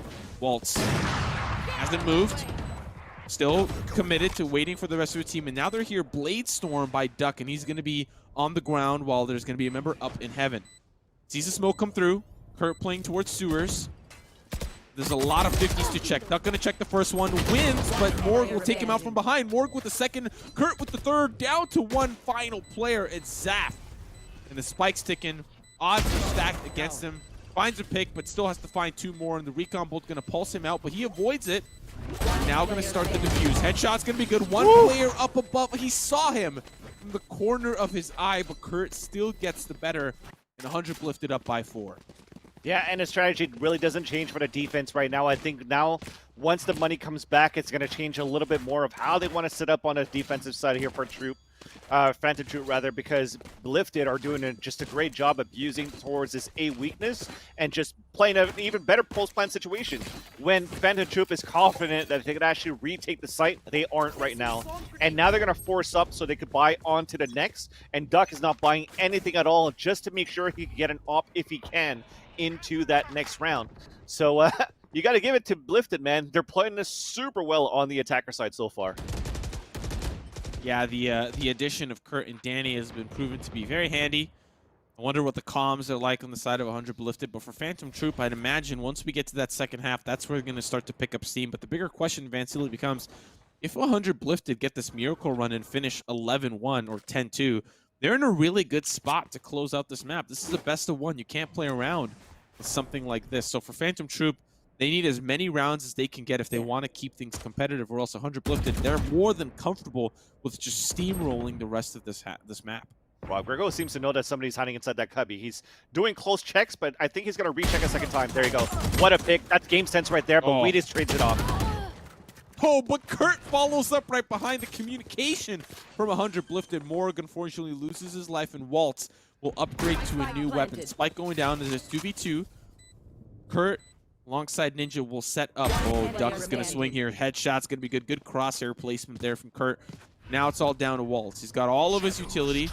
1v2 is doable, but it's unlikely considering it's a 1v2. If we can take them as 1v1s, it's not going to be half bad. There's a player looking up above, and he's smoked. So if Ninja falls, Kurt has to drop down and recover, take him out. But Waltz checking all the corners. Oh, he actually already dropped down. I didn't notice that. And that actually just spoils everything. Waltz taken down, 100 lifted up by 5, and we're at the end of the first quarter, moving into the second. Yeah, I believe there was he probably dropped as soon as the footsteps were being ran by Waltz after he cleared out sewers and saw that nobody was there. So a great play there by 100 lifted, sorry. And then it's going to be finally the op coming back for Duck. As now at this point, we have definitely changed things over. So Duck is going to take the matter into his own hands. He's going to try to op down towards long A if anybody's going to peek in first. While Killjoy, we is still going to pop a lot of stuff onto the ground, then maybe rotate back here after he grabs the orb. Cover going out. Lots of ultimates available. Empress on both sides. Hunter's Fury on both sides. From the shadows on both sides. A lot of opportunity to get involved. And already it's Phantom Troop that get involved. Ninja taken down by Ethos as they're trying to scout out the C side. But with a member like that down, they can't use their utility quite handily. Any of those nano swarms that are in the post-plant position, that's already out of the picture. And they'll have to deal with the members that they have. C site open. They've got 2 players from Phantom Troop towards the A site. So with caster vision, we know that the C site hit, they'll at least have the man advantage temporarily. And that's what they have to work with. Empress, of course, now going to be popped by Grego. Gonna push in. Ultimate backside. More gonna get in a pretty good position. And with this spike being planted, things are not looking so bad. And I think for Phantom Troop on the flip side, they can get the retake together. Vansili, can Phantom Troop break through this defense, this post plant from 100 Blister? Duck is still alive, so there's a possibility. It has to come down to this big flank 2 from Wheaties, and there you go. See, you're trying to get back into position, but you're coming out with your knives out. And now it's a 4-on-4, a 4-on-3, but the op is still actually gone now. Oh, good pick there from Danny Wheaties. Unfortunately, not accounting for the Cubby play. Zap finds 2 on the round. It's all down to one final player. And he's not got a whole lot of presence here. It's a 1v4. Danny actually finds 2, so things are a little bit more doable. Shot dart's going to make matters worse. Can he find the second? Oh, it does, but they still get the defuse. 100 blifted. Danny almost clutches that round, but Phantom Troop secure that round. That was a lot closer than I thought it was going to be. Oh, definitely. I did not expect on a 4 versus 1 that it come down to a 1 versus 1 with the round lost there for 100 Blifted. And the op was actually still alive there for Duck at that point on our rotate, so definitely the chances were in their favor. But again, as I just mentioned before, it was just unfortunate that they were caught with their knives out trying to get better positioning towards that back. So they need better utility if they want to try to do that to make sure that if the flanks are coming, let's say the alarm bot that you see at the bottom left side of that map from Ninja, he should place it more towards the window side or maybe towards the grass area so that they know that the flank is coming from a little bit further ahead. So that they can position themselves a little bit better on the post plant. Early looks this round. We've got Duck who's poised up quite aggressively down C long, while the rest of the team gonna play more passively towards the B side and give up a little bit more of that control, which normally we see 2 members with boots on the ground on the C site.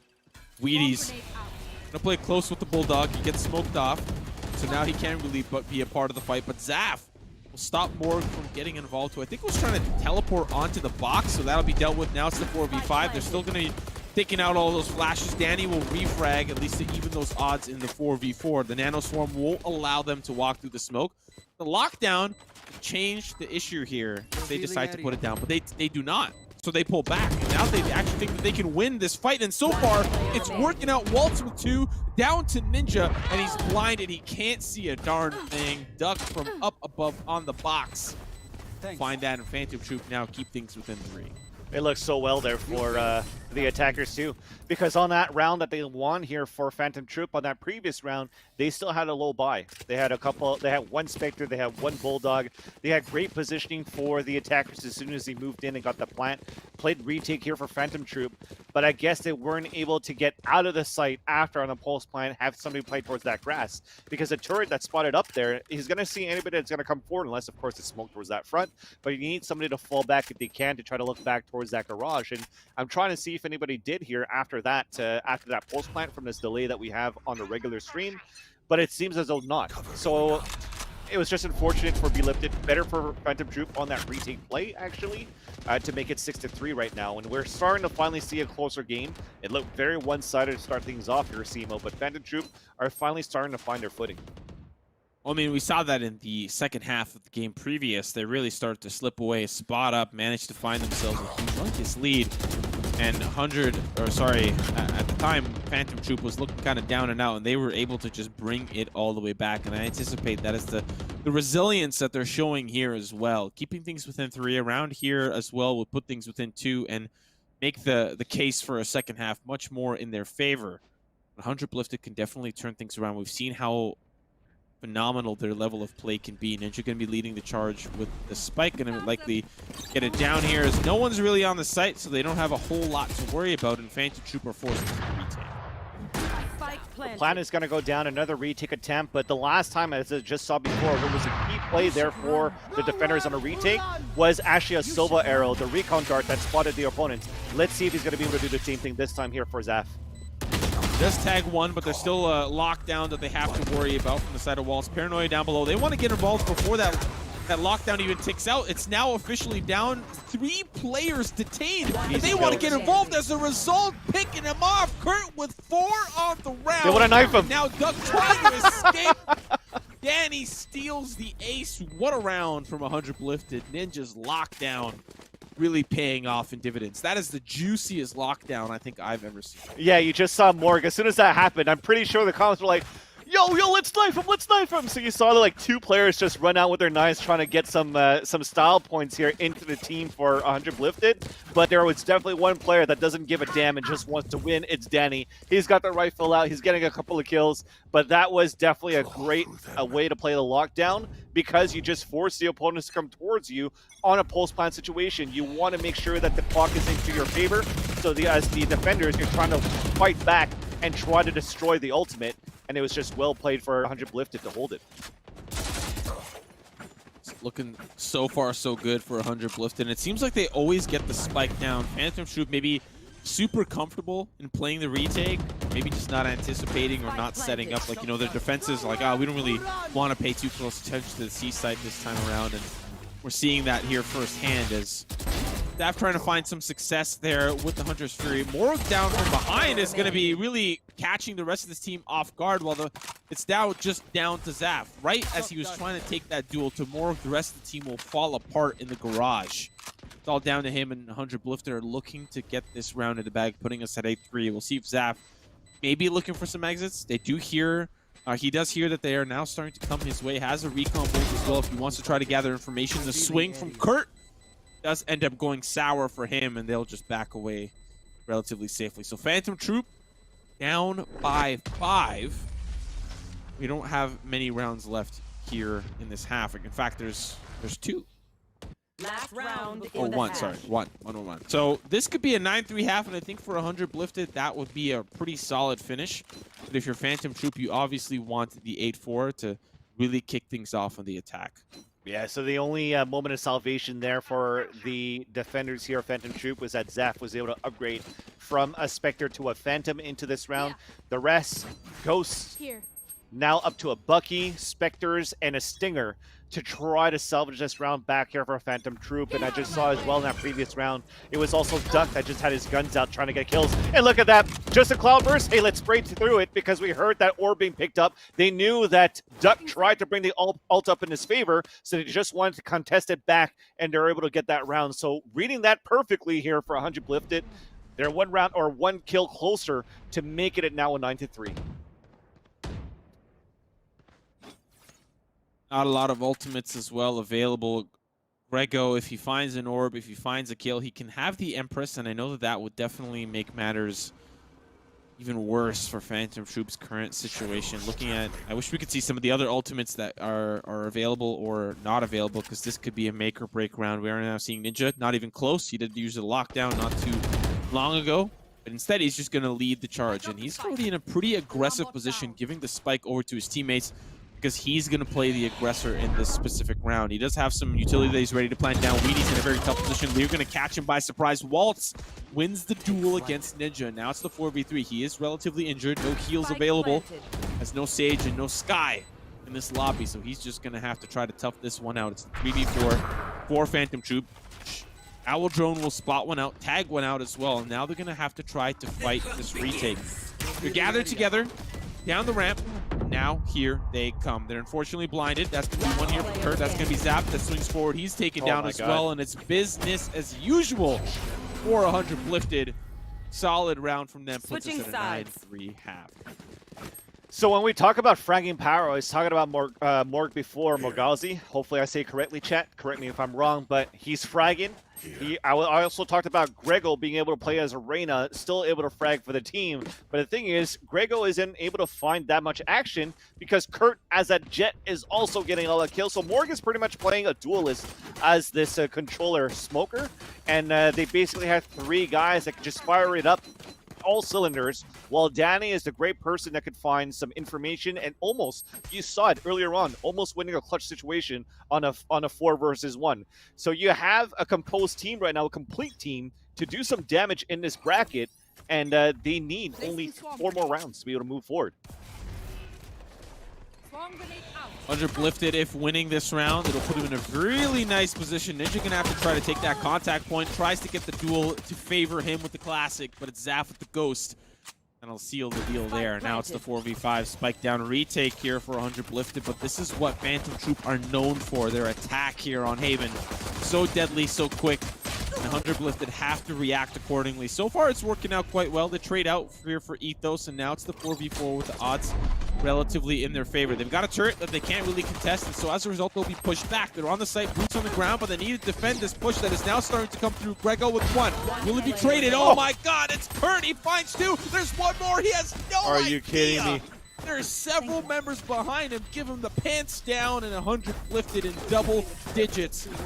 Close this map out within 3. Nothing more you can say from that round. Ninja, seeing that it was a full man rush up towards C, screaming for his life, looking for some backup. He dies, but it's enough information to say, look, they're committing towards the C side. After that, with the 4 players, let's wait until the smokes dissipates from the smokes that Waltz has thrown, and we'll play the retake from there. And after that, it worked perfectly. They're just swarming in as a team from all angles, from spawn, making the attackers focus on spawn while they can still wrap around from the garage side. And even some of them lurked into the site already, and nobody from a post-plan situation saw them come through from the defender spawn into the C site. So a great retake, a great round for Blifted, sorry. And now we have Phantom Troop. Rush towards A, rush towards C. It didn't work. Rush towards B. Let's see if it does. Oh no, it does not work out at all. Only Ninja loses his life, and they just spray through the smoke, find several members. And now Phantom Troop just down to 1 final player. Ethos with the Spectre.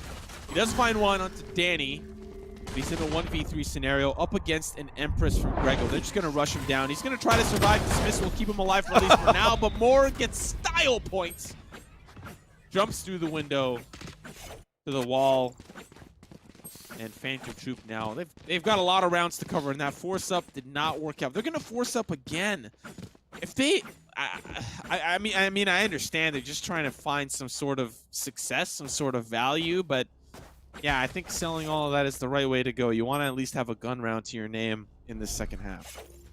Yeah, and Ethos doesn't care because he could actually do it quite well with the submachine guns. I mean, you saw him with the Stinger on the previous matchup when he was able to get, what, 3 kills with the Stinger. Looking to do the same thing in this round and possibly the next round.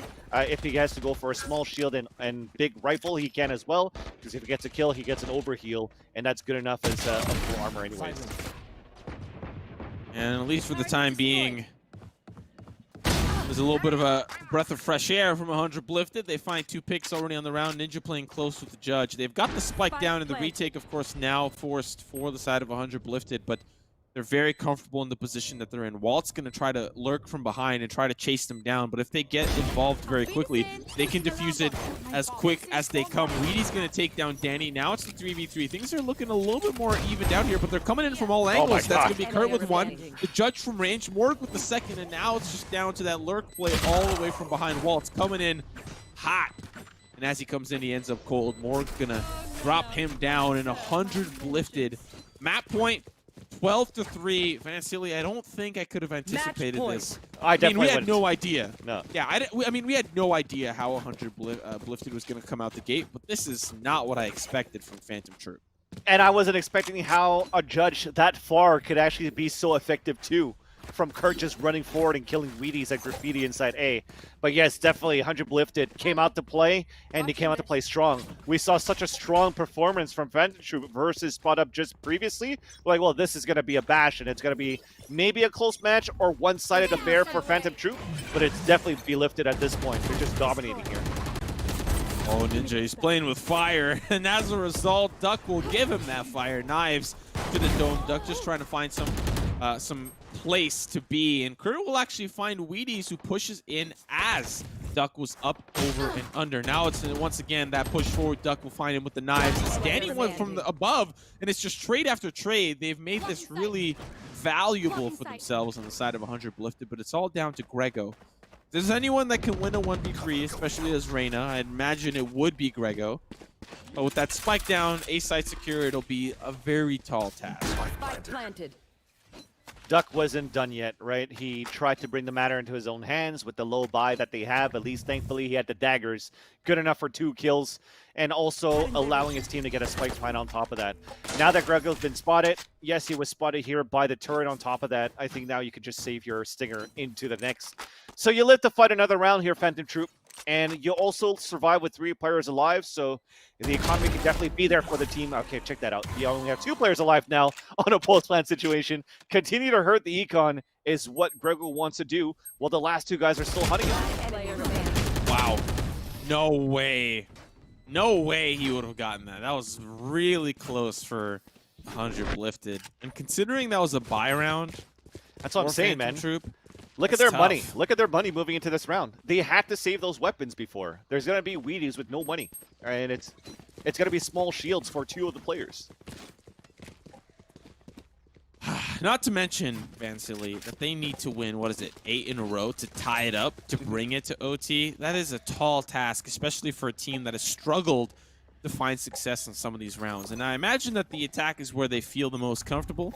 Losing 3 straight to start is not the way that you want to feel that comfort. So we'll see if they can string 8 rounds together. I don't imagine that's going to be the case, but stranger things have happened, and you and I have seen that firsthand. So Phantom Troop, you're not down tonight quite yet. Just focus on round after round. For 100 lifted, if you find an early pick like that, you've got nothing to worry about. I love that. Just use a turret to try to bait it out because they're like, oh, it's just a turret, let's shoot it out. And while they're shooting it, you have the jet that's just going to wide swing, get a kill, and could dash away. I know he was aiming for Wheaties, but at least he got ethos towards that back, dashed away, and that's 1 kill closer to victory. There. 1 minute left on the clock, and now that spike is hightailing towards the B site. They've got a little bit of a utility being used, gather some information, maybe decide to hit the C site instead. Duck now gonna play that contact person to stop the flanks and rotations through the B side. Ninja's gonna likely feel that in just a moment while they are still trying to get control of this garage side. Grego and Ninja working to dissuade them from pushing any further. A lot of ground has been covered by Wheaties, and he'll take out Kurt. Ninja now afraid of what is going to be coming up next. Does see one there. Gonna have to back away. Things are not looking so good. They are going to win a gunfight, but Grego loses one in the process. So it's a 2v3 with dangerously low members. 1 player is teleported towards the A site. It's Waltz, and he's going to waltz on in there. Now it's the rotation that comes in from Danny. He's going to pay the price as well. Now it's just down to Ninja. Nano Swarm coming through. Tries to take it down. They hear his shots, and he's got a Nano Swarm of his own. Lockdown might give him a pretty decent opportunity. Might decide to save it. Recon Bolt strangely doesn't pulse him out. He does get sprayed by Wheaties, and now just trying to find something through the smoke. He's going to back away here. Ninja going to save that weapon to the next round. It's a little close. A little close. Yeah, he's going to be able to, thankfully, at least. Because at that point, Phantom Troop, I don't know if they want to go on a hunt. Because if they know how low the economy is, they can't afford to lose more weapons again. Thankfully, here for 100 lifted, they have enough rounds to work with to still get a couple of rounds to build their economy back.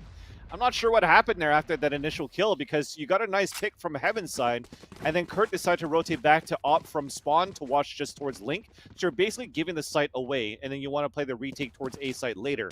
But what happened was that you start losing more fights into this mid side and garage when you had a double pick inside, or a double peek rather, from the attackers inside the garage, where more can at least get 1. So because of that, you're shifting your defense over, you're catching some players off guard, and Wheaties just had a nice pick there onto Kurt.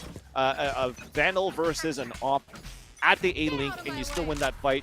There's nothing more you can ask for Lifted. It's just unfortunate in that situation that their aim was just better than yours on that previous round. This would be a pretty huge feat for Phantom Troop if they're able to string all these rounds together. It's going to be likely another round in their pocket. All things considered, the weapon's not that great on the side of 100 Lifted. The economy is finally caught up to them. But we do have some great positioning from Grego. If they do decide to look for courtyard control, they're going to be faced with a faceful Arena. And for at least for the time being, Morg is just trying to provide some annoyance. And as a result, Grego will be able to succeed here. Now the Lear comes through, does not win that duel. So unfortunately, the play is short-lived. But already the damage has been done. It's a 4v4. And the rest of the team now deciding where they want to get this spike down for Phantom Troop. Yeah, and that's the only information that he has so far, right? Only the Reyna inside the window, Oh. and then Kurt long range with the headshot onto Wheaties. I think that's enough. I think you hurt one spraying towards that door. You now have that kill towards A. You know that the lurk is slowly happening from the attacker side towards the A site, and that's why you have now two players cheating over with Ninja playing towards this A link that could go for the fast 30 rotate when seconds left. needed. So this is going to be a tough round here for Phantom Troop. Not over yet, as they have the better guns, but Blifted are looking super good with 20 seconds left. Yeah, if Kurt can find another pick here, things might actually swing all the way back around. We have to remember that the weapon's really quite favoring Phantom Troop here. If Kurt can stop the plant, he can really make things really difficult for Phantom Troop. They're going to start to plant the spike, and all he needs to do is get involved, and he He's got does! it. They won. 100 Blifted! They've won! It's anticlimactic, but a finish nonetheless. 100 Blifted eliminate Phantom Troop from the tournament, and they'll move on to face not Pretty Boys. They'll move on to face Frag Ya Bag. What a performance coming out from 100 Blifted. Vansili, your immediate thoughts now, right now, this very second. I don't understand how they didn't try to at least spray through 3 cloud bursts on the right side of the site, knowing that there's possibly somebody hiding in there, such as a Jet.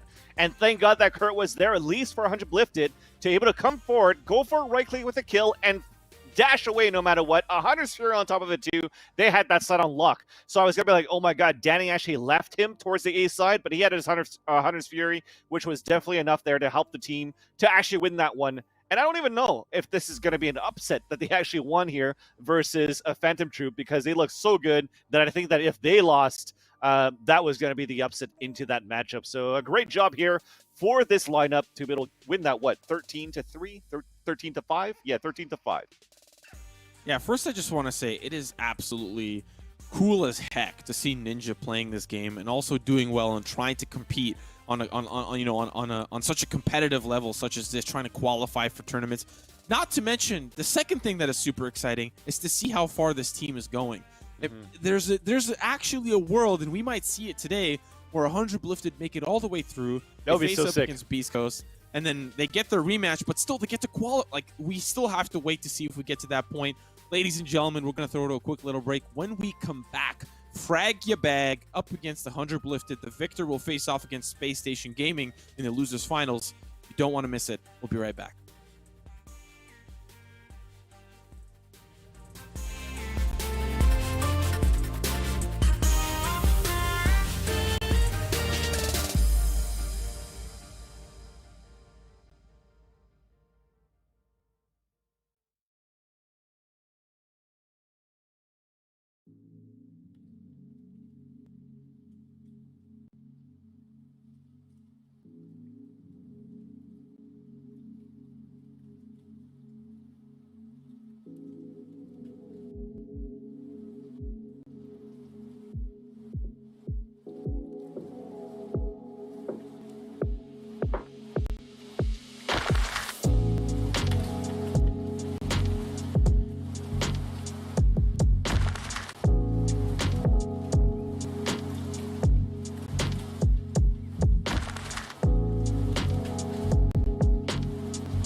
Ladies and gentlemen, welcome back to the Renegades x Nerd Street Gamers Valorant Qualifier. After a very exciting match, 100 Blifted now move on and they'll face off against, I think it's the losers final, before the losers final, up against Frag Your Bag. I'm Simo. Alongside me is the man who's had his Klondike bar and now he's happy. He's content with life. Vantilli, how are we feeling moving on into this next matchup? Oh man, I wish I could have a Klondike bar, Simo, because I'm actually like, I want sweets. I'm actually not a sweet guy, but I want to You're a pig sweet out, guy. You know? I'm a sweet You're guy. a very Thank sweet you, guy. man. You're a Appreciate it. very Thank you. sweet guy. Yeah. I like to munch on some snacks. I like chips. It shows from my weight, and I'm like, you know what? I need to try to change my weight a little bit too. So I've been trying to do a couple of shakes here and there. Tomorrow I have to go to the grocery store and get some cucumber and some apple and some spinach, do some green drinks.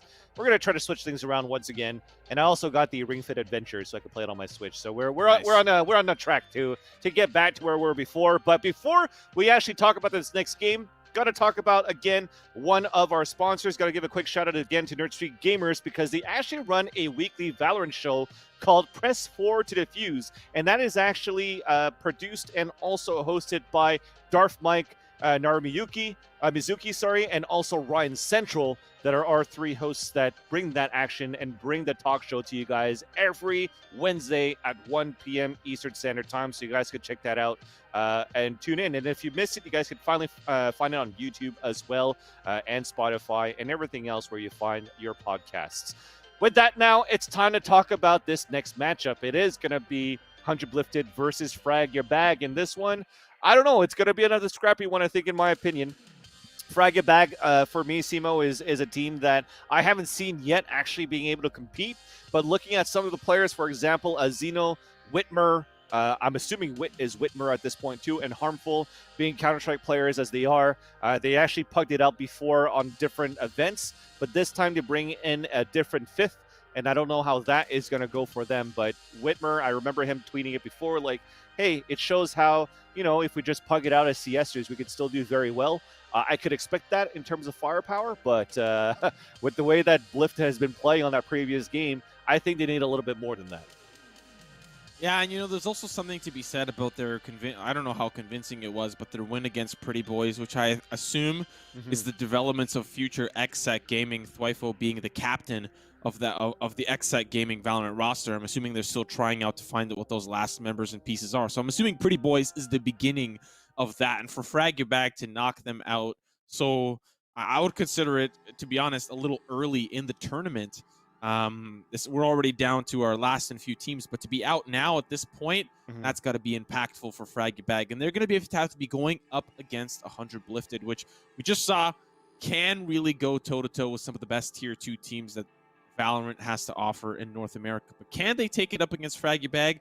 That is the big question that we look to solve. I don't think B-Dog is on Frag Your Bag, but that's okay. It's an honest mistake. You know, it happens. It's okay.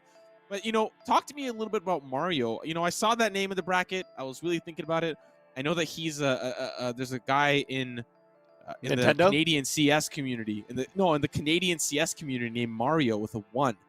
Is this the same Mario, or is this a completely different? I'm not sure if it's the same or not. If I'm thinking of that Mario, I think he's played with like emote in them back in the days too of like the CS:GO days. But this is actually unfamiliar for me, being like a Mario #Luigi. I mean, they actually have a roster with 6 players, right? The like Sugoi TCAP. I'm gonna read through it. I had Harmful, I had Zeno, I had Rossi on top of that too. That's not on this list. Then I had Whitmer, Sugoi Tap, and Mario. So we're at 6 players in this roster. We don't even know who the main 5 are going to be playing into this one, but that's why I'm assuming instead of B-Dog, of course, that's the honest mistake, should be replaced by Zeno. But then is it going to be Sugoi Tap that's going to play, or is it going to be, I don't know what it's going to be at this point. I would assume it would be the same 4 that played before they had a roster switch, and I'm just trying to look back into my browser to see where it was at, but apparently I closed the window, so forget it. We're just gonna have to we're just gonna fall into the game and watch it ourselves, you know? You know, at this point, man, Silly, I'm starting to think that you really should have competed in the Boomer Bowl. You'd fit right in. You'd be right there. You'd be exactly. I'm just here to play, here to frag, and here to like, you know, bitch out and yell if ever I'm not getting the right kills. That's how I play. So here we go. So it was Zeno, Rossi, Whitmer, Harmful, and Jay Maldo the last time that I actually was able to Google this team playing on the weeklies of the VGA Fight Night. So if it's going to be those four, who's going to be the fifth one that's going to play? Is it going to be Mario or is it going to be Sugoi, right? And that's what I meant in terms of my my analysis there. Because I don't know anything about that. No, I totally agree. One of the things that I love, and even with this Beast Coast roster that's waiting for their opponent at the end, is we're getting bits and pieces of different Tier 2 teams kind of come together. Even on this 100 Lifted roster, there's a point where Kurt used to play with the likes of EEIU and a few other members with the T1 Academy, and now that team is kind of dispersed and gone on to different teams and different players. I hear that EEIU is trying out with Immortals and NRG and trying out with different teams. And so it's really wonderful to see some players obviously find success and some players obviously not.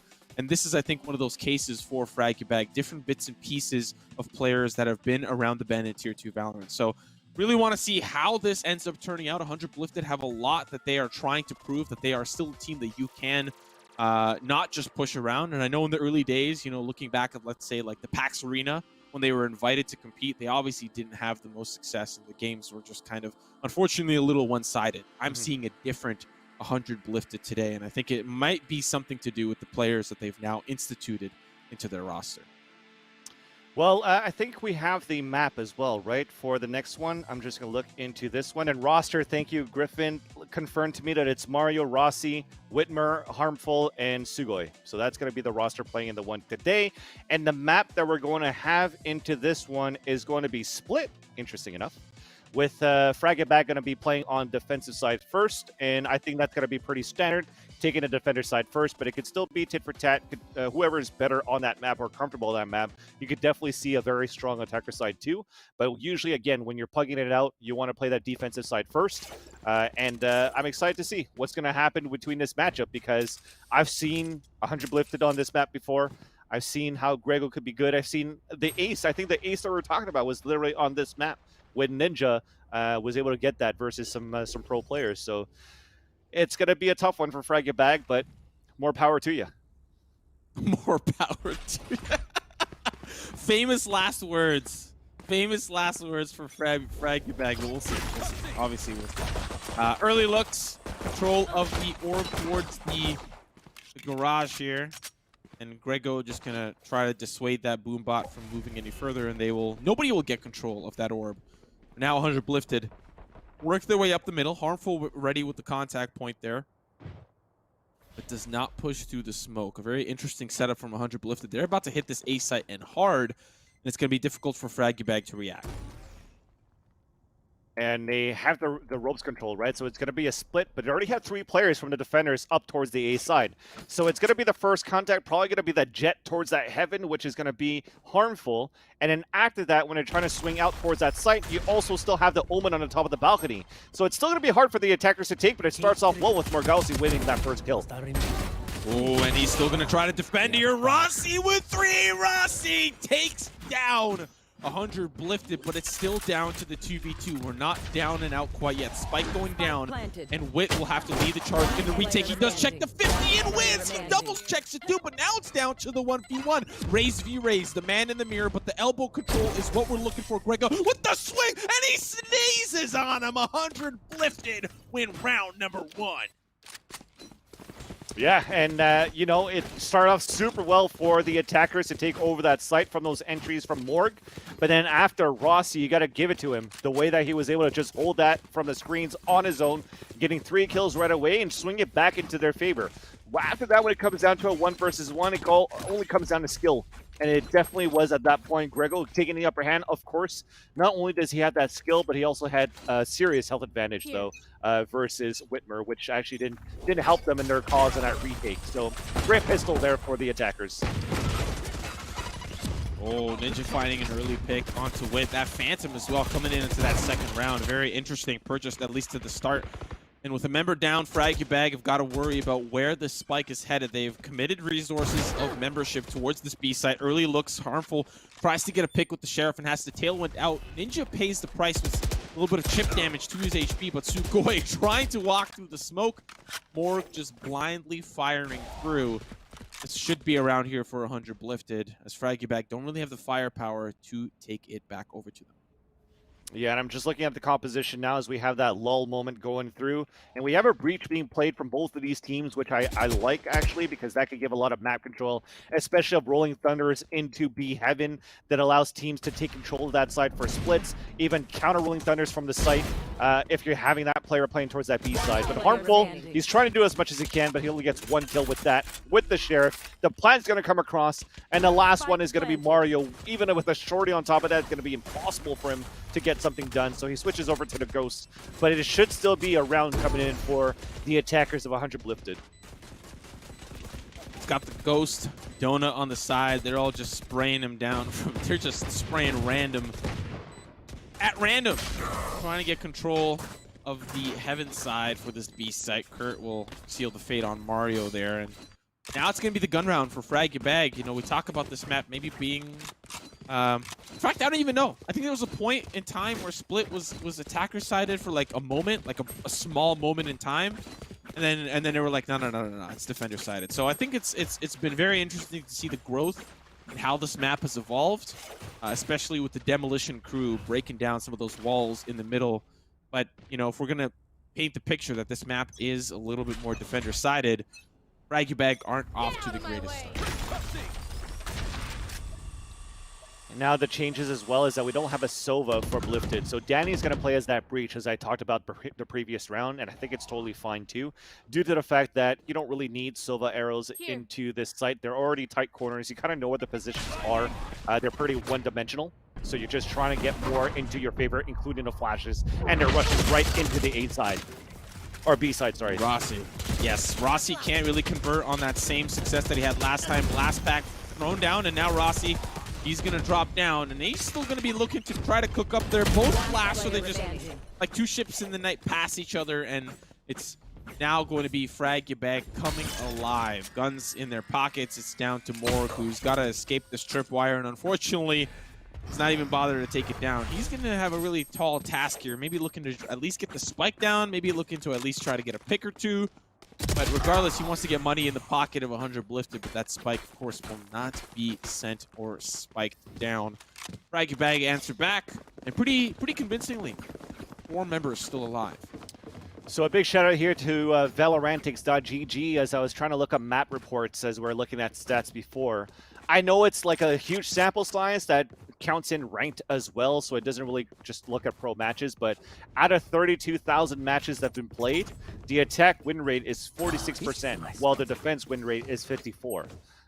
That is the current stats, but that encompasses everything from like the beta until today, right? So who knows with the changes that we had from the changes of the map, when did that start swinging over to maybe more attack or defender sided? But at least you have some sort of a base to know that it used to be very defender sided to start things off. Yeah, very much so the case, especially with how the walls were positioned and the defensive barriers. Very difficult for the attack to break through, and we've seen the changes now slightly. And no Sage too, right? A little bit more to has work been with. another thing, What? right? Sage being nerfed down all the way Yes, to nothing as is well. also another big factor. So, like you said, we have to see how this map evolves with the agents that are being nerfed, being buffed, and also agents that are coming in. So this is what I like as well. It's not really about the maps that really changes the meta sometimes too, or a new map that changes the whole gameplay. It's the changes of these agents and new additions really adds up to this game, which I really love. With that though, we see that the attackers are looking for this mid to A split, with control already towards Heaven's side, while you have a very passive play here for the defenders. They have a crossfire set up to help out as much as they can towards A. Oh, 30 he's still seconds Grego, he hops through, and the showstopper was looking to take one out, but it takes him down with it. He Now died the from pain 3v3. shells, actually. So he Wait, kills, what? yeah, Oh. he killed Whitmer with the showstopper, but died from his own pain shells. We'd Weird. love to see it. 12 seconds though 10 remain, and they're seconds going to left. hightail a little bit towards this B-side. Ninja waiting with the flank. I He's know going to find exactly one, maybe where two. you Not going to be the case. Planted. Rossi take him down. Now the rule theft will reveal the position of the rest of the team. One's going to be lurking down towards behind, trying to get up the stairs, but he backs up and goes back towards the site. They drop down, straight through the box. We're going to take some of that damage and ultimately loses his life. Now it's just down to Danny. If he can play this well. So far, they have no idea he's in the back corner. They're just trying to clear all the different angles. Headshot's gonna be good. Danny! Oh, it's the clutch for 100 lifted. He redeems himself from that 4 versus 1 on that previous map on Haven when he had to play against Phantom Troop, and this time on a 2 versus 1. I mean, they knew where he was at because he threw a flash out to help out for his teammate to peek out and try to win that fight, right? Was it Morg that was with him? Nonetheless, though, stuck on a 2 versus 1, using a different position as well. Instead of bringing the fight long range towards him, he played the tight angle. He gambled in that situation. If Frag and Bag actually split towards that front side and towards that billboard, maybe it would have been a different story, but reaction time was definitely there for him to get that 2K. Ooh, harmful. Very aggressive push forward. Does end up getting that ult orb, which gives him the Blade Storm, which might be the ticket into winning this round. Fraggy Bag, of course, down to a very disadvantageous position. Some weapons are, of course, still online, but after that win, they're down to a loss bonus reset. So they're only getting 1,900.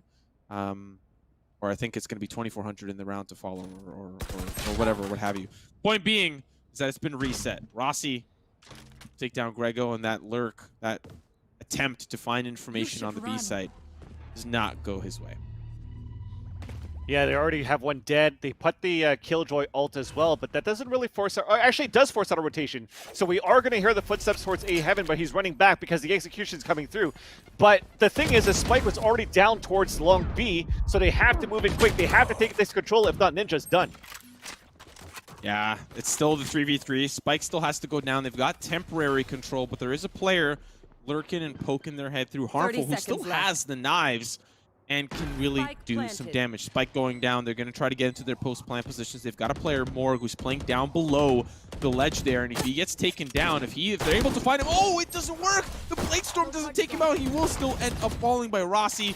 Now going to be the upgrade there for Harmful. They're going to have to deal with this 3v2. Rossi going to take out Danny. Now it's just down to Ninja. That's the swing. He can't find it from close. Rossi, 4 on the round. Give Frag Bag another round. And again, I think that was just a small miscommunication there from the attacker side, because yes, Ninja sold that fake, or not tried to. He did sell the fake because the Rays actually ran back before and only started running back towards Heaven's side for Whitmer once he saw the smokes coming in from Morg on the attacker side to execute towards A. But if only the spike was there with the players moving through, they probably would have had a plant later on, which would allow somebody like Ninja to still lurk back and play like a backstab role instead of having to run into the site, where now you're committed to clear out the area for the attackers of 100 lifted, and nobody's able to push back outside the site to try to play the lurk role right after. So you're pinned on a turtle, and then it's a 3-man retake, and the crossfire is better on that retake for the defender side for Frag Bag. Ninja's got the turret out, finds himself in a duel, which the Classic was trying. It was a little train that could. Eventually, Grego will finish that one off. Yeah, they've got the spike now planted. It's down to 2 players for Frag Bag. And Eco, a thrifty 400 lifted. They obviously lose 2 members. Mario and we will take care of that. This has already gone incredibly sour. Danny playing close. Wow. For some reason, I don't know how Wit survives that. Here comes the showstopper, and it'll take out Danny. Now the 1v1. Mario up against Grego, and the thrifty goes right into the pocket of 100 Blip. That was a quick round. Yeah, we saw how little, it's unfortunate from a Classic at that range sometimes it just doesn't get a kill. When you're shooting that slow and it's still not connecting the shots, you have that slight RNG sometimes into the game, unfortunate. But thankfully, for the rest of his teammates, they were still able to move in quickly into the site and actually dispatch everybody from balcony and the back of the site to get that plant. So very well done for Blifted. I don't understand how Frag Bag didn't see that coming from a mile away, because they have those rifles versus the pistols. I saw 2 players got flashed, so I guess it's just great positioning from the flashes, and that was a little bit of a missed jiggle peek. That was way too wide as a 180 jiggle peek. Yeah, I think at one point he was just like, I'm just gonna fly. I'm just gonna spread my wings. Hopefully I go up, not down. This is obviously the latter that he ended up feeling, but yeah, I don't even think he had any intention of doing the second part of that 180. He just went straight. He just pressed the W key. So now with that early pick, 100 lifted. Despite having weapons, still have a tall task ahead of them to break open onto the sites if they're choosing. So far, Morg is just trying to provide a ruckus on this A site. And there's 3 members that are committed here. And so 100 Blifted can definitely take advantage of this if they rotate correctly, push through post, find a pick on that B site, maybe lose a member, find another. They can open up that B site and play retake in the post plant. Frag Bag still really unsure of what the rest of this round has in store. Yeah, they're really counting on Morg. At least Morg is counting for his teammates to make a bit of noise so they could force a rotate out from ropes and he could maybe get the backstab. But he still has to come up against 30 Rossi seconds face-to-face up and towards heaven. So they're slowly trying to split into here. Thankfully, that the Raze as Whitmer only has 20 HP, but he's slowly going down the ropes instead. So that's a free kill for Whitmer. He's able to fall back. Now they have to fully commit towards the A site. That's one kill to entry into Morg, but that's it. The other guys could still rotate into the site and still hold a good crossfire. Oh, Rossi, unfortunately, the Spectre doesn't work out. He pays the price with his life. Mario now has to duel and can't. It's the 3v2, but don't they? I don't think they have enough time. They don't have enough time. No way. Why did he keep running in? Oh, that hurts my brain. A migraine's coming. I feel it. I feel it. That was Danny, right? Yes. I think he... I mean, you're trying to get a plant. I guess you had to move in a little bit further in. I have a feeling you could back up a little bit more to get the plant. I might be off on that. I mean, look at it. You're looking at the minimap yourself. As soon as you turn around the elbow, you could already plant there, but he's decided to still run in towards where that top of the A is instead. So he lost valuable seconds when he could just plant it as soon as he turned the corner and his teammate was watching his back. Nonetheless, if you die and you lose the plant, at least you attempted to get the plant down on time. Yeah, like the logical thing about getting a spike down, and you all, like, from a fundamental level, this is Valorant. You get the spike down, the defense now have to play as the attack. They've got to attack the site and get control back. And so when you don't have that threat, you just lose the round.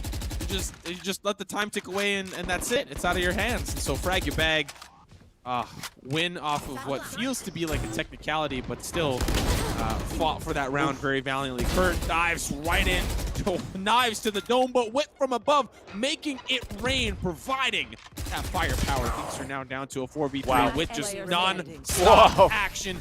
4K on the round, and Rossi from close with the Spectre will take out Kurt. Now we're tied up 4-4. 4 rounds remaining, including this one in the half. Yeah, Kurt had a perfect cloudburst that actually allowed himself to get into the site and get an entry kill into A.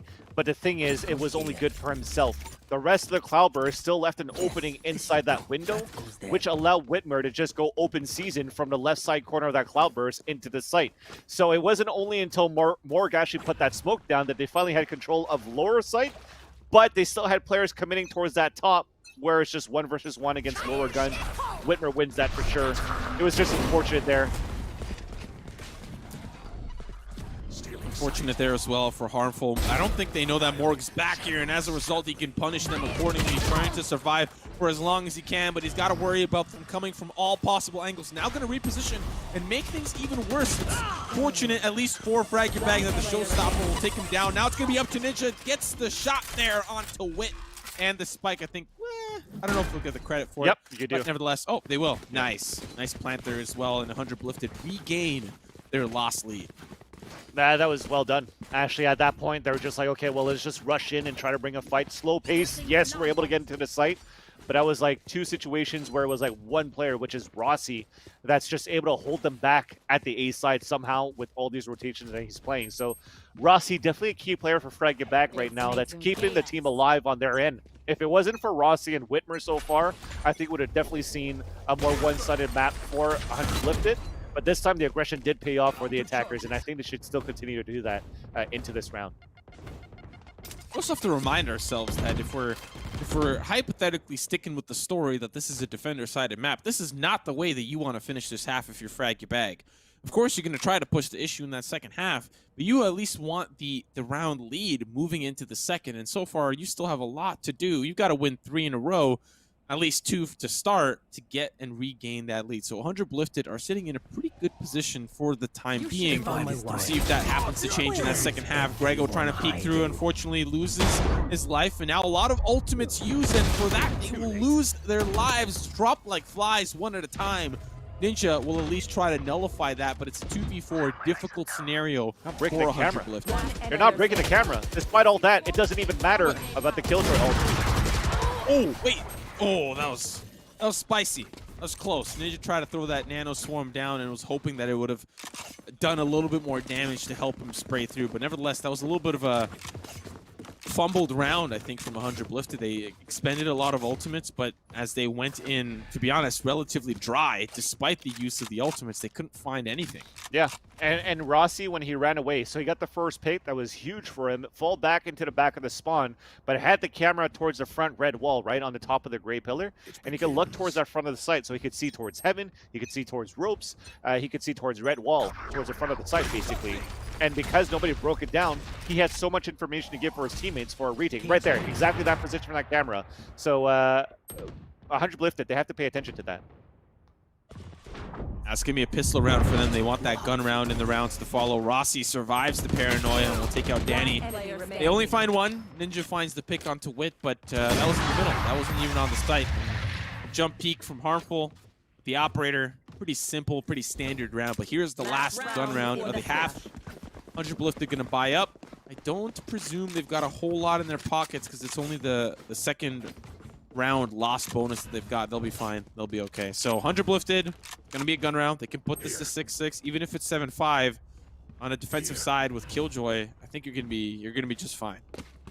Yeah, you're not really trying to push aggressively like you kind of did before. They have a 3-2 leaving middle wide open. You're gonna have a battle towards this orb very soon. Probably because they're trying to see if somebody's going to try to grab that orb early for an ult. And there you go, they're fighting for it. And Whitmer dies first. This is huge for them right now.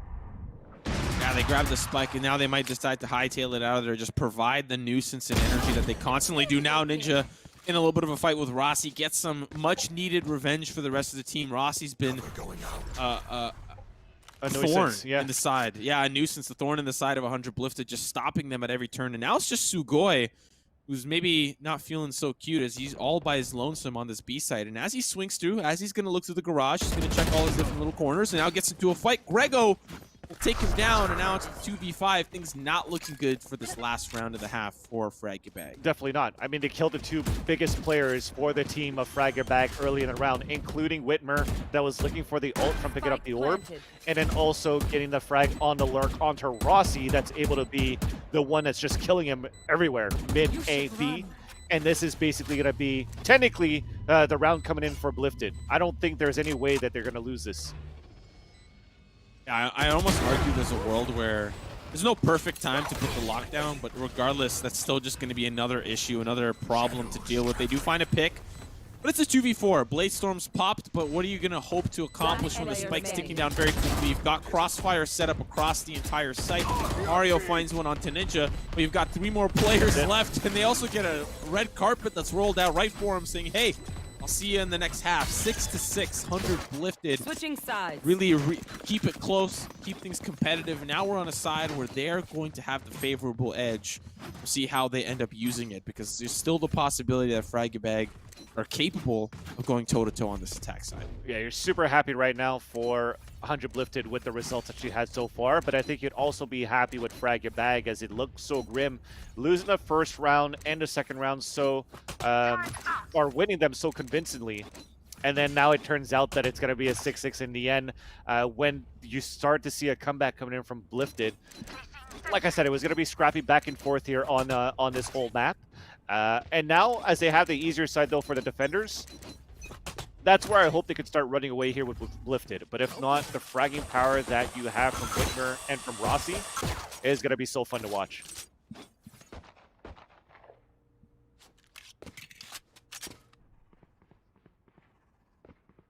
So far, patient play from Fraggerbag. It's the pistol, and usually you see players running around like headless chickens, just trying to get active, trying to get involved, and bring the volatility that is pistol round. But this one's important. 100 Lifted win this one. They're off to a phenomenal start on the defense, but for Fraggerbag, they can delay lost rounds long enough to find themselves at an even footing. You know, put us at like a 8-6 if they win this pistol. So we'll see. As 50 seconds remain on the clock, it's going to be attack towards this A site, but you can't push in when Kurt takes you down, or going to lose his life. And with that alarm bot, they might pull back. They actually try again. Grego Gonna take out Harmful, and now things are not looking good if Kurt can find this one. And that one, Kurt, 3 on the round. Sugoi, 21 HP. Tailwind comes through. Kurt, Oh my God. Are you kidding me? 4K on the round, 100 lifted, start the half strong. He ain't scared, man. He ain't scared. And like we talked about that previous matchup, it was Morgan Kurt that was able to frag up, but another guy that could frag on the board is Grego.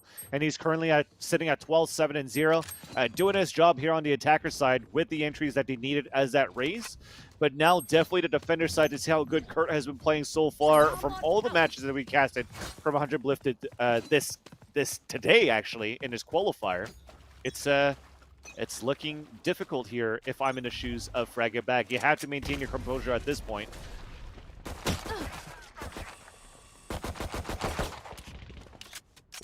Strong team, strong roster from 100 Blitz. And as I say that, Rossi gonna push forward, get the headshot onto Grego, but not before 3 players end up falling. Kurt gonna be responsible for 2 of those kills, and now Fragabag just down to 2 themselves.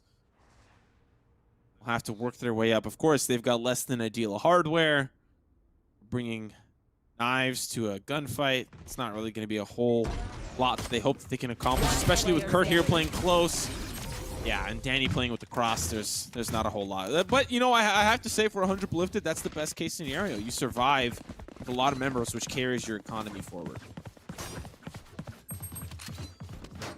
So now you're not going to see many upgrades, right? They went for full Spectres on that previous round, and now this round it's going to be full Spectres again. You saw that Kurt dropped his Spectre for his teammate because he could actually pop out the Bladestorm if he wants, and they could actually use the SMGs in this round into their favor just to try to chink down the economy as much as they can versus Fragabag, or even win that round on top of that because they've been good in their positioning, really catching Fragabag off guard because so far in every single fights that we've seen, in the face-to-faces, and there you go. That's what I'm talking about. It's just them getting the better angle to start things off. They're not looking at the right corners here for Fragabag.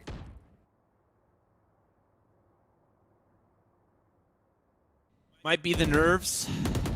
Might be the skill discrepancy. It's hard to tell. You know, we don't know what the comms look like. We don't know what the strategies are. We don't know if this is even a map that Fragabag are comfortable with. It's split. It's a map that North America tends to hate, and Fragabag's currently hating the position that they're in, trying to push through the garage. Does not work out well for them. It's the gun round for them, and 100 Lifted are at the precipice of putting their economy down in the gutter. It's Spectres, man. It's Spectres and Knives that are making this a 4 versus 2. Long range, mid range on those first 2 kills. And now they're still going to try to come into B, but you already have 2 players playing towards B, and they're playing for the retake. With a Nanostorm, it's good enough. Cover going out. 30 seconds remaining. They know exactly where they are. They're starting to position themselves correctly. Spike now going to start to go down into the fault line. That's going to stop him, at least give him a headache, and Ninja's going to continue that pain right to the dome. Wow.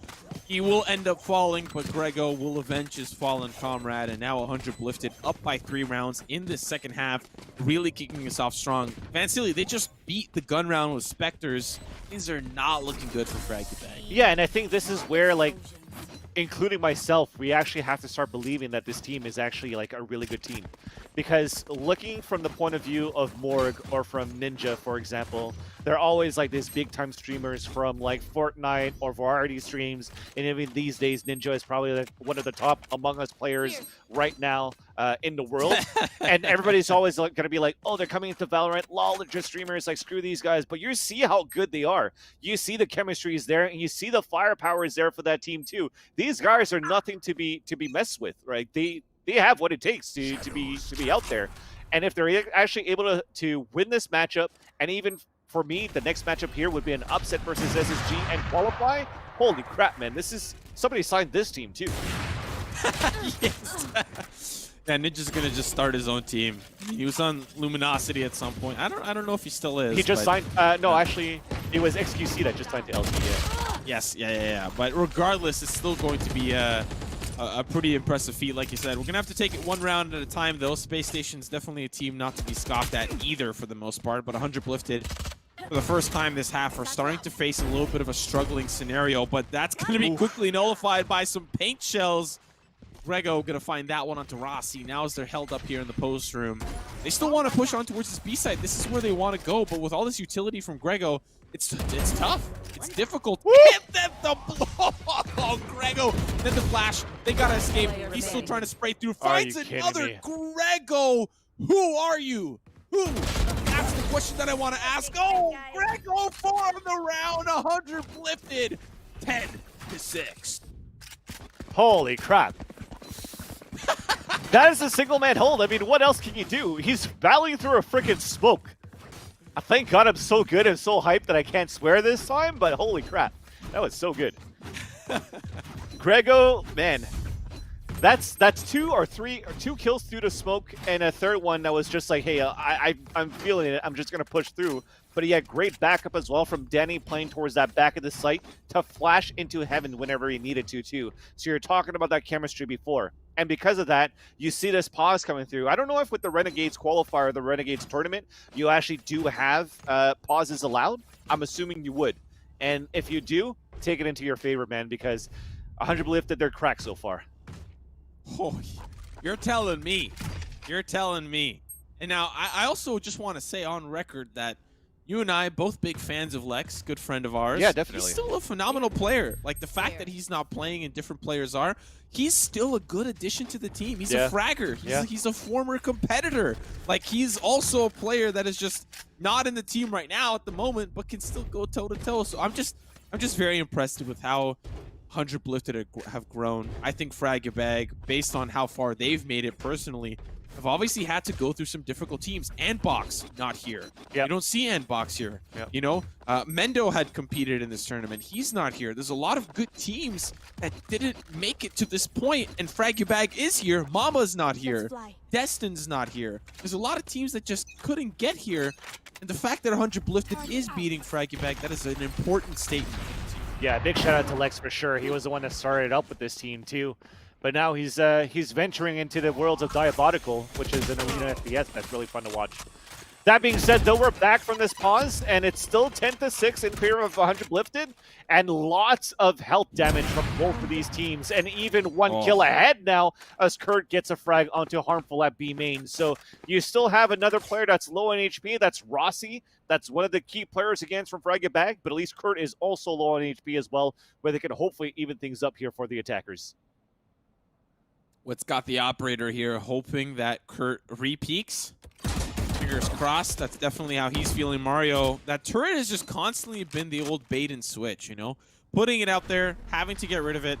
I think that specific strategy as it pertains. Oh, hold that thought. Brain cells, stop thinking about it. Wit finds 2. Danny will answer back, but now he's got to worry about this paranoia that was supposed to come through. He's ready with the fall line. That's going to be another red carpet that's rolled out here from the side of Fragabag. It's the 3v3. Ninja and company. He's going to be leading the charge, trying to retake the site. Spike, of course, now going down. He's going to try to set things up here, Rossi. Getting into the corner. Nano Swarm barely touches him. He's able to survive it, at least for the time being. Yeah, they think that it's clear. They think that it's unchecked. It's going to be so good right now once they run through. The thing is, they have so many utilities for flashes for the retake, but they're not clearing it. There you go. Easy kills. Oh, but he still falls. Danny, it's all down to him. He's going to be sprayed through the box. Here's the swing. Mario takes him down. Fragabag, I think that was a very crucial round to win. The fact that 100 lifted managed to get so many rounds chained together, 4 rounds in a row. I mean, their economy is obviously in a great spot, but you need that one to stay competitive if you're Fragabag. Yeah, and like I said, even if he only got 1 kill and he died, that was good enough, right? Because as he dies, like, well, the last guy is right by the turret, so the 2 remaining players could do the perfect crossfire to hold that off. So a great way to open things up, actually. Whitmer taking the matters into his own hands after losing a player early into the round. He opens it up with 2 op kills inside B, which allowed his team to get into the site. Like I said, on that retake, they had Breach, and they also had Omen for Lifted. I don't know how much ability they had left, and now they're caught with their hands down. With their pants down, sorry. Caught with their hands are definitely down. Yeah. A very unfortunate way to go out here if you're 100 lifted. Well played from the side of Fragabag. They just capitalized on a mistake, and that is what you love to see. If 100 lifted managed to get a pick, that's already something that should not happen if you know, on the side of Fragibag, because they fumbled it really hard. They had a player throwing a paint shell who was like, well, damn, I got to switch to my weapon now, but didn't have enough time. And Ninja just kind of got stuck on the corner there. So should be around here for Fragibag, especially with 100 Blifted held up in the corner trying to save these weapons. And I totally get it. They want to keep their money. They want to keep their economy. And I have a feeling that they feel personally that they can win this one. Yeah. So far, I see the strategy of Lifted, because they have that confidence so far of how they're fragging, is let's just use our utilities on the offensive side. But they got punished by it. You saw how Ninja's playing it, right? He's going towards the entrance of the garage and puts his turret down onto the ground so that he could know if his turret spots somebody and somebody's shooting him. So he knows how many gunshots would be fired towards it, so he can waltz in with his teammates to try to get some kills. But as that happens, Greg was already committed and out in the open with the paint shells in his hands that he got killed before he was able to throw them out. So they have to adapt a little bit in terms of how they want to deploy their abilities if they want to play aggressively that way. But I think the wide swings that they have with the rifles is definitely good enough because, again, they're just cracked so far on the way that they're shooting. Yeah, I think if you're 100 Blifted, you're not hoping that that same mistake in the garage happens again. They're going to try to take a different approach to their defensive setup. Fragibag going to try to run it back once again. Pressure towards garage, early shots towards Ninja. He does survive, not even tagged once. And now the flash comes through. Harmful has to get to safety, and the smoke down is going to give him a little bit of some solace to escape. So far, 100 Blifted playing the respect game. The attempts last round, they're going to forget it. They're going to move on. And they're going to try once again. Grego, if he can find a pick here, or if he's taken down, it's going to be really good for either side. So one player close, and once again, caught with the paint shells in his hand. That's brutal. And now trying to get involved. What's going to find another? What's going to find 300 Blifted are falling apart one at a time. Now it's just down to 2 more. He's going to be the first responder, finds one. The op shot doesn't hit him. He's got to run away and escape so valiantly. And now it's just down to the 2v4, and I don't think that they're going to want to contest it. You're saving. You save your guns in that previous round, so you force drops. Now you have your B site being opened up quite easily. They have a great post plant position on the 4 versus 2. I mean, you still have Omen alive, so you could still throw a lot of smokes onto the ground. There's not much you could do here for Blifted on an attempt at the retake, especially you committed so much onto the operator as well. You're just going to try to save it into the next. But that's 2 rounds in a row where I was going to call him Conor McGregor, where Grego actually came up huge as that raise in a couple of kills on that 4K, but into the last 2 rounds get caught with paint shells in his hands, and those were 2 very costly rounds there for the defenders. They had to readapt a bit. Grego, just keep your gun out. You're good with your gun out enough. Just kill them with it. That might be the advice that the team is probably talking about right now. Grego, just don't use utility. Just please don't. Just keep it in your hand. He's got the showstopper this time around, so for the most part, I think that he can definitely do some damage with it. All 100 Blifted need to do is string 3 rounds together. Considering there's still many more left to come, if they can find themselves a pendulum swing back into their economic favor, they'll be sitting pretty. But Fragibag, this is a glimmer of hope. They're almost tied up 9-10. If they win this one, they can lock us up 10-10, and they can start their own momentum builder here. But not looking so good for 100 Blifted. A shot that should have landed for Kurt goes sideways. Wit sending the headshot in.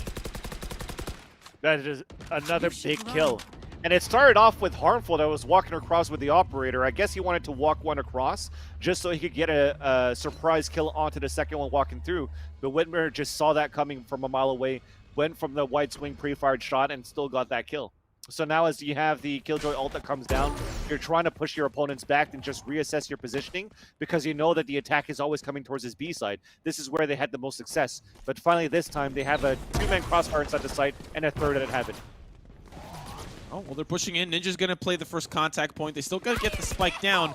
And unfortunately, it's a very tough position. Showstopper going to be coming through, and it does look like it's going to be sent down. That's going to be it going down. Rossi can't convert on the frag. Oh my God! Grego again. Ninja with 3. He gets taken down, but now it's the 1v2 shot's going to be good. Has to reload the clip. It runs dry, and so do Fragibag's chances. Round in the pocket for 100 Blifted. They never expected there, especially after Kurt died on the top of the billboard. Ninja, after he ulted, went into the exact spot just under where Kurt died. So when they hear the breach throwing all of his utility towards the balcony side of B, they're like, okay, well, there's at least that player there, and we know that Grego is playing B Heaven because he's played there previous rounds, and he also just shot a showstopper from that area. So nobody's playing the backside platform or a billboard. So as they run through, Cover going out. what, he got a 3K out of that one for Ninja? He single-handedly helped that team from Lifted get that round. That was a big play there. Sneaky play from Ninja. Lives up to his name. Woo!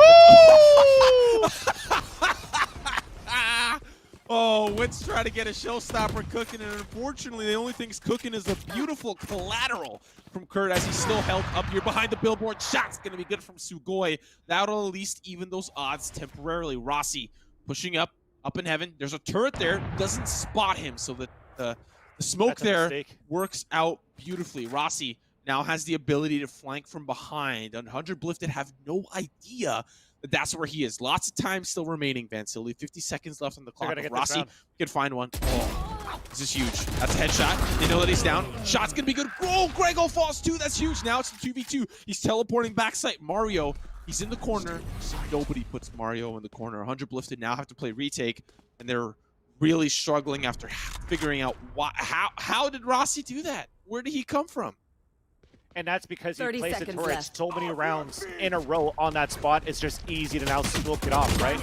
But there's an ult coming through. Mar gets the kill. It's a 2 versus 1. He's at 30 HP. Danny gets another one as well. Actually, it was a 2v2 and to get it. Oh my goodness. How? Oh my goodness. Vansili, I want to declare my love for Valorant. This has just been such a phenomenal best of one.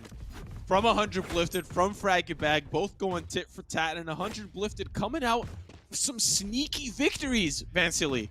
How, like, they're just slipping right through like sand, right through your fingers, just right on, like, I'm speechless. Rossi had the perfect flank. He had a great opening onto Ninja, and then also onto Grego at Hellside, and somehow they still lost a 2 versus 2. I have to look back and see how they were able to retake that one, because I saw Rolling Thunder came out as well. Nonetheless, though, it's still going to be a gun round coming in for Fragabag, and they're still going to attempt towards this B side, because again, it's where they've had the most success. Yes, they've won some rounds, they've lost the previous 2, but they're still going to attempt at that because that's how they get the openers as well. So let's see if it pays off this one.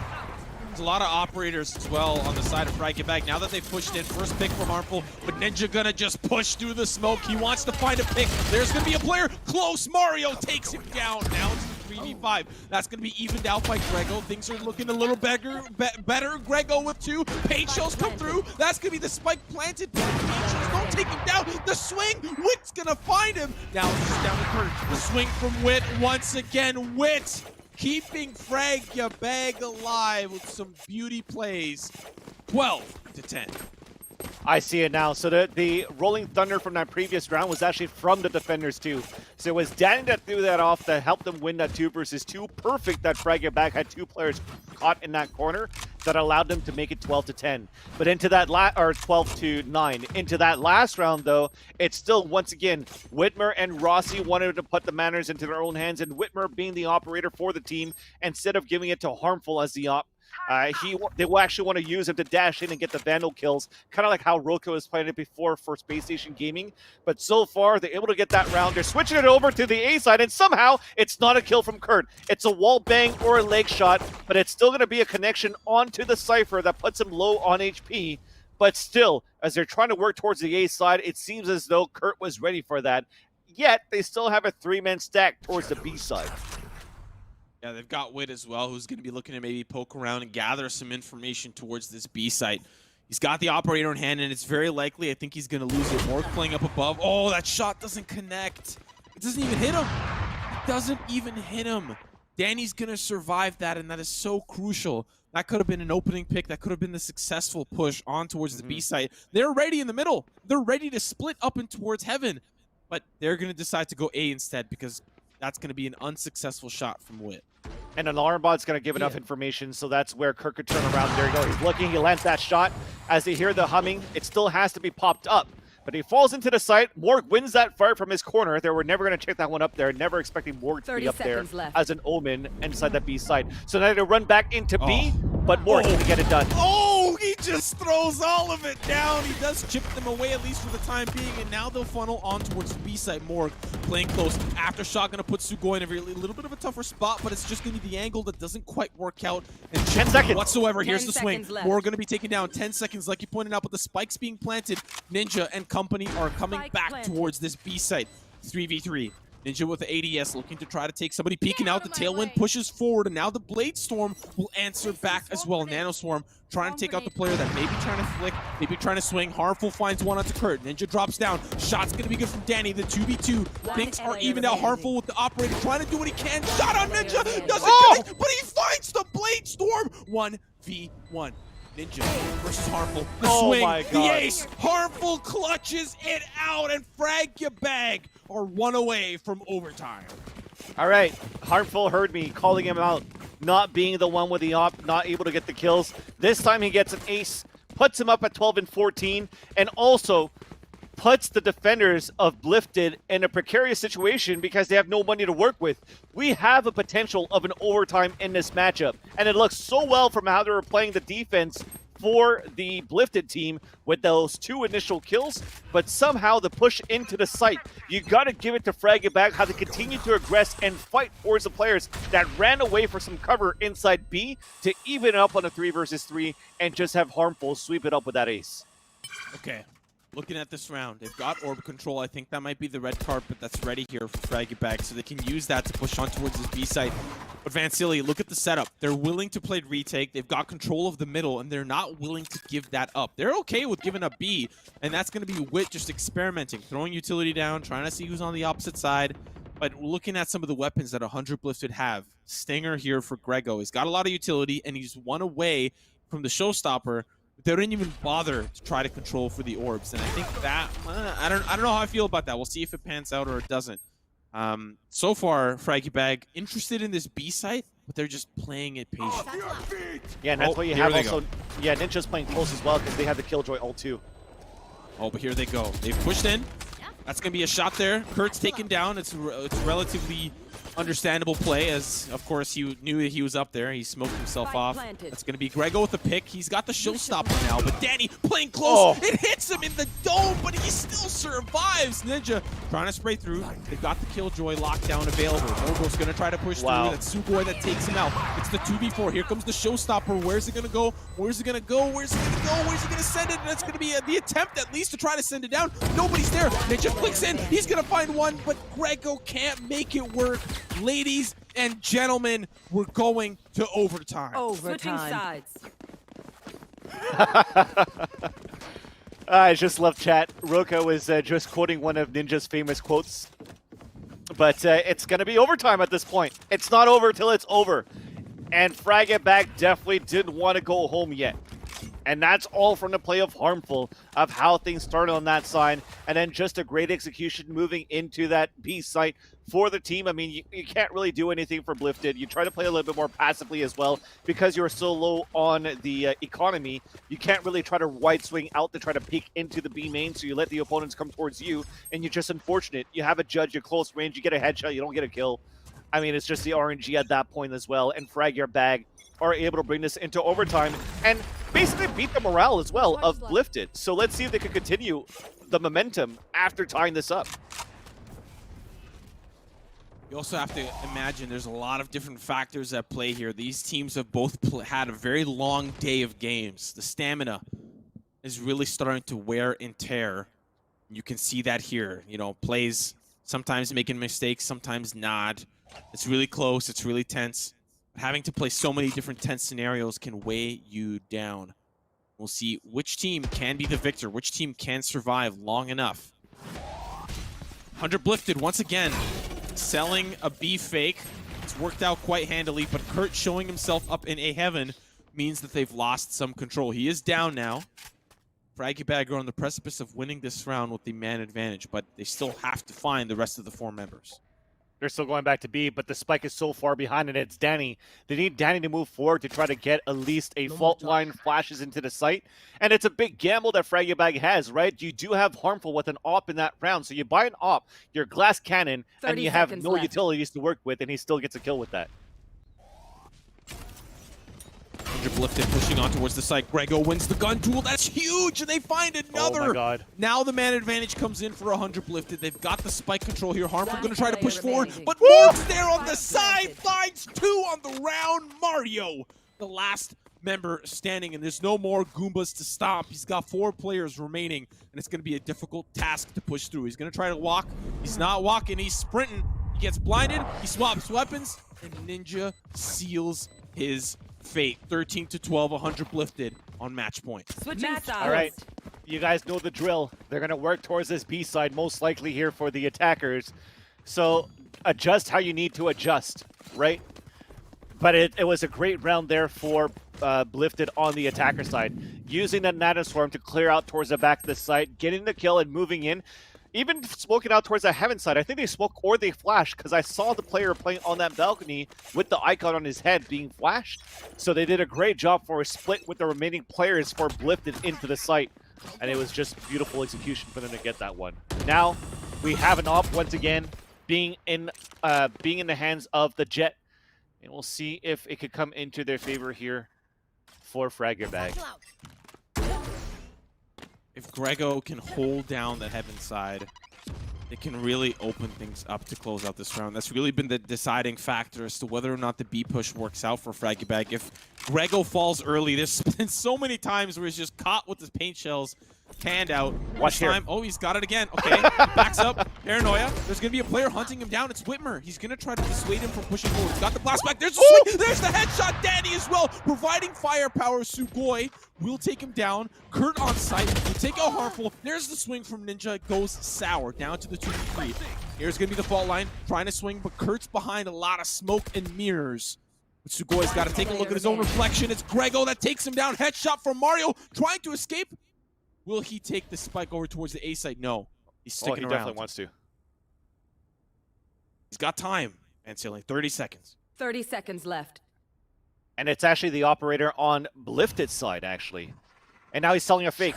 So he's going to try to throw a smoke here towards the A-side screens, but nobody's there, so they're never going to hear it or call it out. So it's kind of like a tree falling in the forest, but he's still gambling towards his B side, but they're pushing towards B main. They're definitely going to hear the spike plan at 10 least. seconds With left. 10 seconds left, they're walking back in. That's it. It's over. They're winning this one. Yeah, he's got a plant, though. He's going to try to plant, and yeah, Paranoia. He's going to try to stick it. They're going to swing. Shots out. Guns out. Kurt will seal the deal. The last pick of the round. 100 lifted. They will move on to the losers final to face up against Space Station Gaming. I know the chat is filled with doubters. The chat is filled with Fortnite Keck W, but 100 lifted are in the top 3.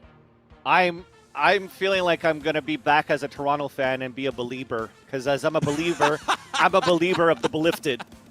That was some great Valorant play here from this team, and I'm looking forward to this matchup versus Space Station Gaming. I think this is going to be a banger of a match.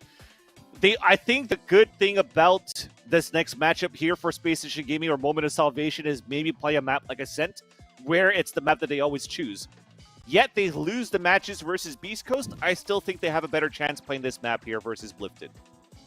Yeah, we'll have to see how that ends up shaping up, but still, like, regardless, you and I want to continue the story of, like, 100 Blifted making it this far is very, very impressive. Oh, And yeah. if there's an upset on the precipice here, I'm gonna lose my mind. I'm gonna lose everything. That I don't even know. I'm gonna be speechless. I'm gonna be speechless because, like you, we had no idea how this team was gonna perform, and the fact that they're here in the top 3 is a huge story to tell. It's a huge opportunity to tell how good this team has become. Ladies and gentlemen, we're gonna throw it a quick little break, and when we come back, the match you've been waiting for, the losers final, Space Station Gaming up against 100 Blifted, is gonna be coming right back up after this.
Welcome to Field of View with Nerd Street Gamers, your weekly dose of gaming news. I'm Darth Mike, coming to you from the bullet-marked walls of Speedball, and we've got a bunch of action to get through this week, so let's hop into it. The latest update to Call of Duty Modern Warfare has made the game so large that it no longer fits on a 256GB SSD. No! No! That's right, folks, you heard me correctly. It no longer fits on a standard 256GB SSD. The game has become a leviathan, out of control, growing with each update, just taking big old chunks out of your disk drive and shoving it into its hungry mouth. We've gotten to such a point that if gaming continues on this trend, we're gonna have to leave digital download games behind and go all the way back to physical copies. Except this time, you're gonna be headed to your local game store not to buy a CD or a DVD, but to buy a whole hard drive with each new game you wanna play. The playable map for Cyberpunk 2077 has leaked onto the internet. Oddly enough, coming in the form of a photo of a physical copy of the map that will be shipping with game discs, we now know what Night City and its surrounding neighborhoods looks like. And it looks to be a bit smaller than the previous game's map from CD Projekt Red, that's The Witcher 3, but this makes sense. We're looking at a city. It's going to be much more compact. There's going to be a lot more vertical exploration going up skyscrapers as opposed to horizontal exploration around the city as in The Witcher 3. They've also stated that this game should be a bit smaller in scope than The Witcher 3 in terms of playtime in order to make it more digestible for gamers, so everything fits with what we've heard so far. Whatever the case, we're now a little over a month away from Cyberpunk 2077 finally shipping on November 19th, so make sure you keep your eyes out for this hotly anticipated title, because you know this guy's gonna be hopping straight into the streets of Night City to try and find Keanu Reeves. Mojang have unveiled the next update to Minecraft. Titled the Cliffs and Caves update, it'll be coming sometime in the middle of 2021, and it should completely remodel the way Minecraft generates the underground. This is an anticipated update that's been in the works for a long time, but it's going to completely change caves. We'll have new cave generation, bigger caves, creepier caves, ore veins coming in, stalagmites, stalactites, new mobs, new minerals, there's copper now, there's crystals coming in, there's all sorts of exciting new things. And if you go way deep on the map, there's a whole new biome titled the Deep Dark that contains exciting mysteries to explore, as well as a very dangerous mob called the Warden that reacts to vibrations and looks like something straight out of a horror movie. Whatever it is, it's exciting that new content is coming to this decade-old game. If you went back 10 years and found young Mike surviving his first night, building his first house, constructing a castle way back when, and told him that 10 years from now, he'd be sitting down in front of his computer to watch a 45-minute presentation about the addition of axolotls into Minecraft, he'd call you crazy. But I love the fact that this evergreen title is the game that just keeps on giving and keeps on inspiring our imagination to go further and further and build more crazy, amazing things. Sticking with the Minecraft theme, but taking it in an entirely different direction, Nintendo have announced that the newest character joining the cast of Super Smash Bros. Ultimate is none other than Minecraft Steve and Alex.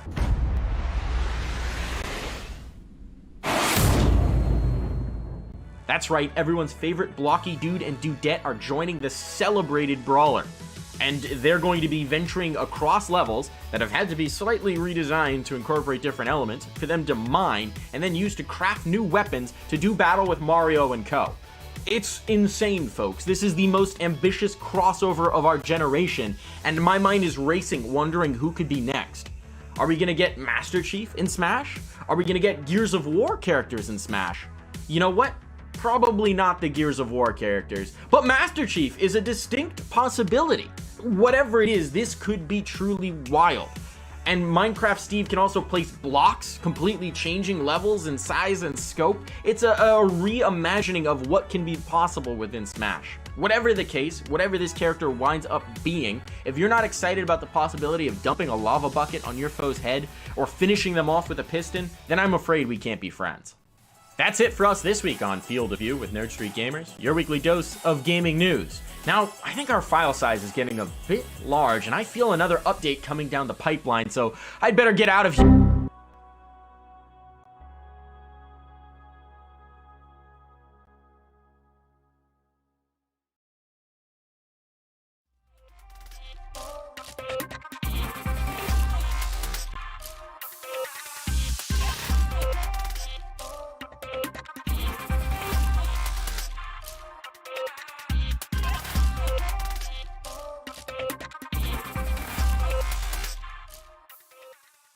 Ladies and gentlemen, welcome back to the Renegades x Nerd Street Gamers Valorant Qualifier #1. And it has been quite the doozy throughout the day. Lots of surprising finishes and how the bracket has kind of unfolded before our eyes. I'm Simo. Alongside me is Vansili, the man with a big heart and an even bigger fragging power, a phenomenal Sage player.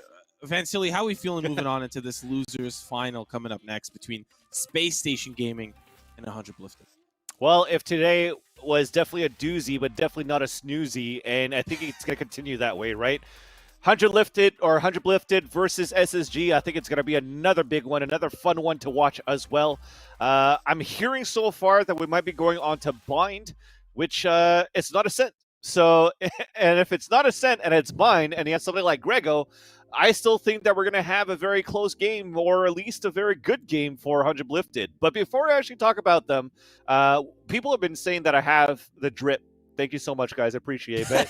I wish I had better drip, which was actually buying some Nerd Street Gamer gear and wearing it on myself. I actually ordered myself some gear. I'm just waiting for it to come through the mail. I placed the order 2 days ago on nerdstgamers.com. I got the hoodie and I got a long sleeve. So the next time, hopefully, from all my swearing, I actually didn't get kicked off or fired after this next event. So hopefully I get to come back onto the stream, and then I'll wear some Nerd Street Gamer drip, and then I'll be able to give you guys some more action. So big shout out to Nerd Street Gamers. And now it's time to talk about the SSG versus 100 Lifted. It's going to be a big one. It's going to be a banger, and it's still going to be a tough one, because the only time so far, Simo, that we've seen SSG play today, it didn't look that strong. They looked very good on Blind, at least, versus Beast Coast, but they looked like something was missing definitely in that series. You know, I think the story that we can tell about this upcoming matchup is that this is Space Station Gaming's map to lose. Like, they are expected to win. If we're looking at this team has gone up against some of the best in North America continuously, tournament after tournament after tournament. They've now found their fifth. They're now trying to prove that they deserve to be in that top 10, definitely top 15, but that top 10 is the most coveted in North America. So this is their map to lose, and for 100 Lifted, they've got everything to gain. They can play as crazy as they want, as controlled as they want. If they lose, no one's going to be upset. I mean, some of the Ninja fans or lack of Ninja fans are going to be upset, but for the most part, they don't have a whole lot of stock into this, whereas Space Station Gaming supporting their players, having salaries, having staff, whatever it is, to support this Valorant team, they've got everything to lose in this scenario. So this is going to be a very, very interesting best-of-1 losers final. No, it's definitely going to be a heartbreaking matchup, at least from my point of view. Me being a fan of now both of these two teams, right? I've always wanted to see Space Station Gaming move forward and do well with what they have, right? Kaplan, when he played back then, before they became Built by Gamers, they were Code 7, and he actually got cut from that team. Put this team together with Roka and Seth and Ninsky, and have been doing fairly well, and then they finally get picked up by Space Station Gaming, an organization that puts a lot into building up-and-coming teams, which is why seeing bad results is never the end for the Space Station lineup. I think they still have a great staff and great support to continue to see the growth of this lineup together. But now it's starting to dwindle down, right? They need a little bit more. The added boostio in terms of firepower, trying to boost up the firepower on top of that. But it's hit or miss so far, and they need to find a consistency. And hopefully now into this matchup versus 100 Lifted, it's going to be the case. But now they're actually playing against 100 Lifted, where that team has been on fire since we started casting them like 2-3 matches ago. Yeah, they've just, and you know, I think that fire definitely got to a little bit of a closer point to being extinguished in that last map. It went down to the overtime, and they still were able to close things out. So big kudos to them, but now this is the big final boss. This is where it all boils down. If 100 Lifted can move forward here, I'm going to be speechless. I'm going to be speechless because, you know, you look at this team for especially at the beginning, people would say, you know, it's a streamer team. They've got streamers before. They also had Lex and Sony, which are, I think, their primary careers are streaming. You know, Lex, of course, previously has been quite competitive in the different titles that he competed in, of course. But for the most part, it was coveted as a streamer team. So now they still have that stigma. This is the day that they break that stigma. Ladies and gentlemen, the map is ready. The casters are ready. Production is ready. We're going to be heading over to Bind. Space Station Gaming up against 100 Lifted. you will wait no longer. We're underway. And the one that actually wins this matchup not only goes into the lower finals here, or actually into the grand finals, but also guaranteed to get into the Renegades Invitational next weekend. So there's 2 qualified invites already, the first one being Beast Coast. Second one is determined by this matchup right here. We're going to be seeing SSG start off on the attack and 100 lifted off on the defense. Now, this is a map that boasts a little bit of a closer percentage when it comes to being, you know, quote-unquote defender or quote-unquote attacker-sided. So we'll pay attention to how the rounds and halves kind of unfold. But last time we saw Space Station on this map, it was Roka doing what he can to pull his team from the depths that they were in against Beast Coast. We'll see if that's going to have to be the case once again, because he's on the Reyna, but so is Grego. They're getting ready to execute into here. They have a mirror Kurt composition too. Yeah, What? Kurt playing as Arena. They have no Jet this time, so they're actually using the 2 duelists that they want. That seems to do a lot better favors here, at least for Space Station Gaming. So it's being mirrored by 100 Lifted to have Arena and a Raze to play together now in the site. Oh, Kurt, he was just in a little bit of an unfortunate position. They were very comfortable with swinging.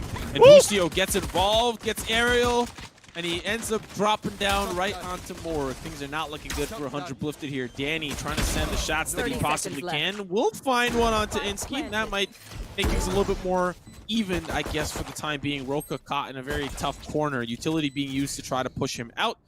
And, I don't know. If he can survive with the pick, he's already done his job. Kaplan take out Danny, the lurker, from behind, and now it's just down to one final player, Ninja, on the Cypher.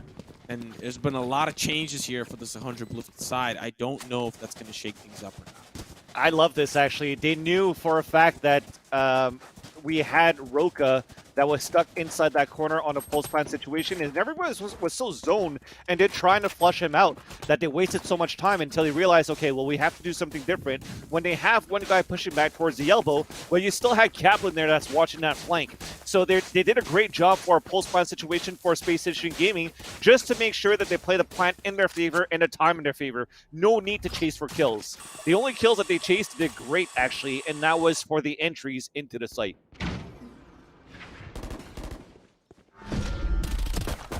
You hear the portal play come through, and it's going to be Kurt from behind. There's still a player lurking around Kaplan. He's going to be pushed off with some of those paint shells, having to back away. So early trade and 100 lifted showed that they are potent in their use of the portal play, at least for the time being. Space Station, they've already made their way on towards this B-side. Spike going to be going down momentarily. Oh my God. Here is not going to go so well. Roka going to find 2 on the round. Holy smokes, headshots galore. Now it's just down to 2 final members. And it's going to be also to consider, oh, sorry, it wasn't the force-up. I thought for some reason they did a force-up. I think that was a weapon that could have picked up. Now it's just down to Grego. Gets a headshot for his troubles. At least nullifies some of that eco. But it's a round considerably won by Space Station Gaming. How patient do you have to be as Roka right now, right? He was playing towards that bottom of the dark cover, using like the slight cloud that's still in the front that still allows him to see onto the other side, but he's still going to be visible from his opponent's perspective, but they don't expect that type of play or that type of positioning. And as soon as it's about to dissipate, he leans towards that left and immediately dodges a paranoia that's been thrown from the elbow from Morg. So he gets that first kill from a tap, gets a second kill from a reaction shot on a 180 pretty much. Roka's here to play for sure as well. It's going to be a tough fight so far for Blifted, but hopefully they have it now that they have the weaponry. If this ends up being a round loss, Space Station will have such a huge momentum swing. Start off on what I consider to be the right foot. And on the attack, it is actually where we saw them succeed a lot more against Beast Coast, right? If we can recall back to that best of 3, it was the attack that they kept things incredibly competitive. And this time around, that's where they're starting off. And already they find a pick onto Grego. It's down to 4. Danny will trade things back. Ninja working through, walking through all of these different cages.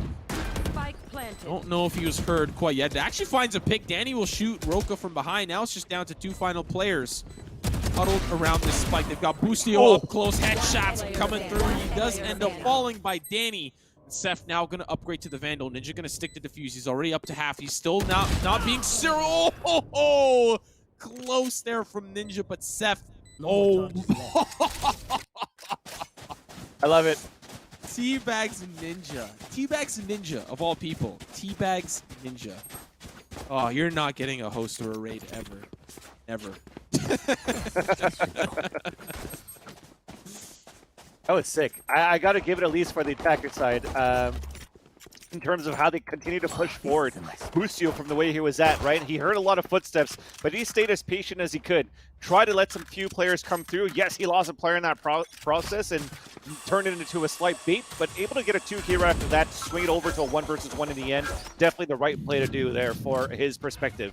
Now that puts them at 3-0 for SSG. It's going to be a mixed buy, and somehow through the smoke, Busio gets the kill onto Kurt. This is huge for them to start things off once again, and Morgals is already down to 18 HP. Yeah, he's going to try to play close with the Bucky there, and at least temporarily has safety in the fact that they're not deciding to push in quite yet. Has a shock dart as well, trying to provide some assistance, but he's going to maybe walk over, maybe check in, maybe see what's going on. Kaplan on the opposite side of the map is causing a ruckus, taking out 2 players alongside Insky. And yeah, I don't presume 100 yeah, I'm just going to stop casting. Vasily, it's over to you. Yeah, okay, well, it's just them dying. Back to you, Simo. No, so it's an eco that they have, right? So there's nothing more he could do. I mean, at this point, even Danny, he has the Hunter's Fury on top of that too, but he's just looking to get a couple of kills or even try to save whatever he invested into here, which is a sheriff, which is good enough too. It's 800 credits to buy that weapon, so you definitely want to keep it into the next round. If you're able to get a couple of exits too, exits don't really matter for him at all either. So because he already has the Hunter's Fury popped up. The thing is if he dies, there's a possibility he gives an orb point to anybody else. So I think he's playing it the right way. Let them get that round here for Space Station Gaming. Make it 4-0. You have the economy that comes back into your favor. And now, at this point, you have 3 ultimates with the possibility of maybe a 4th or a 5th, depending where the Omen and a Cypher are at. But you have now the best chances into the next round to get the first one onto the board. I think if we look at now as we've gone 4 rounds in, and to be fair, these rounds have been very convincing from Space Station, minus that 3rd round, which is the gun round for 100 Lifted, and understandably so, went down to the wire. So we know that 100 Lifted can keep things close. I think the best case scenario now at this point, I think they could put together 3 rounds this half, and that would put them in a pretty decent position to at least survive in the second half. I have a strong belief that Space Station are going to continue the this consistent aggression and this consistent success. I don't think it's stopping anytime soon, but the question becomes, well then, how many rounds can 100 Lifted get? I'm going to put my money down on 3. I think this is going to be definitely the round that's gonna determine that so far, because they heavily invested into the operator as well, and if they're just able to land those shots like they kind of did in the last few matches that we've seen, they just have to adapt to how Space Station's gaming playing this map so far, right? They maybe had a chance or maybe not because they were playing a match at the same time when Space Station Gaming was playing on Bind versus Beast Coast, so they might have had a chance to see it. But now as they slowly adapt back, they might have a chance to turn it around here on this defensive side. All that to say, I don't know how many rounds, Simo. I'm not going to try to predict it. I'm just trying to evaluate how good this attacker side from Space Station Gaming is, because off the back of Roka, he just puts himself in these gnarly positions just like that. Look, he's walking for, because he knows the rest of the team's going to follow up. Seth finds another one across the map. Danny will answer back, but at this point, it's already down to the 4v2 with a heavy man advantage to 100 Lifted. Danny, as the smoke subsides, he tries to walk through on the opposite side, is just danger. Grego now the last one standing. Like you said, this is going to be a very definitive round with how the rest of the half is likely going to play out. And it is going to be time and time again, I think, in the hands of Space Station Gaming. It's going to be eco, then gun, then eco, then gun. And 100 Lifted don't have many opportunities to get some rounds in their hand. Oh, I love it. Sell a fake with the satchel, make Seth cross over that trap wire and easily get the kill. Now you have still the same showstopper to try to bring it back into the next round. You could try to run away here into the TP. They're going to chase after you, but you're going to have to run away quickly. Wow, they're even ulting him. Are you serious? Yeah, they're really committed. Oh, good kill there onto Roka. The spike's still ticking. Oh, that would have been... You just lowered the crosshair a little bit. You would have ended up with some sort of collateral if it was timed perfectly, but I get it. There's a lot of stress, really tough scenario. 100 Lifted, not everyone's going to be able to buy comfortably, so it's going to be a little bit of a force up, I presume. Some of the members are going to have weapons, some of the members are not. It's going to be a little bit of a mixed bag. Space Station, they're slowly climbing to insurmountable heights and going to feel very comfortable at where they are in terms of their weaponry. So 100 lifted. We'll see how cheesy they can get with some of the weapons that they've got this round and how much damage they can do. So far, it's been Space Station in control round after round. Yeah, just keep Roka on that Reyna. He's playing it so well. He's kind of like that Scream of Team Liquid. I'm not going to compare it to like that high, but like very similar style where he's just able to single-handedly open his sight on his own. This time, you're not checking corners though. Kerr gets the first kill, but at least the crate comes out. Now no one spotted at the bottom. Look at that. A dismiss to get himself away when it was caught. And he gets another kill here. He's looking for a third. Dismisses away again. And now they're just picking him off. He gets the third one of the Ninja. Okay, now he is playing like Scream. That was sick. Holy smokes. I thought Ninja had him. I thought that Roka was not going to be able to get behind the corner, but I think what was going through Ninja's mind was like, he's running away to get support. He's got another player down B short, and if I push him, I can't. I'm gonna take the 1-for-1, and I can't guarantee that I'm gonna get it. But the thing is, Roka also had Empress pump, right? So when he's actually going to dismiss, he's fully invisible this time. So it doesn't really matter if he makes it around a corner or not, because if he doesn't make it far enough, he could still be in a different angle where Ninja may not expect, where he pops back out and cackles as he kills Ninja. You know, ever since that first day, we saw Blue. I believe it was at the FaZe Invitational. Yeah. This team has been an absolute delight to watch, and it's always been delightful to watch Roka. I think Reyna, severely underrated, and in the right hands, can do a severe amount of damage. But once again, underrated. Oh, okay, I quit. Griffin, cut my feed. Cut the audio. Dad jokes. I'm 36. You gotta let me do those dad jokes. Yes, I will. So far, not a bad round, at least to start. They've got the man advantage for 100 lifted. They find a pick, but it's Roka that is down from Hookah. So now that we know who's out, now that we've identified that individual, this is actually a very doable round for 100 lifted.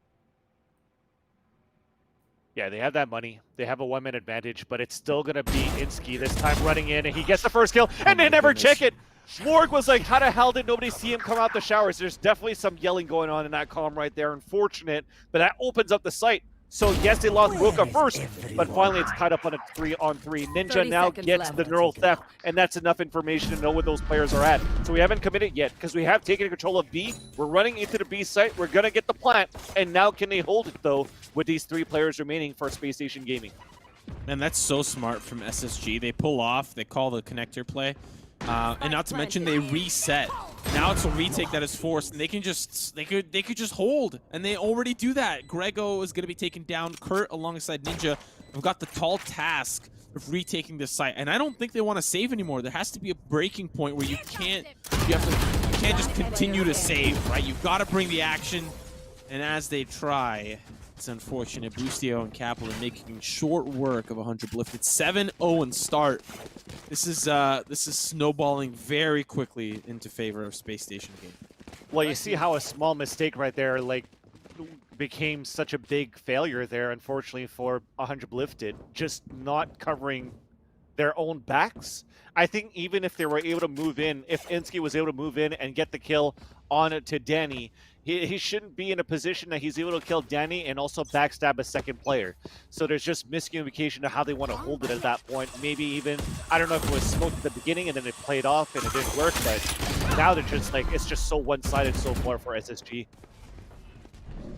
Yeah, and I do like the way that they're trying to deal with Roka. Like, let's pay attention. They've put heavy pressure towards the Hookah side. Once the action starts to go underway, they send a player through connector to try to flank from the side, but Roka's prepared for all of it every single time. And so while this B site considerably feels like a weakness for 100 lifted, they're not really pertainingly concerned with the rest of Space Station. They want to get rid of Roka. And to do that, they need heavy presence in Hookah, and they need heavy presence to flank towards B short. And it's just not working. It's just round after round, it's not working. They're trying. I appreciate it. But it's tough. Roka's just too strong. He's just the raid boss that you can't take down. And they definitely have the money so far here for Space Station Gaming. They're trying to hunt down 100 lifted to not allow the last 2 players to save their weapons. Coming around the corner, they at least get 1 out of the 2, and it's going to be good now for Danny to try to fall back in save as much as he can. He doesn't want to take the telly because he knows that he's been hunted before, at least his teammate's been hunted before going through that. And that's just being randomly sprayed. Somehow they didn't hear it. At first he didn't hear it, so he's able to get a kill onto Kaplan, and I think that charged up his ultimate unless he had it already. But that's good enough here for Danny into this round. Yes, they're low on this money situation. They could lose this round here, but as they have the ultimates again for 3 of the players now for 100 lifted into the next one, if they could make it 9-3, it's still salvageable here into the second half. Okay, so I took a guess on 3 rounds, 1 here for 100 lifted. It's now. It's now or never. It's now or never. Yes, 100%. I have to agree. And Roka's just been such a pain point because you can see they can find picks.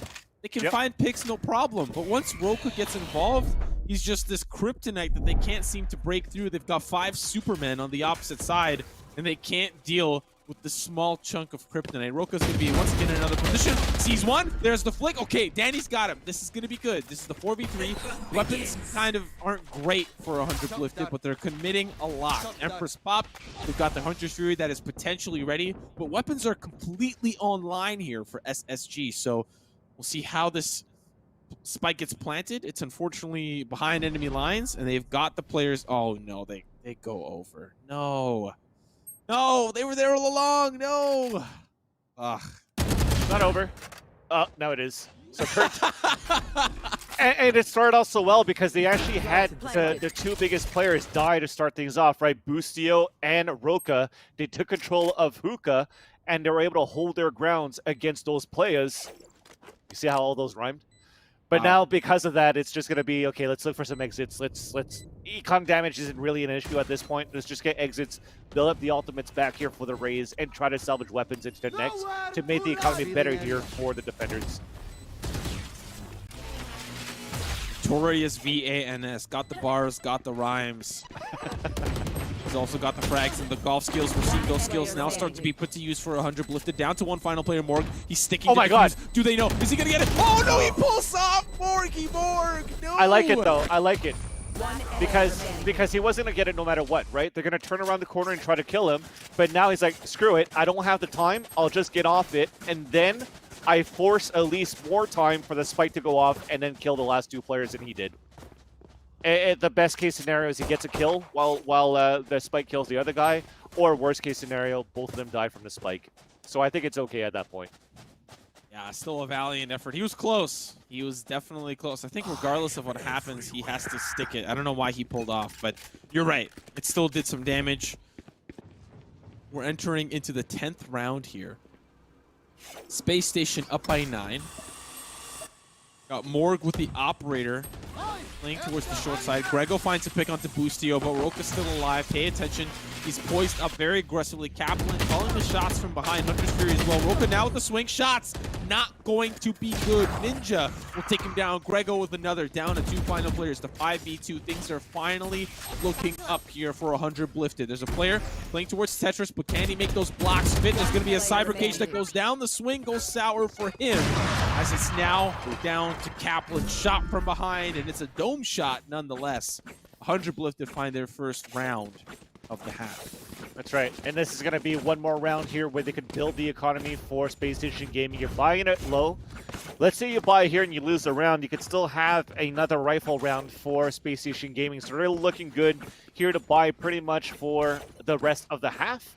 But that being said, though, it was finally Blifted, that really held their grounds against an aggressive Space Station Gaming. They never let the foot off the pedal here for the attacker side, but finally they get into a wall, at least a hurdle for this round versus Blifted, and they're looking to hopefully capitalize on the second one here. 3 rounds are still possible, not out of the realm of possibility, and that would be, I would feel like a wizard if I were to guess it correctly, but still we have to see that come into action. Roka and company can be pushing in a 2-pronged approach. Half of the members coming in from the long side, the other half towards Hookah. There's a player that is playing Lurk. It is obviously going to be Seth, just trying to provide a little bit more of a visual, but Roka is doing exactly what he did against Beast Coast. He's ready to drop down, and as they start to funnel through into this octagon, it's Roka that's already on the site once again, taking them apart one at a time. It is brutal to watch. He's down to one final player more because he TP's likely. Oh, I thought he was going to go towards elbow. He's in the showers. The teleport's not going to work out as he had hoped it would. And now he's all on his lonesome in a 1v4. The odds of him winning this are very difficult, very tough. Possible, but you would need to be over there by now, dueling them out and trying to take him down. So I think he's going to save this into the next round. Right, so unfortunately, your wishes of having 3 rounds, you have to wake up from that dream. But it was an attempt. I just wanted to It was try. an attempt. It was definitely an attempt. And it was definitely a round where Space Station Gaming here, they needed to win the round to at least keep the economy good and healthy on their side. And it's definitely going to be healthy at this point because they only lost 1 player on top of that. So they're going to be good for this last round. It's just this op has to come up huge. Ward does get the first pick off the cap. He's getting pushed down on the other end. Does not land that one, and that is going to be it. There's a possibility now of an 11-1 because they lost that round. Yeah, they're going to have 1 player that's low on econ, and it's going to be Danny. Their best player, well, their best performing player at least in this map. He's got a stinger. We've seen the stinger today do some damage from range, but it was in the hands of Phantom Troop. That's not who we're seeing here today, so we'll see how Danny is capable of packing a punch. If it is an 11-1, 100 Blip that have a lot of work to do in that second half. And it's going to be a very difficult task. Possible, but difficult. It's non-stop pushes, right, from Space Station Gaming. The round where they went A was the round that they lost versus Blifted, and now it's just, hey, let's go B, B, B, and it's working. This time, they have a crossfire setup. Is it going to be enough? No, he's running away from that. Ninja, he's coming. Roka's coming. He's coming for you. He's coming. Ninja with 1. Roka still has to play close. He's going to use this dismiss. Pushes back. There's a player there. Morg sees him, but takes the rest of the members down. That's one that's crazy. teleporting in. That's another that Seth finds. I know one. exactly. Now it's Kurt. He pushes through, finds one. He's going to be running with his knife out, but there's Seth on the other side. Space Station Gaming finished the half 11-1, and now moving into the second half, things are going to be looking very tough here for 100 Blip. I think I saw the mechanic or the thought process of Ninja, how we played that inside that hookah, right? So at first they had the crossfire set up for Morg and for Ninja. They know that the B long side was kind of open, so he puts up a cage, trying to set up the crossfire first, but then wants to move back to support in case there's players pushing as a group towards the octagon. But as he realizes that there's still a split push available, as they've always done for Space Station Gaming, he gets the first kill. But as he gets the first kill, he wants to get back into his original position on the other side of the archway and just couldn't jump far enough. He jumps into the circle face-to-face against Roka and lost that fight. I think at that point, with your position given away and a double swing that came out, just stay there, continue to play for that trade, and maybe it would have been better for you guys there on that hookah hold.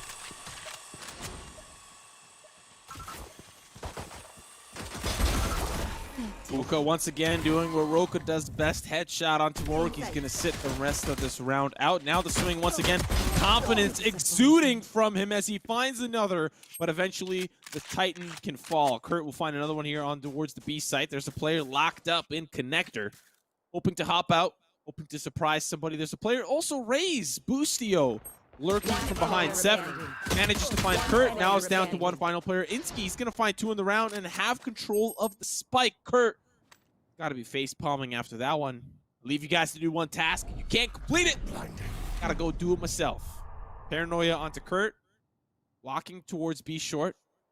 Doesn't see anybody. Thinks that maybe he could be lurking around. No. Yeah, I was going to say, he could still walk back to A. I know it's like a big brain play that he's trying to do and cut the rotation, but it's just easy now to just run back here towards the A site to plant. Very well played so far here from Kurt. 30 seconds left. So far, so good here for Kurt. It's the spike down, and now we are obviously realizing from the side of Inski, he's got to go all the way back around. He's hightailing it, and I think Kurt, I think he heard him. Yeah, I think he heard him. So now, crosshair placement on Fleek takes out Inski, and 100 lifted win. A very much needed pistol that could definitely put him in a pretty decent position moving forward. We'll see how they capitalize on what they've got.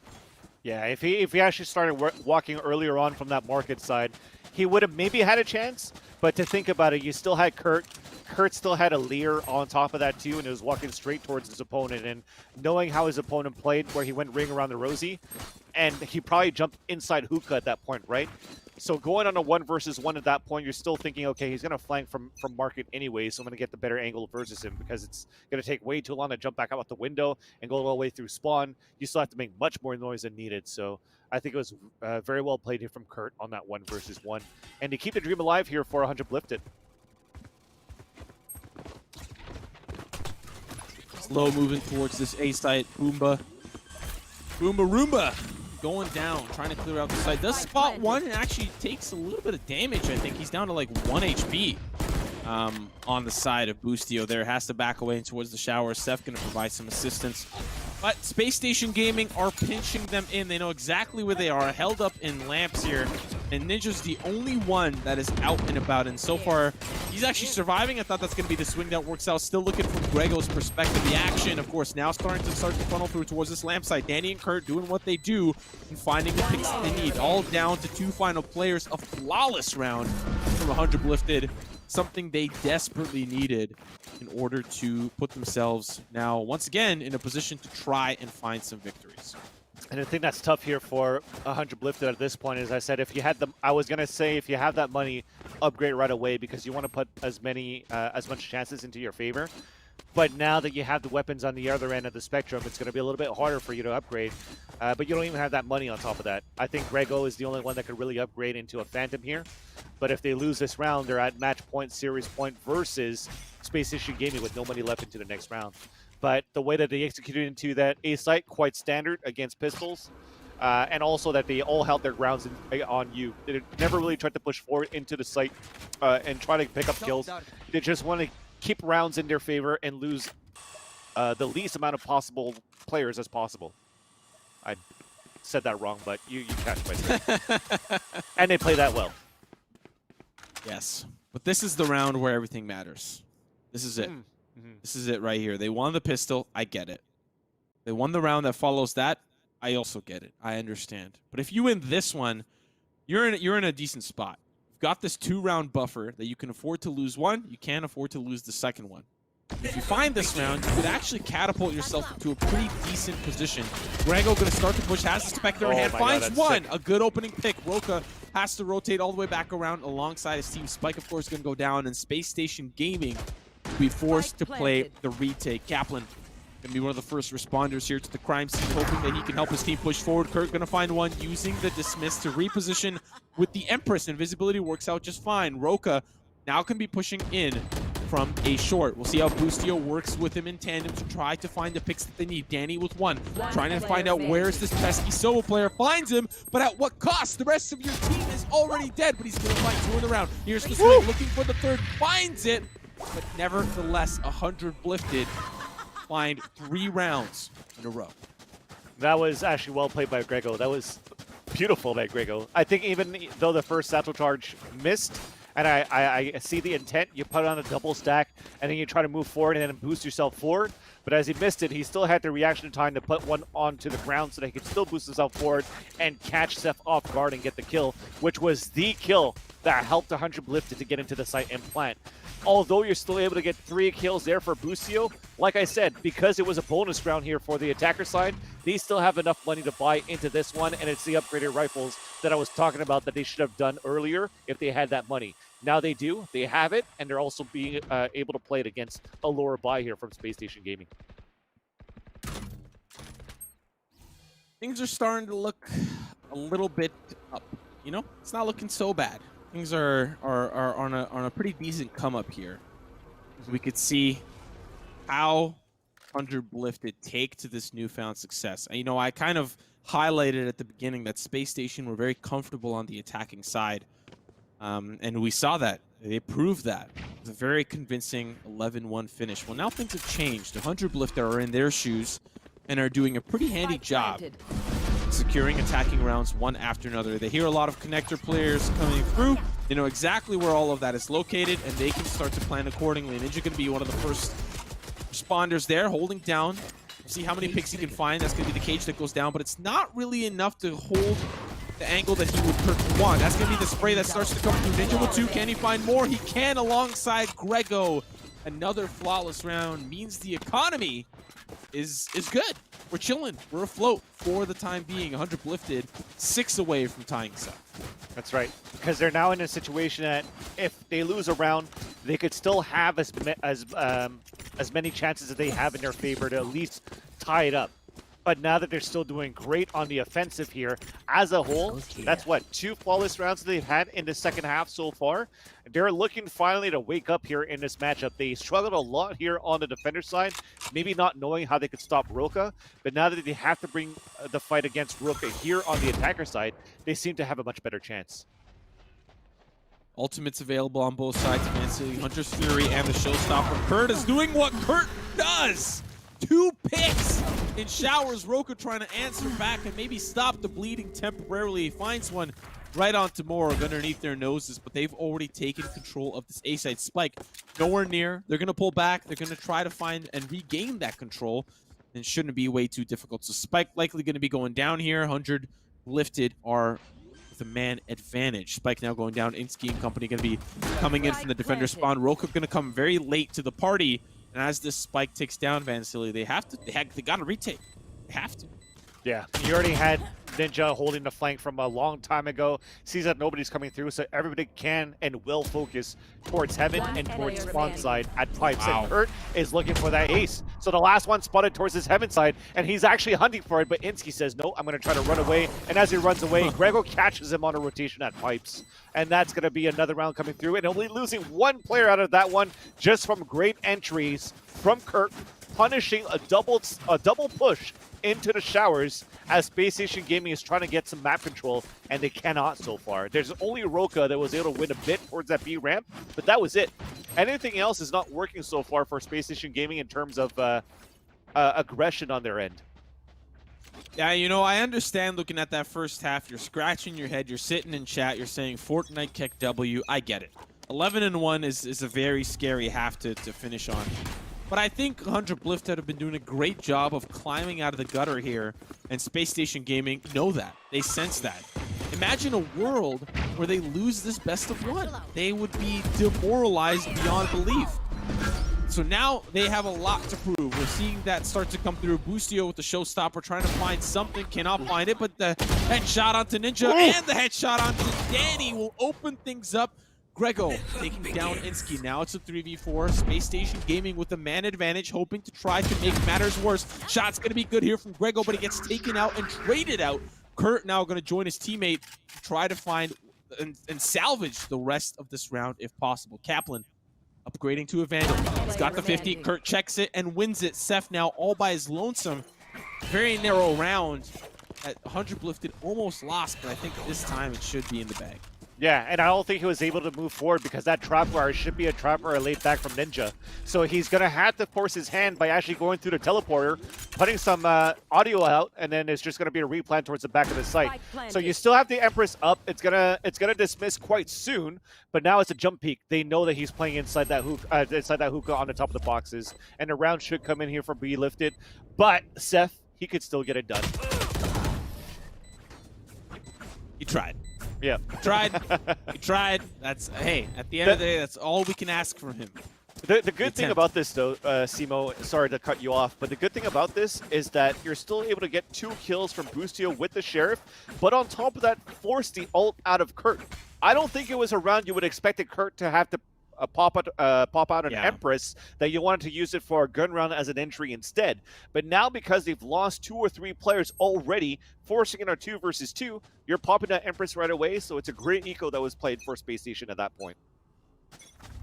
Not to mention, we've got Roka here with his own Empress if he does end up wanting to use it. They've got 2 rounds that they need to secure, and this could be one of them if he decides to use it. Kaplan going to try to track correctly, and he does. Danny out of the picture. Early Hunter's Fury.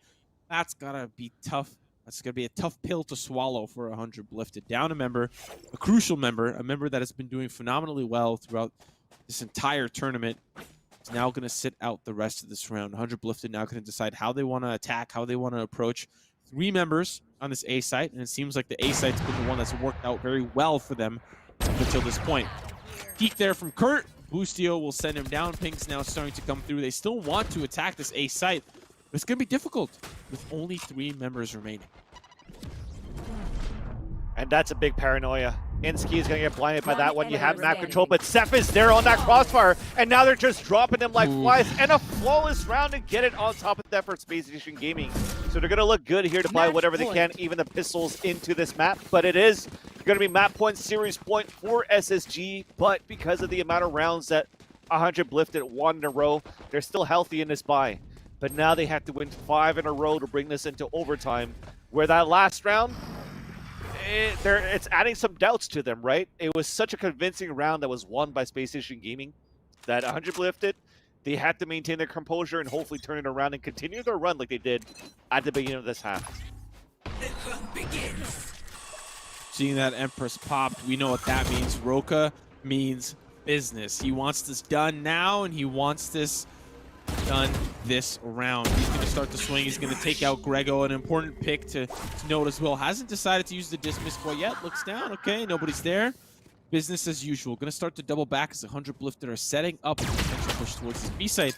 But knowing exactly where Roka is, I'd almost argue that it is more valuable to escape. And if you try to fight that, you're going to lose. Kurt is going to lose his life. Now it's down to the 3v5. Ultimates available across the board for the remaining members. Losing 2. I don't really know how you climb out of this one. It's a tough one, but the salvation is they have 3 ults to work with. So get a kill, put the Neural Theft here for Ninja, but Ninja is playing that lurk role, so you're really trying to execute with only 2 players together. So that's going to give enough information right there. That's going to force them maybe back in their tracks with 40 seconds remaining, but Ninja gets popped by NSG, who's just clearing the corner towards the A side. This means now, so grim. You have to commit now towards this B side.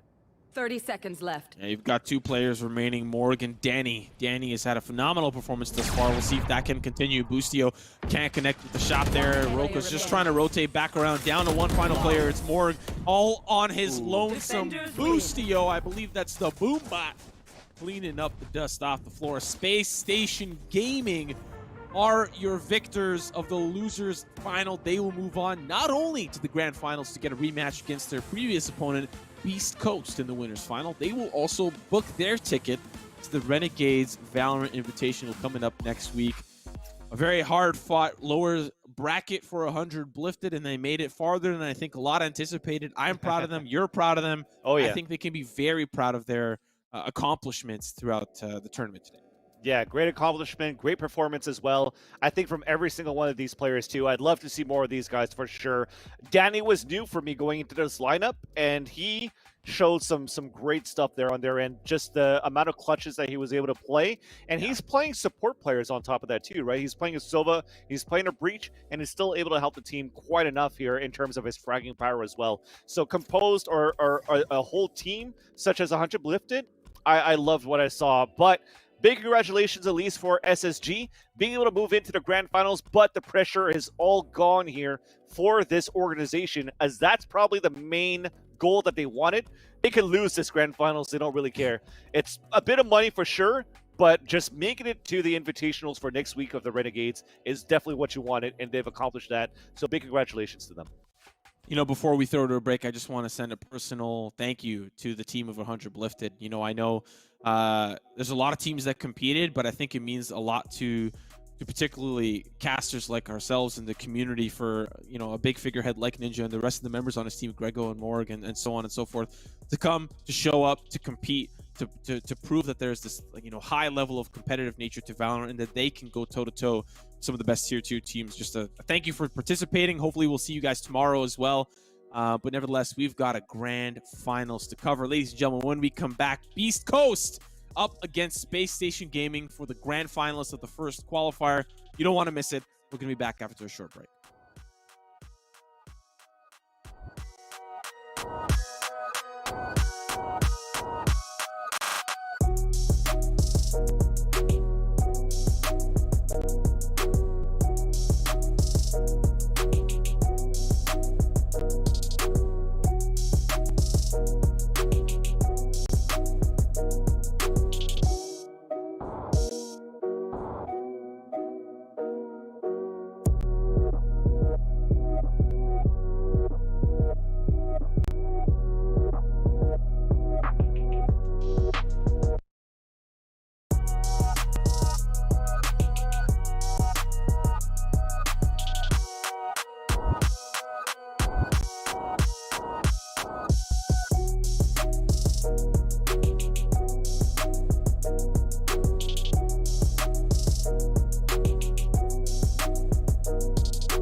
Hey guys, this tip and trick is brought to you by the coolest candy, Mike and Ike. So if you want to get good like me, eat Mike and Ike.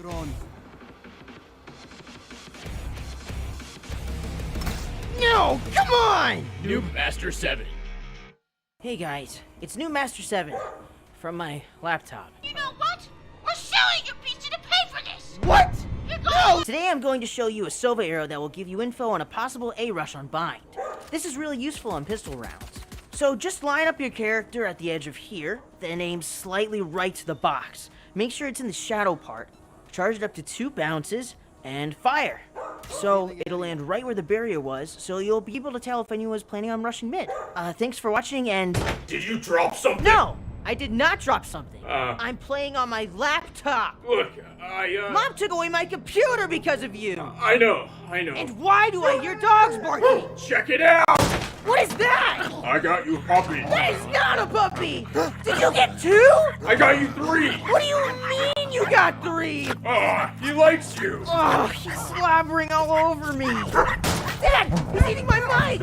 Stop doing It's not yours! Bad dog, stop! New Master 7. Mike and Ike is a proud partner of Nerd Street Gamers. I feel like I need to defend my scene's honor here, because this is just turning into a bit of a dog battle. Like in groups always look. I'm cutting you off here. I'm cutting you off. Cutting you off. He said G2's winning it. He said G2's winning it. We need to wait till the next EU tournament, which could be in about 10 years now. Take it with like a grain of salt. No, but that's that no being fun. said, Take it super literally. Spike defused.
Ladies and gentlemen, the moment that you have been waiting for all day long. It's the grand finals between Beast Coast alongside Space Station Gaming here for the Renegades x Nerd Street Gamers Valorant Qualifier #1. Simo, alongside me is the Robin to my Batman. It's Van Silly. We're about to go fight crime for this last and final grand finals. Van Silly, what's with the reaction? Don't ever call me a Robin. I'm nobody's sidekick. I am nobody's sidekick. If anything, we could be an Avengers. I don't really care. Okay. But okay, then what Avenger are you? I'm Iron Man. I'm going Which old one are you? school Avenger, so I'm actually I'm Wolverine. Okay, I dig it. Actually, it's not old school. I think it's more new school Avengers because it's like Spider-Man, Wolverine, Hulk, somebody else. I can't remember. It's Iron Man, Captain America, but the only captain that we got to worry about are the team captains of these two teams who have been waiting, have been itching for this moment. Yeah, they've qualified, but this is still for bragging rights to a certain extent. Wouldn't you agree? No, definitely. I think this is going to be bragging rights for sure. I mean, winning this one, being on top gets you $700. Second place is going to be $300 because we actually did want it to give a little bit to fight for at least so that they don't act like utter idiots into a best out of 3. So I do like the fact that you have a chance for at least the team of Space Station Gaming to come back into this game and hopefully exerts their revenge versus the upper bracket finals of Beast Coast. But with that, though, it's a best out of 3 once again, where there's already a map in hand for Beast Coast. So for that team, they only have to win 1, while Space Station Gaming have to win 2. So it's still a long fight in this best out of 3. We're still trying to figure out what the maps will be. But I assume at this point, we talked about the map pool earlier on here, Simo, and it still seems to favor much more Beast Coast versus SSG. Yeah, it all depends on where we end up going towards, of course. If it's going to be Ascent to start off, we already know how that one is going to end. But if we do end up going to something like Bind, we can see a little bit of an even finish. We also have to consider the fact that we could see a Haven, we could see a split, but if there's banning on the table, then Beast Coast will be taking Haven out of commission, out of the hands of Space Station Gaming. So you have to imagine Beast Coast banning Ascent. We're looking at this live as production is feeding us this information. Oh, they ban Haven. Never mind. So I think first map's got to be Ascent, but I don't know if Space Station want to take us there quite yet. Yeah, I mean, you're looking at it when it was Bind. It was the closest matchup that they had in the series, but it's still Beast Coast map pick usually. So I think now it's to go back onto Ascent and to actually try to fix the mistakes that you had before, and it's exactly what they're going to do. So now what's going to be the mistake that they're going to try to fix? When we looked at it and we broadcasted from that first series, I talked about how they had Roka on that jet and trying to move in with a Vandal. It was good enough for maybe 1 kill, but not enough for the rest of the teams to move forward. But we've seen good success when they actually had help from Boostio playing as a duelist as well. So I think keep Roka on that arena, put Boostio on a jet operator, or Boostio even on a Raze, where both of those two players started to shine and felt more comfortable in those agent skins. Maybe it changes the strategy a little bit for the team of Space Station Gaming, but when you're comfortable with the fragging, Simo, I think that's also going to be good enough to adjust into that type of gameplay. Yeah, looking back at what the roster looked like previously, like you highlighted Boostio on the breach, that I don't think that was really helping his case a whole lot. And then Roka on the jet. If you drop him down to the Reyna, we've seen Reynas on Ascent. It's not like it's a complete Roka mystery. himself did it. It's just not ideal. But if there's someone that can make it ideal, it's going to be Roka. On the flip side, I don't think there's a lot that Beast Coast really need to change. They ran like a well-oiled machine. Your boy Dre on the breach. He popped off on the initiator role. Then you had B-Dogs scooping up the rest of the kills if need be. It was just a well-oiled machine that I think Space Station Gaming have to switch up their agent selection, like you're pointing out, in order to try to topple them down. Yeah, when you have somebody like a breach in the lineup, is you want to have the initiator that's going to try to flash in for your teammates to move in. But when you already have a jet that's already going to dash into the site, it kind of nullifies the fact to have a breach trying to flash in first, right? Because you already have your jet that's going to move in already. He's already going to, you have a potential or a chance to blind your teammate. On top of that, too, you already have, if you have a Reyna, she could flash herself in and help more people move in as a group to try to get kills. And on top of that, someone like Boostio that's going to switch over to a fragger instead of having his big hands out and pulling out the cannons and flashing instead. You have 2 entry fraggers that could definitely help open up a site. Again, I'm harping around it a lot, but I think that's probably could be one of the best changes you could have for Space Station Gaming moving into this map. If we have to go into a second map, though, and that will be the second and final map because they do have a map in hand for Beast Coast, it goes back to Bind again. So they've met up with each other in these 2 matches before. There's some studying and some stuff that they could do on both ends. But again, I still have to give it to Beast Coast into the series. But I still definitely want to see that second map happen because I want to see the adjustment come in favor here for SSG.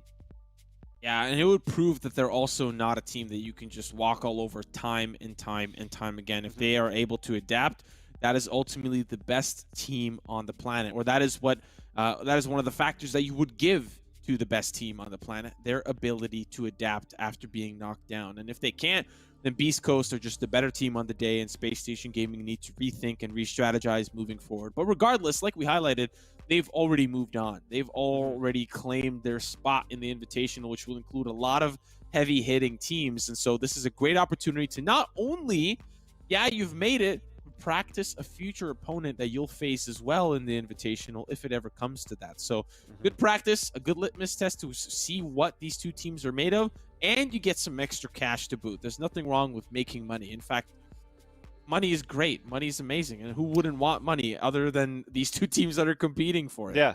I mean, I love casting a game, but I also love making money casting a game too. So, you know, everybody wants money. It always helps a bit, you know. Money doesn't buy happiness, they say, but Yes, it definitely helps. Yeah.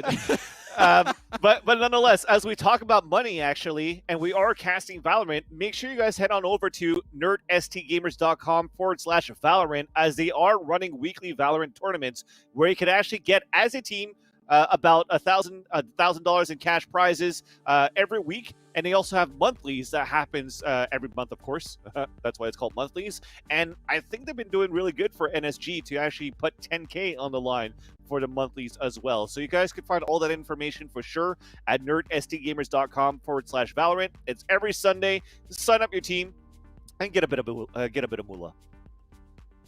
Yeah, I have to say, for an organization that is putting on weekly tournaments without fail is impeccable. I started casting some of the earlier renditions of it, and it's still kept going time and time again. It's beautiful, and it's an opportunity to get tier 2 practice and prepare yourself for upcoming tournaments like the First Strike tournament. I think this is probably one of the last weeklies that we'll see in a little bit, because of the First Strike tournament. For the most part, when it does end up returning, it is a beautiful tournament to participate in. Ladies and gentlemen, there is no particular holdup. We're just waiting for our players to get into the lobby, get all settled in, go through the agent selection, and we're just shooting around, you know, talking, chit-chatting, discussing what could potentially happen in this upcoming match. I think a lot of viewers might be sitting at home, might be sitting there thinking, well, if Beast Coast won Ascent last time and they won it very convincingly, what is stopping them from winning this time? The only analytical argument that Vansili and I can provide is that they changed things up to try to make things a little bit more difficult for Beast Coast, be a little bit more unpredictable, be a little bit more comfortable in their own skin. Because if they've got agents that they prefer instead of like a Jet, instead of like a Breach, then why not swap over? Despite what the meta says you should play on Ascent, play with what you're comfortable with and prove that you can do it well on Ascent. No, for sure. And I'm trying to figure out what's happening with this lineup too, as we're talking about Beast Coast and how good they've been and how they've had your boy Dre actually playing instead of Vegas at that point. And I don't know if it was actually like Vegas being subbed. He couldn't make it for this weekend. He might join in later. But, you know, I was just creeping around his Twitter feed, and I see like him posting some jackets about PUBG and stuff like that too. I don't know if they're trying to get him back into PUBG to play.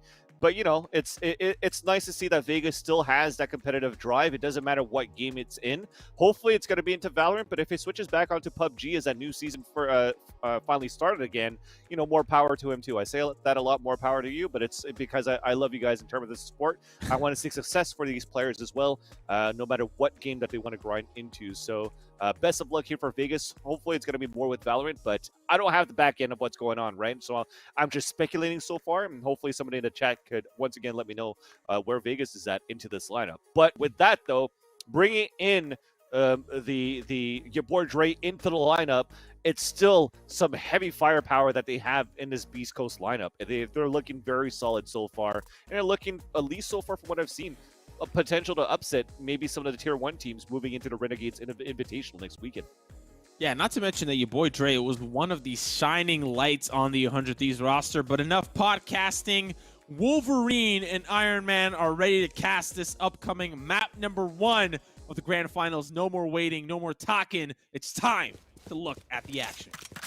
So again, a map in hand here for Beast Coast, as when we're looking at this, and there you go, we have changed things around, but we've kept Boostio onto the Breach, right? So we haven't changed him into a duelist, but we definitely gave the Roka onto the Reyna, and let's see if that's going to change it. That's the only change that we've seen from this roster on this map, and hopefully it's enough. But for Beast Coast on the defense to start things off, we've seen how good they've been starting this defensive side of Ascent. Space Station Gaming, it's not going to be an easy feat on this pistol.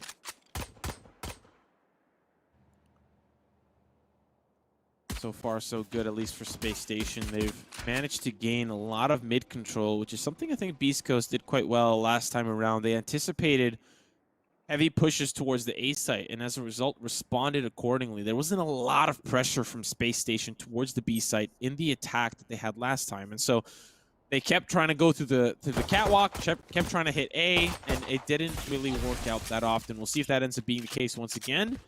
So far, it's looking like the B setup. They're actually making their way very deep in towards the defender spawn. First responder is going to be elevated. It's a quick trade for Roka. He's going to try to find some more pressure, but has to start to run away as the rest of the defense has managed to secure the spawn.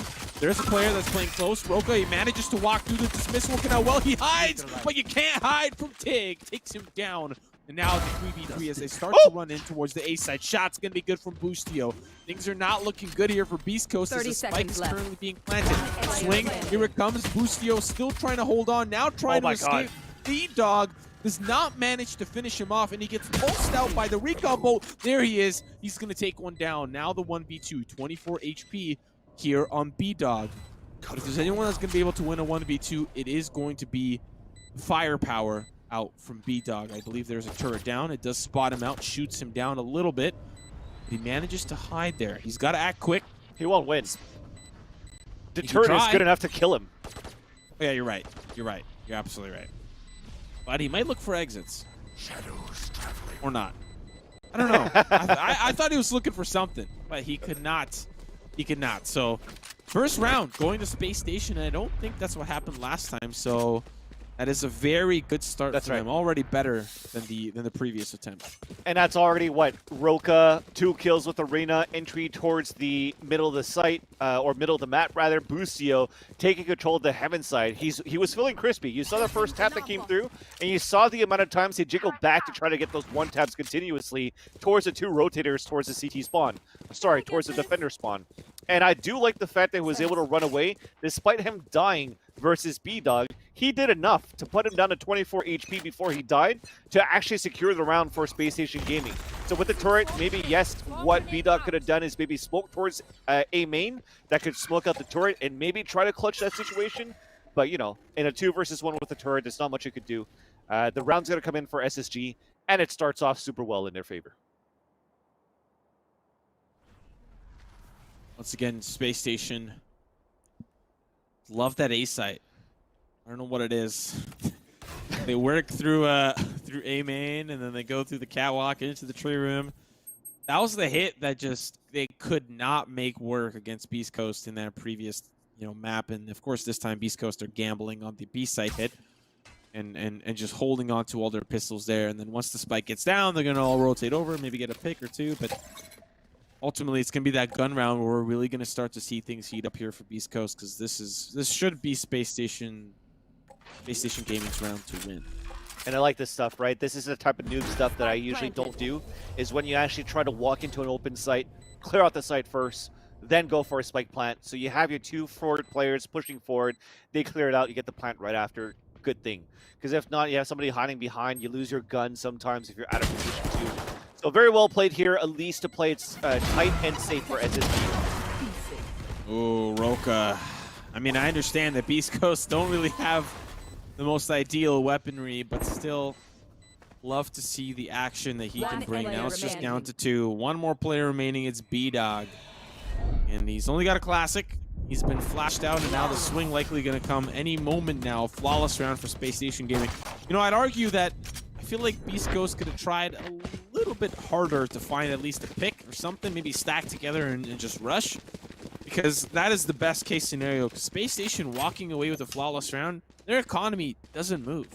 It just That's right. It just stays, and they actually just gain more money from not losing a single member.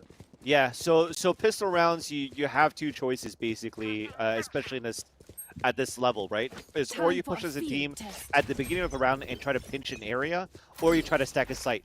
They tried to go for stacking a site, putting everybody towards the B side, but as they saw nobody, not a single person, when you have to play a retake one after that, you kind of get out of position on a rotation. So unfortunate for them, the gamble didn't pay off, but now they have the weapons to work with.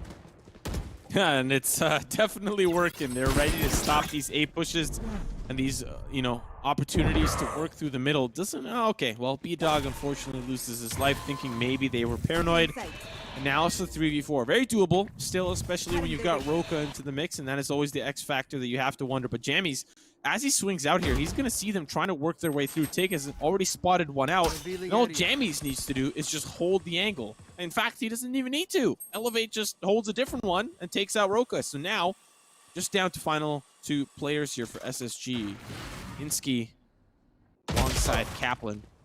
And now Take will pay the price. The 3v2 is still very doable, but considering how this round's been playing out, it just seemed that Beast Coast very comfortable with these newfound weapons that they've obviously found.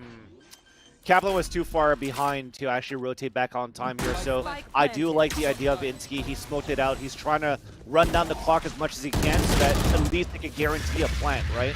But as he gets spotted finally, he tried to at least take one down with him, but wasn't able to get any of those kills, and at least to get the spike plant down. They definitely have the economy on their end to buy into the next round here, but you have that hold towards that back of the spawn, trying to push through like you did for Pistol. It was a tough one to do there for Roka to do on his own.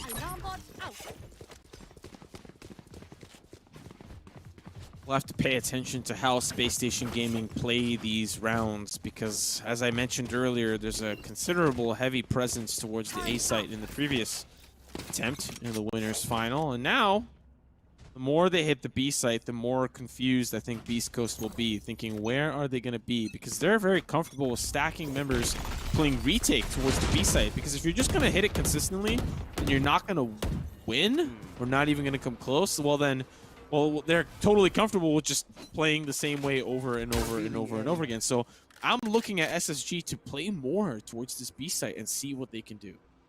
Yeah, and they missed that one-way smoke from that Omen at the beginning of the round, so it was a little bit antsy there for Beast Coast of how they wanted to play it, so missing that one, they fall back a little bit. And now they're trying to take this mid-control, and it's going to be, once again, Roka, the one that's going to try to open things up here for the team of Space Station Gaming. And they're looking to eventually split into the B site, where you have a Silva. I think he's already pushed all the way up at the orb. Yeah, it's taken on top of the orb, aiming on the site with the Ares. It could be huge, a huge opening. Oh, I thought that the orb might have like been like he's like trying to find cover behind the orb, you know. But yeah, it's actually a good opener here for SSG. And like I said, hitting the B site is going to be pretty good. We'll see how Beast Coast react. B-Dog will find one, traded away. Empress popped by Roka. They really want to secure this round, and with Roka, Empress left in hand, it's going to be a tall task. We do have a player here, close in the middle. Tinsky, he gets taken down by Elevate, and now it's the 2v3. Roka just trying to take him down, and now has the ability. He's going to use the Dismiss to try to escape. If he can take this duel to your boy Dre, he cannot. Now it's the 1v2 spike ticking. I don't presume your boy Dre wants to fight for the spike. He's just going to try to escape, maybe look for some exits, but Space Station Gaming, they're going to be leading by 2. Yeah, and so far it's been the pistol round lost, and now that round from a split into B, because they're actually leaving that middle open quite often. And I think from when I was watching Beast Coast on that first map, I'll have to check into the next one here, but I think the only stranglehold that they have towards this mid side is to put an alarm bot right by Pizza that could give the audible cue that there's at least one player there, but they have nothing else in terms of positioning to try to fight back against it. Sort of giving a lot of deep mid control actually for Space Station Gaming, and how it's different here for SSG versus how it was on the first time they met against each other on this map was, again, having a Reyna versus a Jet for them to entry into the site seems to be that key opener here for Space Station Gaming to allow Roka to just open up the site. I understand that like the future of Valorant is in agent diversity, having the ability to play, you know, a whole slew of different agents in different roles. But Roka, come on, you're just so nutty at Reyna. Like I can't imagine a world where I know Space Station Gaming might in the future want to try him on different duelists, but he's just so clean on the Reyna. I don't know what it is. It just hit different. You know, that's all I can say. That's the only analysis that I can provide. It just hit different. Yeah, you see the way that he's clearing out, right? He does have the aspect to be able to clear those 50s and just react fast enough to, and just fast enough to hit the buttons to dismiss whenever he can. So as you see, he has that mid control once again, and they're still going to hold it slow here for SSG. Look at how it's being played right now. They're stacking towards the A side because, of course, they're on an eco on their end. But this is going to give a huge advantage for Space Station Gaming if they want to take the mid control. But so far, it seems as though they want to leave Roka as alert, and everybody else will try to execute into the A site. At least Boostio is there to entry frag. I love how Boostio was just walking forward. He's like, I don't care about your turret. B-Dog finds one with a Bucky. That's gonna be Tangy. What is happening in this match? They find 2 at least, but nevertheless, Space Station Gaming still win the round, putting them up 5-1. Oh, sorry, 4-1, up by 3. Now Beast Coast, they're gonna have weapons online. This is gonna be a good bounce back round if they can find it.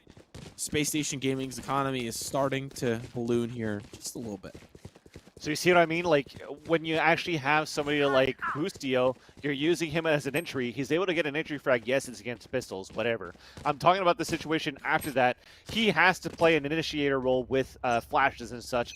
So he's trying to flash for his teammates to get in, or aftershock or whatever, but he gets caught pulse range with this type of guns in his hand, or his cannons in his hands, where he just can't switch back to a weapon fast enough to win a fight 1 versus 1 when somebody surprises him like that. So, I mean, if he had a raise, totally different story. Yeah. It would be a Grego situation, basically.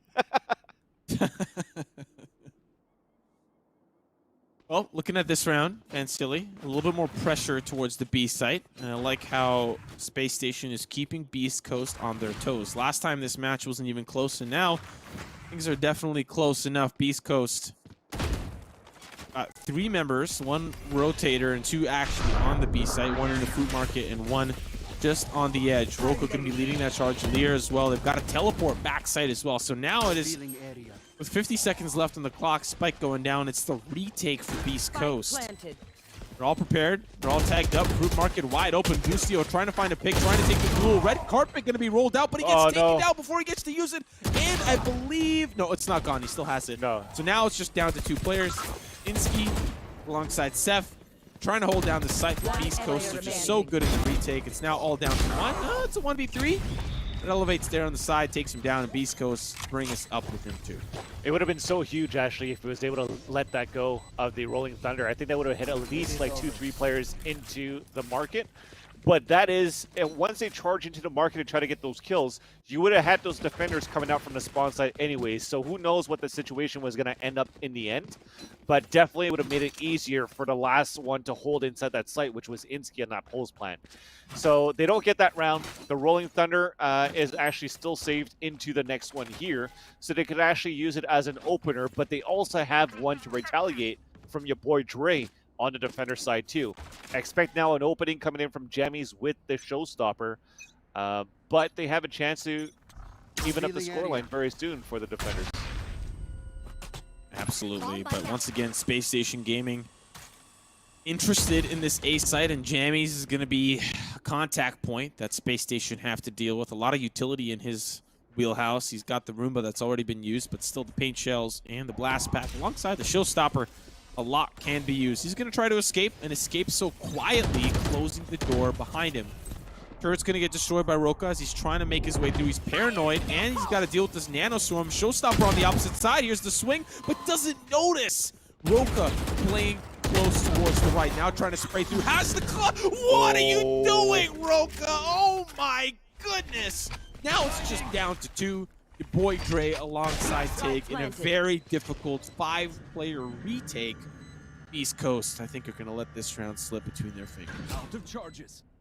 That was such a great play there from the execution coming in from Space Station Gaming. I mean, after that, it all comes down to just sheer aim, tactical movement, mechanical movement rather, and even the lurk play is perfect. And they're looking to have a flawless here. And just as I say that, I get the Caster's Curse, but it's still the round coming in for Space Station Gaming to make it 5-2. Moving into this next one right now, it is going to be a mix buy if they want to right now for Beast Coast. But they also have one that disconnected, so I'm assuming there's going to be a pause. Yeah, there is a pause here. So Jammy's disconnected at that point. I wonder if he disconnected from the last round too, which maybe would have been unfortunate there for Beast Coast on Space Station Gaming's attack push.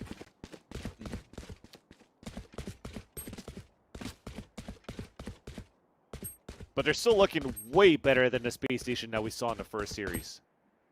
Absolutely. Absolutely. A completely different look. Definitely feeling a little bit more comfortable, especially after some of the performances we've already seen thus far.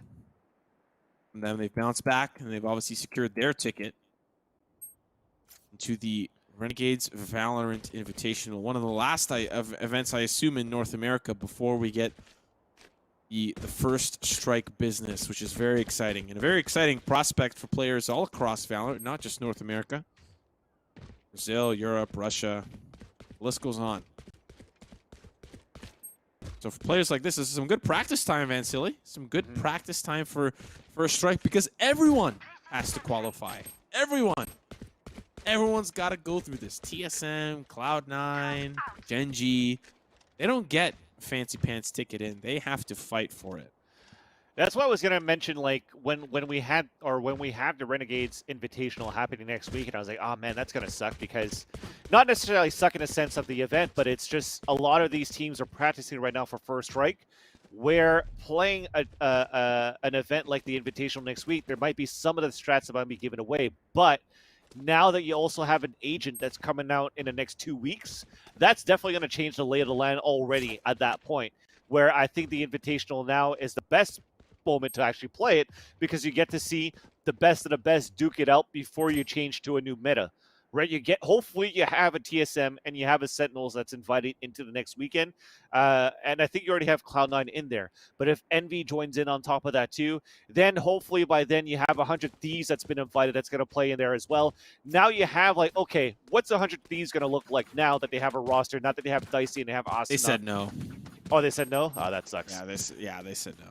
But you could still bring out the rivalry of TSM and Sentinels if that does happen, and then it's going to be the final chapter moving into, or one change of a chapter onto the next, moving into the new meta of the new agent moving in into first strike. So that's going to be dope to see that next week, to see who's going to be finally that #1 North America until we have that new agent coming in.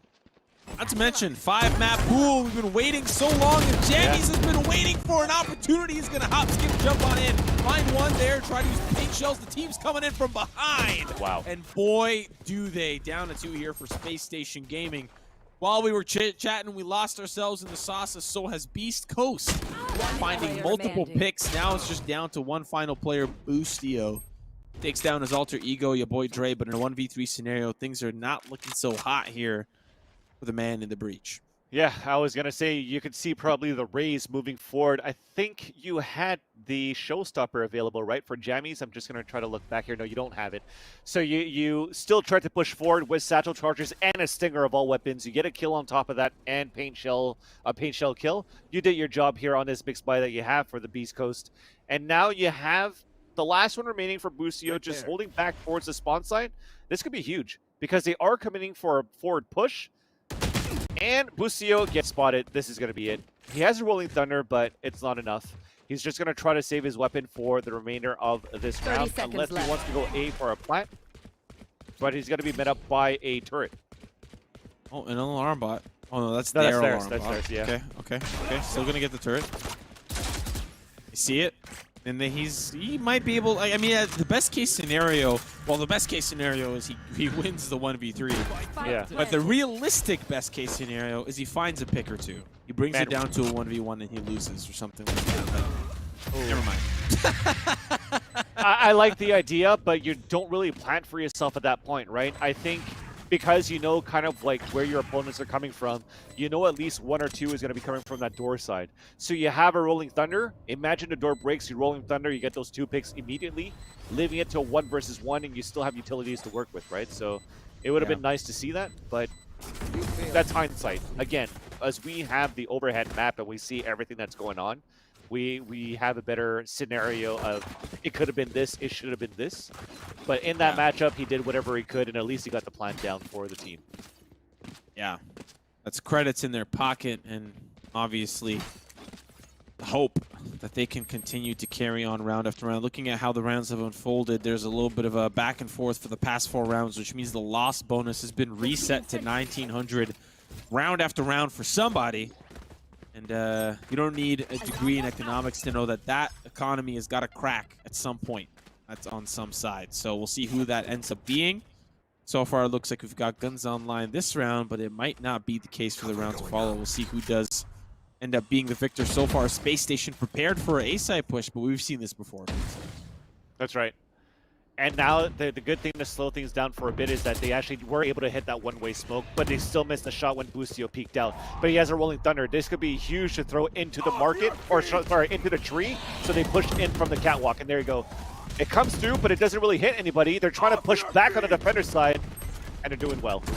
Oh, there's a player playing close. Oh, Insky, he had the opportunity to get the two-piece. Unfortunately, does not bode well for him. The spike is down, and I don't know why they were trying to get onto the site. They were like, I'm going to plant it.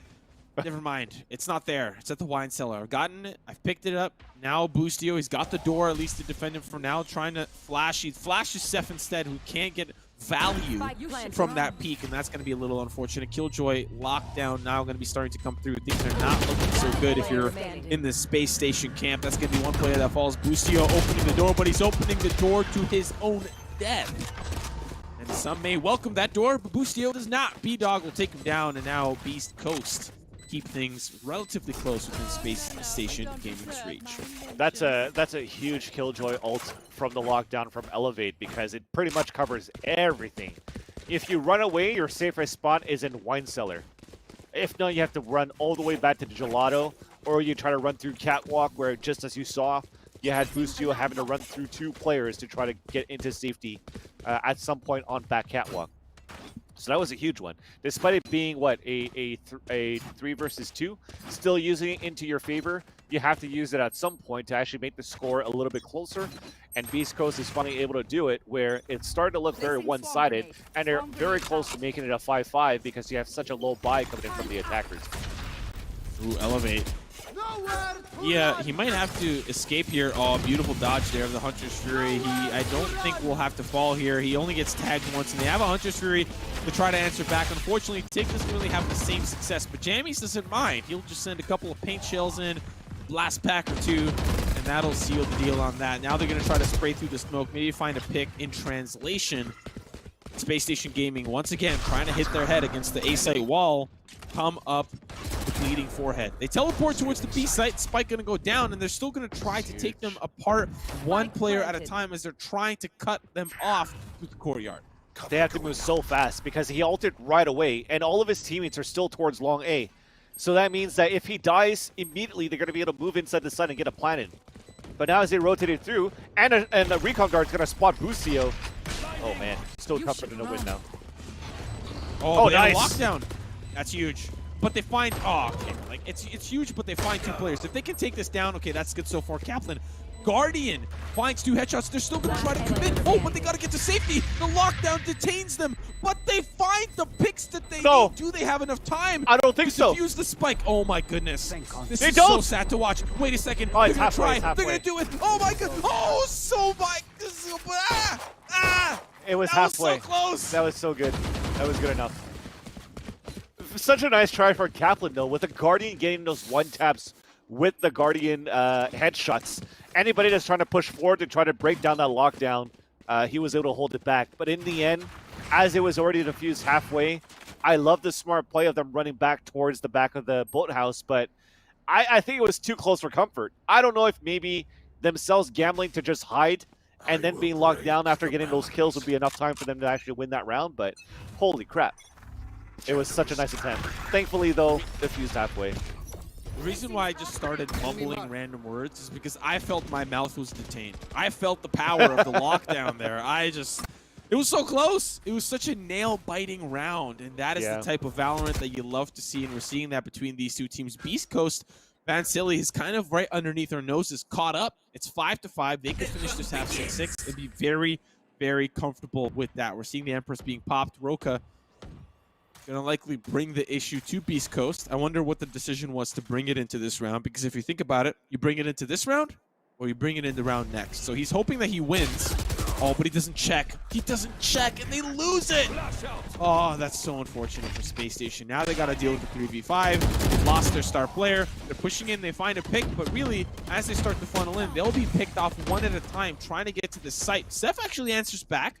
Things are a 3v3, and this is actually a little bit more doable than I initially let on. Yeah, showstopper, though. That could be probably the nail in the coffin if Jammies decides to want to just shoot a rocket in there. 30 but you've seconds made it left. into the site, you're going to get a plant, and then long range, Jammies wins that one, so it's over. A 3 versus 1, can Kaplan get it done?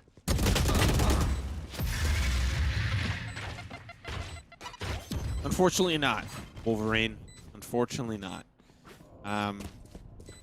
Empress as well, we have to point out that it was used. Roka was hoping to just have this crazy play, similar to the plays that we saw Before the half. in some of the previous maps, particularly against the 100 Blifted. He just went to town. Fortunately, he is miles away from town in this instance because it's not been it's been successful, but it hasn't been 100 Blifted successful, where he was just like popping heads left and right, 2Ks, 3Ks, round after round. He was just popping off. This time around, East Coast, they're in a little bit more control here in this instance. Yeah. But again, they're able to bring it back here to 5 rounds on the attacker side. Still pretty good. Here is that showstopper that's going to come through. He should... Oh, no. That's going to slow him down a bit from that turret. But they're getting 3 kills out of that. Somehow, all this action is happening towards his mid side, too. Under control by the attackers, and they have a 1-minute advantage for Space Station. Yeah, now it's... Well, okay. Yeah, all right, all right, or do that. Okay. You know, looking at where the bot... Switching sides. What else can you say? It's done. Yeah. The round's done. I think they just decided to push out of the back of the showstopper from Jammies like they kind of did before when he Satchel charged with the Stinger and the Pain Shells towards Link, and everybody else followed suit from Catwalk and from B main. But this time it seems as though they saw that coming. And I think they were able to see that coming because they heard the sound of the showstopper. So because of that, they fall back towards their spawns, and then they see the pushes come through, and then they get the better angles. So to a risk that would have come in favor of Beast Coast, it comes out into the favor of Space Station to capitalize on such an aggressive play from Beast Coast. So now, tied up 6-6. This half just kind of feels like a little bit of a mental reset. You know, the teams are tied up. This becomes like a first to 13, and they're both at the exact same spot. So this pistol doesn't hold that much weight, but it can definitely set a team apart, and we'll see how Beast Coast react on this attacking side. Roka is trying to hold them off, and he finds one with the movement, with the smooth moves. He's going to take out your boy Dre. Jammies will, of course, also take him down. Insky, as the door is closing, takes out Tig. So things are a little bit momentum-based here for Space Station Gaming. If they push in, if they find more success, they can clean up the pistol on this round. Kaplan gets injured, has to use a shock dart to try to injure the other player back. Jammies playing contact and gets blinded, but now trying to survive, gets taken down. It's one player remaining, B-Dog. He can't do it against 3. Space Station Gaming take the lead in the second half. Very nice retake played there by Space Station Gaming. So they're able to regain the lead after that pistol. They have the economy back in their favor too. They only lost 2 players, but it's going to be probably upgrades with keeping their ghosts for these 3 players. So that means that if you kind of... Okay, no, they're going to go for the upgrades with Spectres instead. For 3 of the players. Okay, never mind. So I was going to say, a lot of the times when you're looking at these Tier 2 or other types of events in the past, when you win a pistol round with Ghosts, there's a lot of players that just decide to keep their Ghosts into this round, so that if they win the round, they could go into Phantoms or Vandals versus ARs of their opponent or opposite team on the 3rd round. But they want to play it safe. They're okay with playing Spectres versus ARs into the next rounds if they're able to win this one here. I mean, they're also on defense, right? Yeah, that too. But they're also on defense, and so they're not really going to be too afraid. And so far, this is looking like a little bit of a flawless round. If this battle goes to the favor of Insky, that's so... Oh man, if I'm Insky there, I'm mauled. I am mauled. That is such an unfortunate battle. Take does end up being the victor, and then caught with the axe out. Boostio will take advantage of that. Space Station now leading by 2. This gun round, very important for Beast Coast to answer back with some rounds of their own.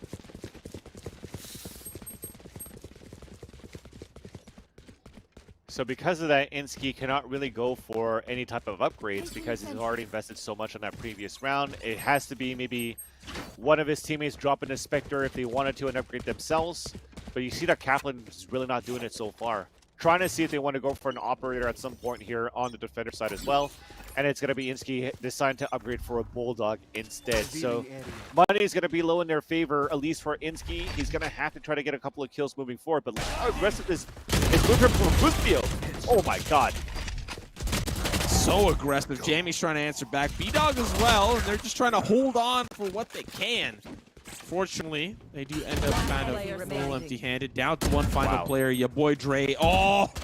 Roker just knows exactly when to use the dismiss, but your boy Dre has to reload the clip to run stride. Boostio with 3 on the round. Space Station Gaming up by 3 are inching closer and closer towards stealing away this map 1.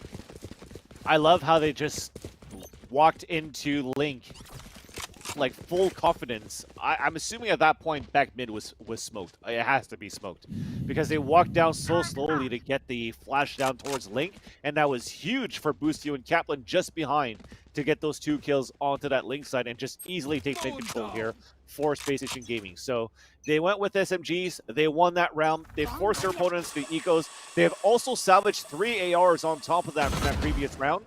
So Beast Coast is going to be a low on economy with an attempt to push towards A. Roka gonna find an early pick there onto Jammies as your boy Dre walking forward with an intergalactic sheriff. Unfortunately, the only thing galactic about it is Roka's ability to just revolve, have his own gravity. 3 kills on the round so far. Boil it down to 2. Boil it down to 1. Elevate. Not a whole lot he can do here, man. Silly. I think Roka's just... Oh, okay. That's fine, too. Yeah, Roka's okay just dead. yeah. Turret's destroyed. Placing swarm grenade. Swarm grenade. I get tagged. If you can find another pick here, that might be worth his while, at least to deny economy. Finds a duel, he's flashed forever. He's flashed with light, he's flashed with dark. Can't avoid either. Kaplan taking him down. Space Station Gaming 3 away to bring us to that last and final map, Beast Coast. Need to find some answers quickly in the second half because they have not been very successful. So trying to work towards the A side, they have to go head-to-head against Rilka. They do have the breach to try to work against that, and then Rilka is forced back into the site. Mid control so far, it hasn't really been that tested because they never really had rifles to work with for the mid control. Actually, they did. They went against SMGs, and they lost that over to Boostio and to Kaplan. I think the best bet so far is taking advantage of Insky on this catwalk. And there you go. It starts off with the recon dart that spots him out and puts him out of position. But if they start lurking up here, they might be able to win this fight against Insky and then split into A. You have to be a wait-and-see approach, Van Silly, as Beast Coast. Trying to work their way up through the courtyard. No really specific direction, at least towards this A site to start. Might be the B split. As we do see one player moving forward. Tig.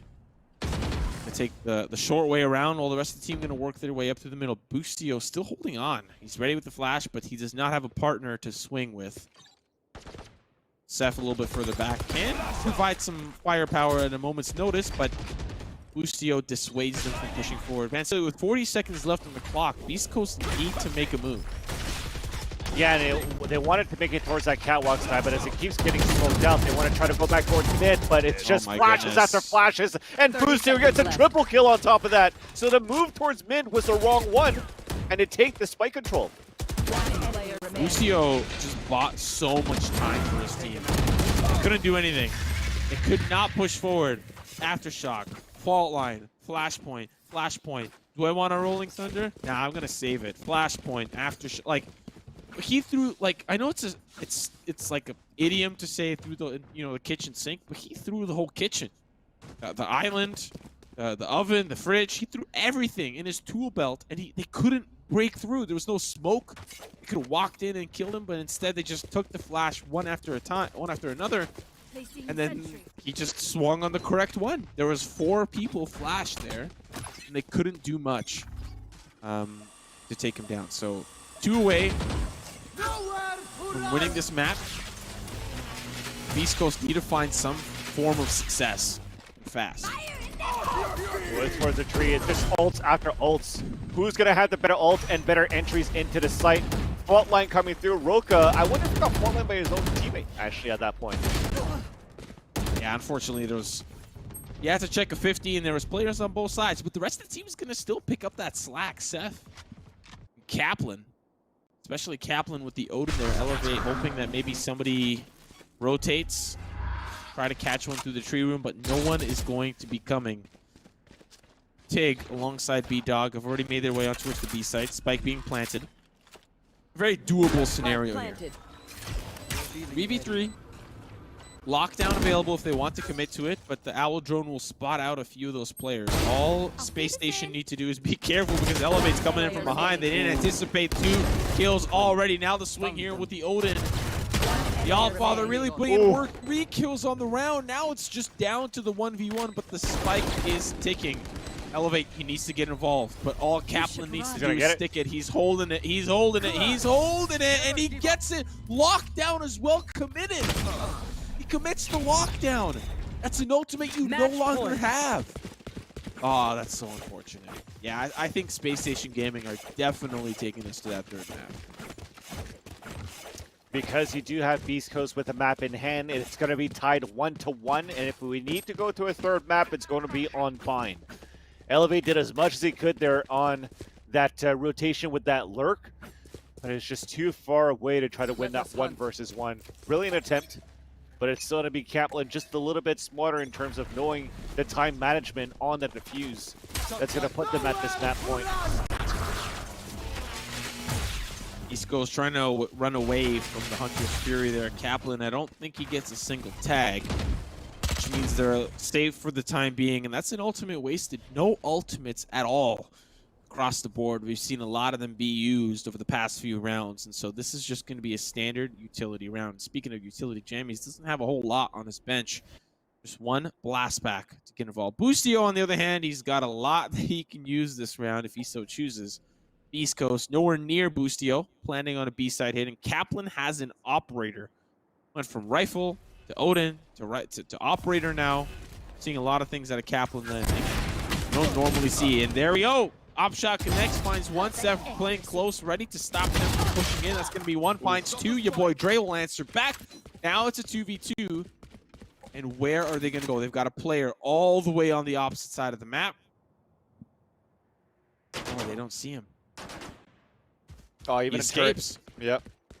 30 seconds Turret's going to left. see him on top of that too, so they definitely have position on one of the players, and that allows Raze play as jammies to push up all the way towards Garden. So it's going to be an easy plan towards the A side, knowing that nobody's really pushing towards this catwalk from mid because the turret is actually spotting it. So that is going to be an easy plan. But what happens here in this 2 versus 2 as they rotate across? I mean, you still have smoke to work with at this point. The Breach has his full kit. Oh, Jammies. He's got to win this. He has to win this. That's going to be the swing. Doesn't find it. Takes care of the glass. He still has to fight at least one of them. They're going to try to use the fault line. He's going to try to swing, and he loses. And somehow through the wall, I don't really know where your boy Dre fell, but Space Station Gaming. Very shocking finish here, but they win. Map 1, map 2, whatever you want to call it. And we're heading over to that third map. Space Station Gaming, they're awake, and they're here to play. Yeah, because I think that fault line actually came from the attackers on a pulse plant situation. So it actually did hit Boostio, but as they get the kill on the wide swing, you had the Omen help out as well. So Incy gets that second kill, the wall bang, and the frag to come through. And now we will move on to a third and final map. So we saw some very good gameplay from Space Station Gaming, finally winning the map pick and seeing where they're most comfortable is actually, again, having that Reyna in their hands was good enough for them to force this third map, Simo. You know, you still have to appreciate they were trying something new in that winners final, but it just really wasn't working. Roka on the Reyna, tried and true. Ladies and gentlemen, without further ado, we're going to be throwing to a quick little break, and when we come back, the last map, the last final game of this entire tournament for the qualifier, at least the first qualifier of the Renegades X Nerd Street Gamers qualifier. Ladies and gentlemen, when we come back, final map. Don't you go anywhere.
Ladies and gentlemen, if you're falling asleep at the wheel, it is time to wake up. It's the last and final map of the grand finals here for the Renegades x Nerd Street Gamers Valorant Qualifier, which leads into the Valorant Invitational in this upcoming weekend. It's Iron Man alongside me is Wolverine, and we're about to kick some butt in this upcoming matchup. We're going to cast these last two teams. It's going to be bind. It's going to be a good one. Vansili, how has this day been so far for you?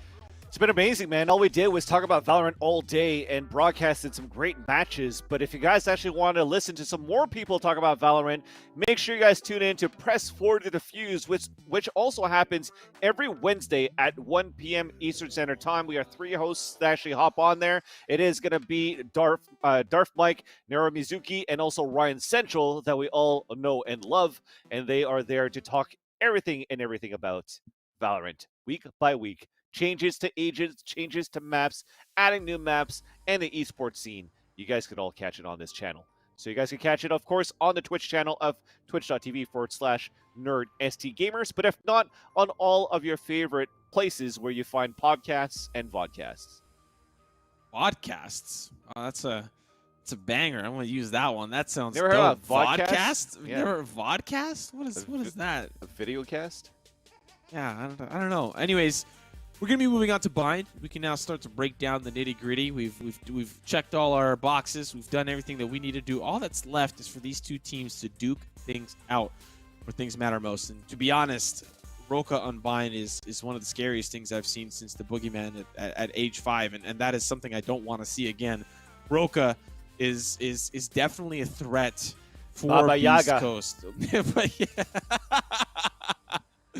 Yes, exactly, Vansili. Exactly. You took the words right out of my mouth.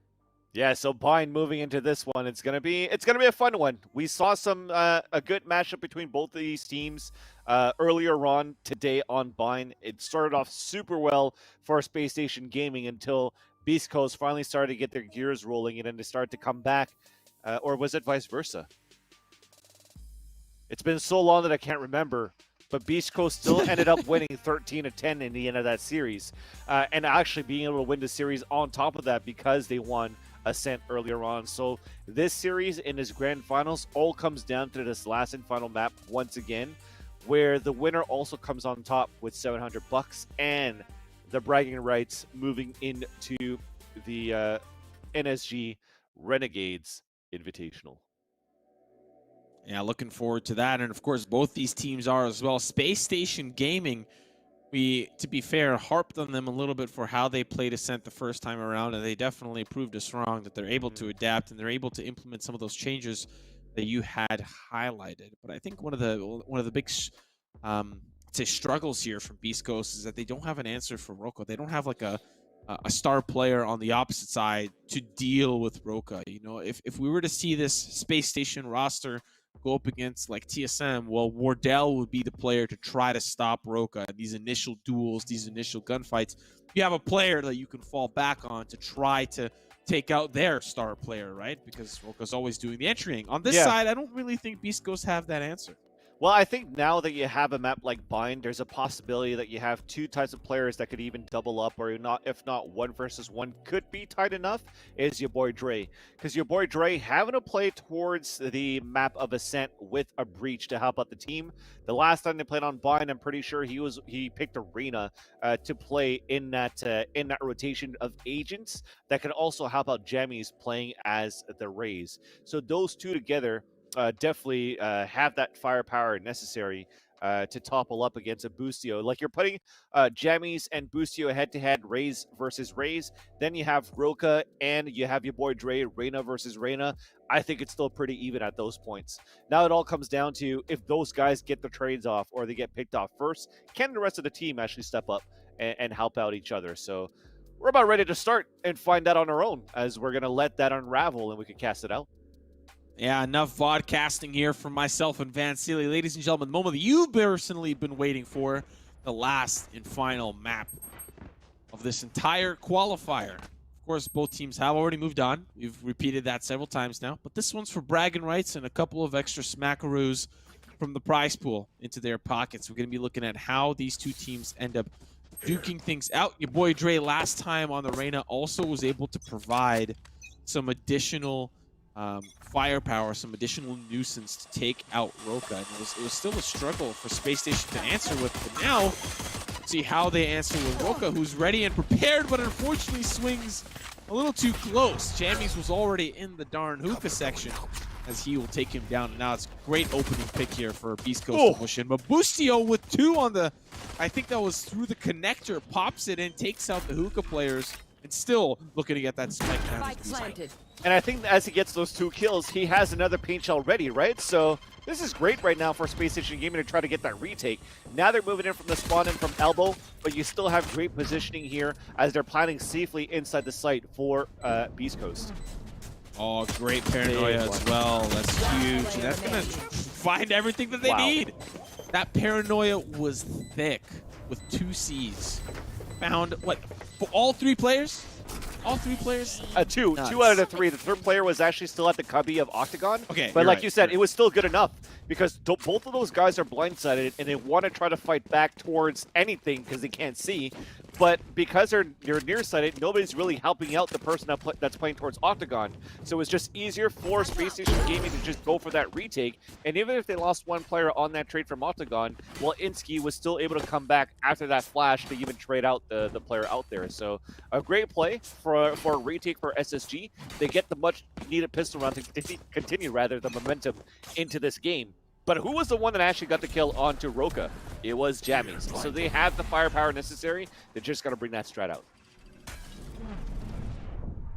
Good start here for SSG. Beast Coast definitely looking to answer back. May not be this round. Could be the one to follow, but they can still make it hurt for Space Station Gaming. Kaplan with the early pick. Your boy Dre will answer back. Has the Frenzy in tow, and Insky's waiting for the upgraded brother of the Frenzy. He's got the Spectre on the opposite side. They're just trying to make their way peacefully into the tuna can, but unfortunately, Insky's there to say no. Not today, and now it just boils down to 1 final player. There's not a whole lot that Take can do. So pretty simple round here for Space Station Gaming, but now it's the gun round for Beast Coast. This is where they start to turn things back around. Yeah, or do they? Simple indeed, right? And I think the last time that we saw these guys play with some machine guns, they wanted to play it super aggressively. I wouldn't be surprised if you're going to start seeing the same thing right now from the defenders into this map. Especially look at that setup. You already have Roka inside the hookah with a Vandal, with support from probably Insky. So that can mean a Paranoia with a Leer, a double swing, and probably a Dismiss to run away as soon as Roka gets a kill, if that happens. Oh, it's a walkout instead. Roka's, oh, he's already gone. He had support there, but unfortunately it was not enough. And that is like the most standard boombot that you can send out, right? That is going to happen almost every single round with every single team, unless you're trying for a different type of strategy. But it doesn't work out. They swing, they don't get it. They find another pick here onto Insky. This site for B is relatively wide open. We'll see if Space Station Gaming can answer back. That's going to be a good fight for Kaplan and Boostio as well. So now things are down to the 3v3. But Spike is still not down. That eventually goes down. Kaplan going to try to survive, and now they have to escape. They have to escape, but Seth has other plans in store. Seth, 2 on the round. Now it's down to 1. Your boy Dre does not have the Empress, does have the Vandal. So good. But Space Station Gaming start off with 3 rounds. So sometimes you don't really need to go for body peeks to try to get as much information or kills as possible. Just that owl drone was good enough there from Kaplan. He gets it out of the elbow, and what does he see? So he sees that there's 1 playing inside hookah, spamming the owl drone and can't kill it. And as the owl drone's about to die, you see the rays pop out as well from Jammies, and also a recon dart that comes out from Tig from that side as well. So he didn't even need to see the 3rd player, but was good enough to say 2 players inside the site, 1 inside hookah. They double swing and get both kills inside elbow and could just focus on the guy towards hookah on that 2 versus 1. That was such a sick play just from sheer information from Kaplan's owl drone. And I don't really know what Space Station Gaming have done. But from the winners final to when they faced up against the 100 Lifted, what happened in that time span? I don't know. I don't know. But whatever the changes have been, it is something that is beautiful to see. You know, one of the things that I think I would credit Space Station Gaming is all the times that I've seen them, they start so bad at the beginning, and then they have the stamina to just get better as the day goes on. I don't understand how it works, but it does. It just does. Gamers, man. Yeah.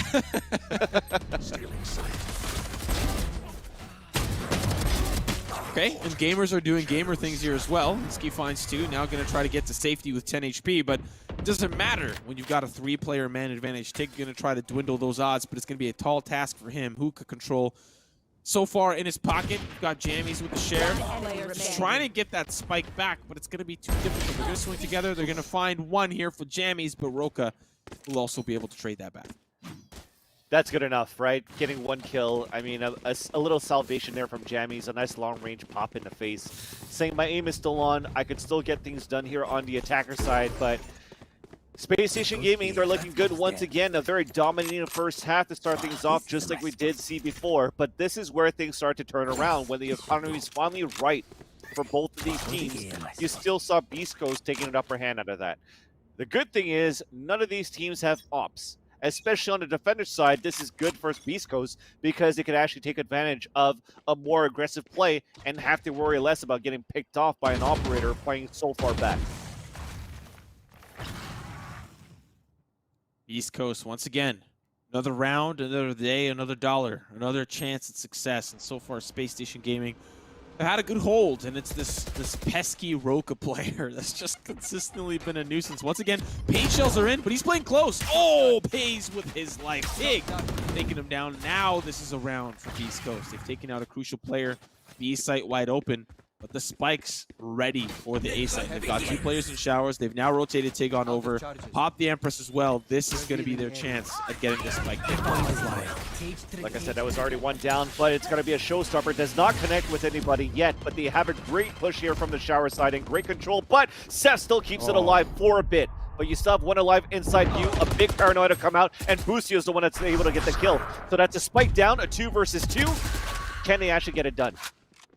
Yeah, they're going to try to hold close. They've got Cubby. They've got the connector as well. Your boy Dre with the Empress. That was a fight that he needed to win against Boostio. And now it's just down to NSG. He does have a flash. He does have the paranoia, and he's got a smoke. So he could definitely chain something together. Maybe put himself in a position to take some individual 1v1s or something. But they're relatively close, setting up a little bit of a crossfire. So your boy Dre is going to be the first responder, and then there's 1 close left. NSG, all he needs to do, he hears it, so now he knows where he is. Paranoia is going to be the juiciest thing. He's trying to run away. He's trying to get the defuse. I don't really understand how he's playing this. He knows where he is, but he's just biding time. B-Dog's going to swing. He's got the shot. B-Dog gets the better of him. Beast Coast win their first round of the half. And like I said, when it came down to the money being right for both of these teams, Beast Coast usually takes the upper hand. They did at this point, but thankfully here for Space Station Gaming, able to get 4 kills out of that. So forcing a super expensive buy into this round, but such a nice attempt there by NSG on that 1 versus 1. B-Dog was just a little bit faster on the reaction time, and the first kill on the scoreboard for him was a very important one that put the first point in the game for the whole organization of Beast Coast. So you got to give it to them for that, at least for Beast Coast, but Space Station Gaming, you got to look out for Seth at this point. He's playing it super well with this Cypher on bind. It's usually the Sentinels that can be quite the nuisance if they can delay long enough, especially on a site push. It can be your worst enemy, your worst nightmare. And on attack, you usually want to leave like a soul. Okay. As you say that, man, silly, Seth walks into his death. B-Dog gonna take him down. They're down a member here for Space Station. Hunter's Fury could very likely find a pick here. That's gonna be the last Hunter's Fury that is trying to find out where Jammies is located. He's gonna fall regardless. Down to the 3v4. Empress popped here from Roka, and he is about to get to work. B-Dog and company, hiding in lamps, spike ticking. Roka needs to get involved if he wants to help his team win. And with the Empress selected, with the Empress on, he wants to win this round. They're not going to give up. They're not going to back away. Roka needs to push forward with the rest of his team. He has the Lear available. Here's the swing. 1 player close, gets the better of him. Kaplan finds an off shot. NSG getting close and gets punished by an elevate will take him down. Very well played by Beast Coast. Yeah, for Seth on that round, he put the camera up on that wall in the back deep of short A. Didn't see anybody there, so he was like, okay, well, if nobody's really splitting or breaking off my camera, there's a chance that they're just trying to work towards the B side. So you're now initiating the play of the lurk roll, trying to go for a flank. But little did he know that Beast Coast was slowly taking Shower's control, falling back for short A, and Market control and falling back to short A, where he just got caught there with 3 players just shooting him down like a shooting gallery pretty much at that point. So he gets executed, and that opened up the site there for Beast Coast to take control of that A side. I think that's going to make them doubt a little bit now for Space Station Gaming to continue to play as aggressively. So far, the way that they've been holding sites and playing retakes have been very key for this organization on the defender side. Yamis goes vertical. To try to find some of his own success, and the showstopper somehow through all of those smokes manages to find Kaplan. It's quickly traded though. Now down to the 3v4. Space Station Gaming once again in a retake scenario in Beast Coast. Got their post-plant situations all set up and catered to. Dig and company, that's going to be a recon bolt that gets sent in. Roka's going to likely get tagged once again. They know exactly where he is, but they've got players slowly lurking towards the site. Insky's going to be here, sees one. Oh, but he's buying time. That's going to be good. They know that he's already started to come through. Good paranoia as well. The communication was big. Oh my goodness. Space Station Gaming. That was a beautiful retake. That was something. That was something. I told you, man, the way that they're playing the retake is amazing so far in terms of communication for SSG. So trying to wait for Insky to rotate back from the hookah area, he's able to get that first kill. So a small mistake from Tig for playing it so out in the open, thinking that nobody was going to flank from the hookah side, and just that single play allowed the chessboard to basically open up and let the defenders come back and retake the site. So very nicely played for SSG. I think at that point, you need to have somebody to watch the flank. I wonder if maybe because they had trap wires, but even if they had trap wires, you also have an Omen. So he could just shadow step through the trap wire, go through incognito, and maybe that's how Tig got caught off too. Well, still Vansili at his Space Station that lead by 3. And it is the defensive side that they're doing well at. But Vansili, I pointed out the last time that we saw a Space Station on this map, they did super well on the attack and struggled a little bit on the defense. So I'm a little bit afraid of what that second half is going to look like. We'll see what adaptations Beast Coast bring to the forefront on their defensive end. But so far, I think Space Station Gaming are on a good trajectory at the moment. If they can continue to play the retakes, like you pointed out, like you so very eloquently put, I think that they can close out this grand finals. But we still have a long way to go before that. We still got a lot of rounds. We still have a lot of glimpses of hope for Beast Coast. And it starts with the slow working play towards the B side. And as I think that they always take this control of the map, ooh, big entries to start things off though. I'm gonna let you take it because it's all over the map. Yeah, so and actually the dismiss works out pretty well here for your boy Dre. And uses the Tetris piece as it's intended. Flips, rotates around it, takes him down. Now the 4v2 Space Station Gaming in a little bit of a more advanced retake situation. They've got a 2-member disadvantage. I don't know if they're going to be looking for it. Kaplan's relatively spread apart from his fellow teammate. They may be looking for exits, and hiding in the wishbone's not a horrible place to look for exits, but Tig is already sniffing out that something is wrong.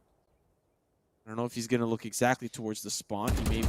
Yeah, he will. The ADS does tag him down, but now he's been caught out. Oh, wait, okay, I thought that the recon bolt bounced off the rock, but no, they both sent it to the opposite ends. Enemy down. Now it's Kaplan takes out Elevate. Now it's a 2v3. But he's alone. He doesn't have Seth to help him. I think he'll survive. Never mind. B-Dog's got him. Seth will survive, though, but East Coast win a pretty good round. Yeah, after winning that round, that's going to put here Space Station Gaming on a mixed buy. And what I was going to try to say before we had a bunch of action towards that A side and also towards hookah is the fact that Beast Coast, they're doing pretty well in terms of the fragging department. And they're also getting into the sites quite easily for, again, Space Station Gaming because SSG so far seems to have a lot of success on retakes. So I think what we could continue to do here for Beast Coast is on a post-plan situation, continue to push towards that spawn. Oh, we're seeing your boy Dre do what he does best in anticipation to take that fight over to Roka, who joins the party late. The Empress looking to be committed to really seal the deal on this round. Kaplan's the last player standing, and considering Vancilli, they didn't really have the best weapons in their hands, it's going to be a pretty flawless round for Beast Coast. Now we're going to be moving into the gun round for Space Station Gaming to answer back. And with 3 rounds remaining, Vancilli, I think this is going to be a little bit closer. Yeah. Now the money's back in their favor too. I mean, on that eco for Space Station Gaming, we've seen it on that previous series. They're trying to do it again. Just split out from the teleporter at short A and also towards hookah and get a couple of kills. But with the Empress being popped there by your boy Dre, and also Jammy's there to support, good enough. Jammy's probably going to try to battle up to try to take this orb control towards Showers, so he could have a showstopper. And they actually even push back Lucio back into A. So that's already going to be a huge win for Jammies and company for Beast Coast on the attacker for this round to start things off. Minute 20 left in the clock here, Vancilli. Beast Coast just poking and prodding for information. That's going to be the Owl drone. Does spot Roka, who's got to double back and maybe swap positions with another partner, but maybe just pulling back far enough. Let that Owl drone dissipate. So now with that information, they don't want to be anywhere near Roka. Yep. They're going to pull all the way back towards this B site, which, at least for the time being, is relatively uncontested. And that recon bolt's going to be pretty well timed for them because it doesn't get any information, but that's where they all are. You don't like where Seth is at right now, because the last time they kind of did this for the attacker side for Beast Coast, they had the showstopper and go into the site, and he clears out Tin. There you go. He's going to look into that. Showstopper in. Boom. Dead. So you got to know whenever the ult is up, try to get a different position. Yeah, they just use everything now as well. The neural theft to try to get where all the players are located. They know Kaplan's playing a little bit further up towards the elbow. You're going to have a Take playing the point man there. But now as the elevate swings, he's going to see a couple of them there. Just needs to find that third one. Yes, he diddly does. Kaplan, though, last player standing in a 1v3. Cannot get the job done. Beast Coast tie us up 5-5 as we move into the last 2 regulation rounds of this half. And I do like the idea of where Seth was at by putting trap wires on either side. So whoever's trying to push forward could actually hit a trap and maybe he could get a kill. But like I said, whenever you have Jammies, the last time he did it from hookah, but he's still cleared no matter what with the showstopper. The first place that he looked was inside the tuna can. And this time Seth, well, he was caught off guard. So that means now you're going to have SSG, on an eco with pistols, small shields. And hopefully they could have somebody like Roka pop some faces and then make it a thrifty round for them. But if not, Beast Coast should run away with this easily and take the lead for their side. A lot of ultimates available though, and I'm assuming that's going to be ended up being used in that second round. Oh, that's so, you hate to see when that happens. You get a headshot with the sheriff. 145. I know, and survives. Oh, that just feels so bad. And now with that player still alive, that's another body, that's another meat shield, that's another player that could be a problem. And once again, Boostio, Kaplan, all falling apart one at a time. Roka and Insky are the last 2 players remaining from Space Station Gaming. They're going to try to pinch in towards this A site. But, you know, I don't know how successful this round's going to go. The weapons are just not that great. I'd imagine that it's going to go down to the 6-6 or the 7-5 in favor of Beast Coast. It's just so unfortunate, right? 3 players, basically the Reyna and the Raze at 5 HP. And then the Cypher is probably at like 20, roughly. And you could do so much more, but little did they know that it could be around in their favor if they had maybe like a Ghost or something to try to play for the retake. And there's at least 1 kill, trying to bring that econ damage. That's 2, but once that's the bottom of heaven, that's it. So B-Dog's going to get that kill. But they've done enough. I think this is good. There's no time. Yeah, oh well, that's fine. I'll take that. If he can find another one here, that would have been very, very valuable to the side. He did? Of you're right. You're right. He did. He did. And so now let's have a look at that economy. Yeah, they're not really too worse for wear, but it's still sent a message. You know, that they were fighting. They were going to fight for scraps just to take them down. You won 4 rounds in a row. You definitely have that econ, right? At least 3,000 credits for every round won. So accumulatively, you made 12,000 credits if you actually didn't die. But of course, in this type of game, in this type of matchup, it's been back and forth. But Beast Coast looking to run away with this to make it a 7-3. We're going with the big guns now for Kaplan. And he's done good taking a shower side before, and now he's doing it again. But now as they see that it's clear, they could stack up towards B side, where they're starting to move quite fast up towards the site, though. Yeah, I was going to say it didn't look like he was going to be able to afford it, but they just rearranged some of their funds, put it into some offshore bank accounts, and he managed to find himself an operator. So that's going to be at least a little bit of a silver lining here for Space Station Gaming. Kaplan with the op. But like you pointed out, they're really nowhere near the that shower side. I mean, you can peek it all you want, but all you got to do is just let Insky do what he does best. Can he find the third? Yes, he can! Give it to him, baby! Insky can't find the fourth one. B-Dog will take him down, but already the cost has been too great. Roka now trying to escape, allow the rest of his team to capitalize on some space. It's going to send a player towards short. Boostio gaining a lot of ground here. He's going to hide in a little bit of a corner as the rest of the team going to fight for control of long here, and one at a time. Space Station Gaming take out the rest of East Coast and put us at a 6-6 finish on the scoreline.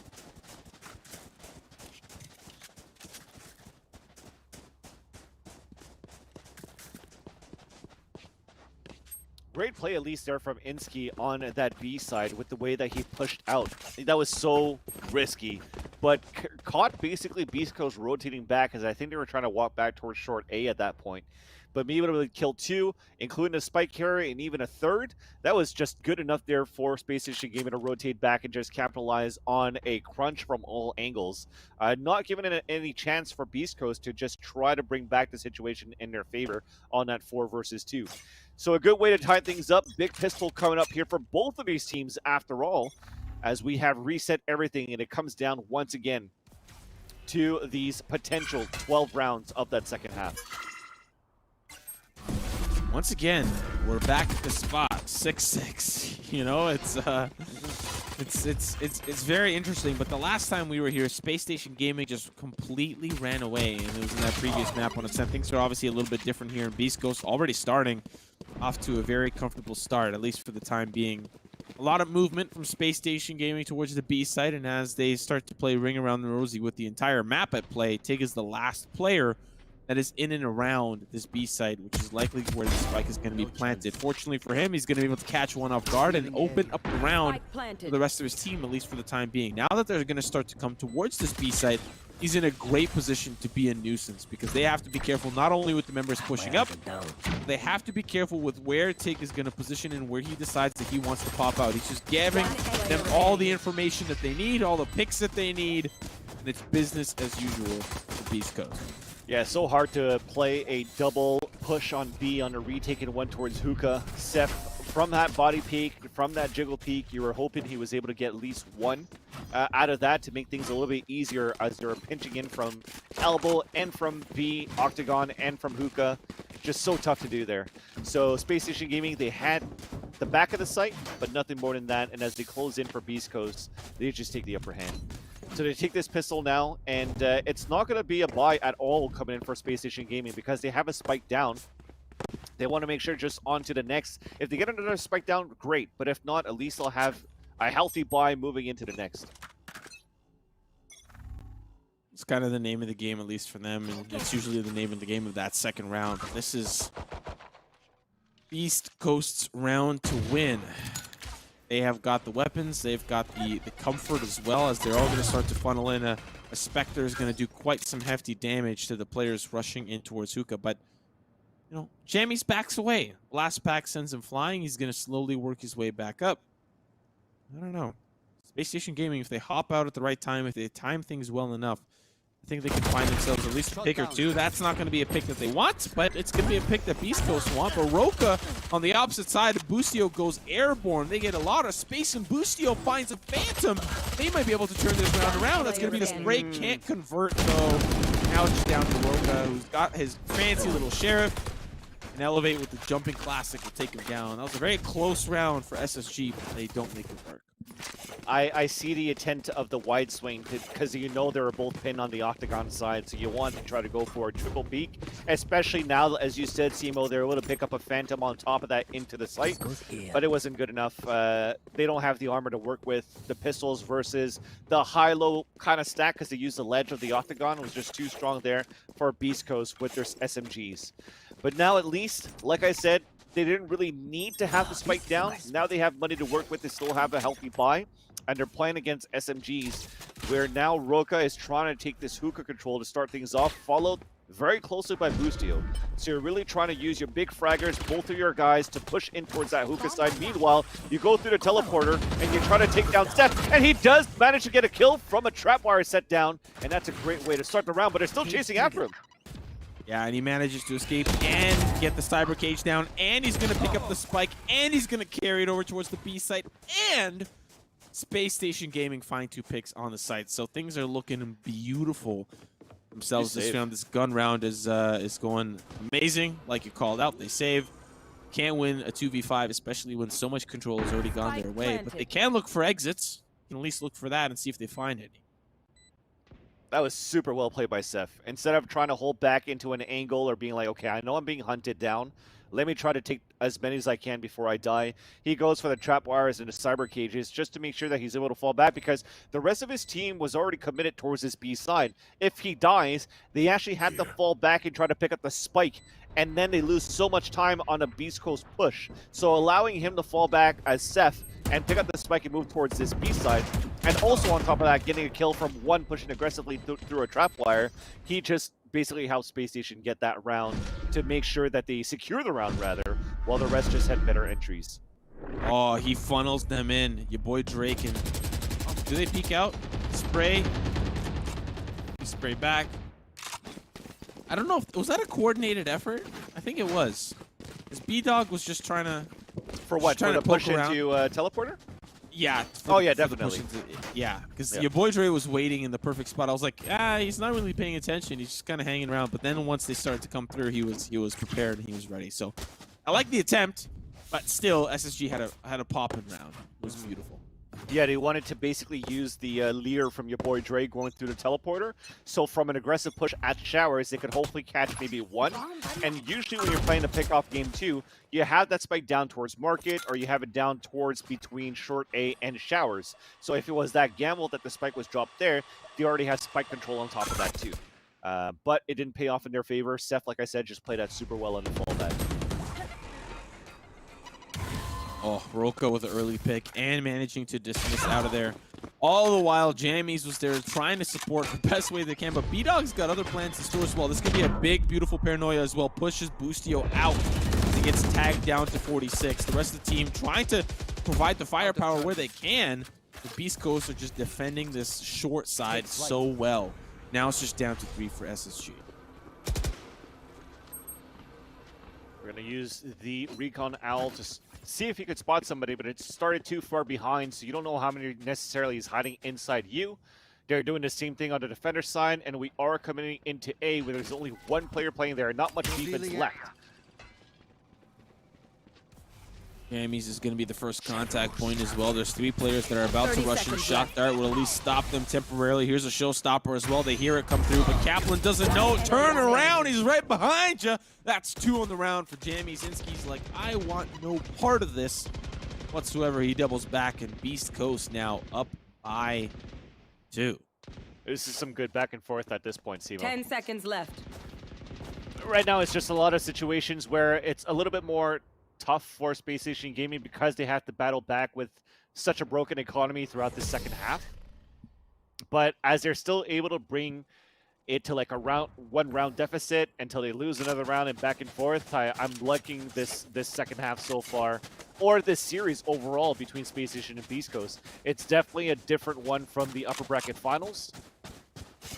And it's a much stronger showing for Space Station Gaming, which shows such a good potential for this team and why they have such a backing from Space Station Gaming, where they're picked up as Bloom before. Oh, yeah. Oh, yeah. You know, heading into this best of 3 or best of 2, whatever you want to call it, I just imagine that Beast Coast are just going to win Ascent. They won Ascent super hard, right? But, you know, they've really shown that they can adapt and that they can bring the fight right to Beast Coast, and that these teams, I think, are a little bit more evenly matched than what that winner's final initially gave us. And I think that is, like, if you put this team in a bubble, both these teams, and you have them face 1,000 times, I think you'd find that they're quite evenly matched. So that means that, like you said, we're in for a treat. Despite Beast Coast being up by 2, they still have to get several rounds in a row. That's nasty. That's beautiful. That's so amazing. And now they're like, well, we can't push in. There's a player in connector, and they're going to smoke him off to try to give him some space to escape. But he's fine. He's chilling. I'm just going to wait right here. Oh, he's able to even it out. Oh my god. Oh, recon out through short A. Are you kidding me? That was so... That's an even better play from Kaplan. I love it. I think he arrowed. I think it's either he droned or he arrowed. It was a drone. It was a drone tag. I saw the owl come through, I'm pretty sure. 30 seconds left. Wow. Because I didn't hear the connector, that's why. I wasn't... Oh, okay. Regardless, that was amazing. That was the definition of a tit for tat. They just went blow for blow there. And now it's still down to the 4v3 with Space Station. Unfortunately, not a lot of time left on the clock to plant the spike, and now here they come. That's going to be the secretary that tries to deny them, that tries to stop them, but it's not enough. It does find the pick, putting us down to the 2v2. B-Dog already on the site, trying to double back towards the elbow. And the members from Space Station Gaming are relatively close on the site. Roka's going to have to deal with the 50. Dismiss is going to give him the space to escape, and now B-Dog's got to deal with this 1v2. If they're capable... Oh, wow. Raw power. Roka just built different. Space Station Gaming put us within 1. And that was just a great battle from both ends here, from Space Station Gaming and Beast Coast, to take that ramp control of Hookah. I got to look back here. I have, like, I'm waiting 10 seconds because we're about to see the wall bang first from Elevate, but I'm pretty sure it was an owl that came through. But just the sheer communication of how they wanted to retake the site. And when we talked about it, Roka and Boostio, if they're not going to be the ones performing and dying first, who could actually step up here for the team? And you see NSG stepping up right now. We saw him multiple times with the 3Ks, or the way that he's playing his Omen is very good for SSG. Now for Beast Coast, they're having similar success as well from their players when it's not going to be Jammies, when it's not going to be your boy Dre getting the frags. I think Elevate is also playing super well as a Cypher. I'd have to agree with you there. I'm inclined to agree with you, as this has been battle of teams, not a battle of players. Everyone has been participating in some way, shape, or form that is bringing the team to success. And Seth is, as we switch to his perspective, definitely one of those power players for Space Station Gaming, who's just consistently this shower side. Been very difficult to deal with, whether on the defense or the offense, but he's got to deal with the pesky Elevate, who's playing close. Doesn't see him quite yet. He's super skinny, and now he's going to shoot him. He's going to tickle him. He's like, get out the corner. Kaplan going to help support, take him down as well. Now it's the 5v4. They're going to rush on towards this A side, and now here comes the execute. Tig is going to be playing close, where they don't expect that the swing goes for Seth, but it's answered back by B-Dog. He's going to try to get out of that position. It does so successfully without, you know, a moment's notice. Inski will take him down as well. Now it's just down to your boy Drain. A 1v3. Players are injured on the side of Space Station Gaming. One shot is pretty much enough, I think, to take out either B-Dog, or sorry, either Inski or Seth. But Kaplan is going to be the real final boss to deal with. All the players are getting into their post-plan positions. There's going to be one player close right. Seth will put us within 9 to 9. We're tied up here, and silly in a close second half. Yeah, I wonder at that point, too, if you're really committed to that one to try to win a 3 versus 1, do you want to pop your ultimate, too, for your boy Dre? Because that gives you so many opportunities to try to, again, dismiss away and really trying to lean out to where those last 2 players are. Especially after you get a first kill, you might want to have some sort of body peek because people are playing a Crossfire setup to play for a trade. But your boy Dre decided to go straight up with the rifle, which unfortunately lost. He lost it, and that forces now Beast Coast on an eco, where the economy is healthy for Space Station Gaming because they kept 3 players alive. So now Space Station Gaming, they have a chance to regain the lead of this series by facing off against these pistols in this round. Boy Dre alongside Elevate. Speaking of those pistols, trying to hold down Hookah. Unfortunately, it's not that easy. it's not that easy. It's down to 2 final players. Jammy's trying to get involved. He spots him out, but yeah, I don't really know where he was hoping to go. Yeah, I mean, pistols, right? I mean, you're trying to do as much as you can. You heard the teleporter come through as well. It's nothing more you could ask for. A good flawless round for Space Station Gaming. And now we finally, I think this is the first time in the second half that we see an op come out from Beast Coast. So they're really trying to bring out the big gun. And it's going to be Jammies playing it as well. So I think it's not necessarily a detriment at that point, because I think Jammies could play very well with an operator, but he's been very good with the rifle as well to put up like those 2Ks and those 3Ks to help out the team. So now he's going to have to be with a bolt action rifle. He's at least taking showers control, so at least it's going to help out for map control for Beast Coast. Seeing that Hunter's Fury come through. This is a round that Space Station Gaming are committing it all to secure. They want to catapult themselves to that 11-9. So far, so good. Ingsky going to find one. They're going to try to clear out a lot of space backside. Your boy Dre was still holding on, still in the corner, but he'll be dealt with. Roka just on a tear, finding 2. Now it's just down to Tig alongside B-Dog. Oh. B-Dog is doing what B-Dog does best, teaching them at B-Dog University. He's the professor, the teacher, and the student. Now as he teleports back towards the defender's spawn. Boostio, make sure that you do not have a long tenure. Space Station 2 away from closing out the map in the series. The attempt was so good, but I don't think he expected that Boostio pushed all the way through pipes to make it towards spawn. So Boostio is going to hear it. Even on top of that, when he came out to switch out to his weapon, it wasn't fast enough for B-Dog. A valiant attempt. I got to say that Insky did a good job to fight against Jammies as well. Jammies with the operator and gets picked off by a Phantom as they're pushing into the site. Again, if they had rifles, maybe a different story there for Beast Coast, because I haven't seen much early showers control from Space Station Gaming. It's always been towards short A to start, and then slowly lurk towards a split towards A if they want to go A. But Jammy's playing as that Raze. I think you need those rifles to come through. I've seen some people play as a Raze op before. It's not the first time. It's still very viable as an agent and a setup, at least, with the operator. But I think he could give a lot more here to the team overall with a rifle. He's good with both, but he's definitely more helpful in this situation with a rifle.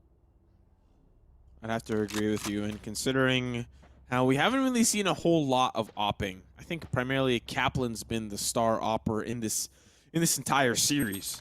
And, you know, considering a lot of the recent changes, it's definitely something that I think teams are probably weighing in the balance. Do we want an all rifle? Do we want an operator player? How do we want to decide things here? And this series hasn't really been about the op. It's been about the rifling, and it's been about the dueling.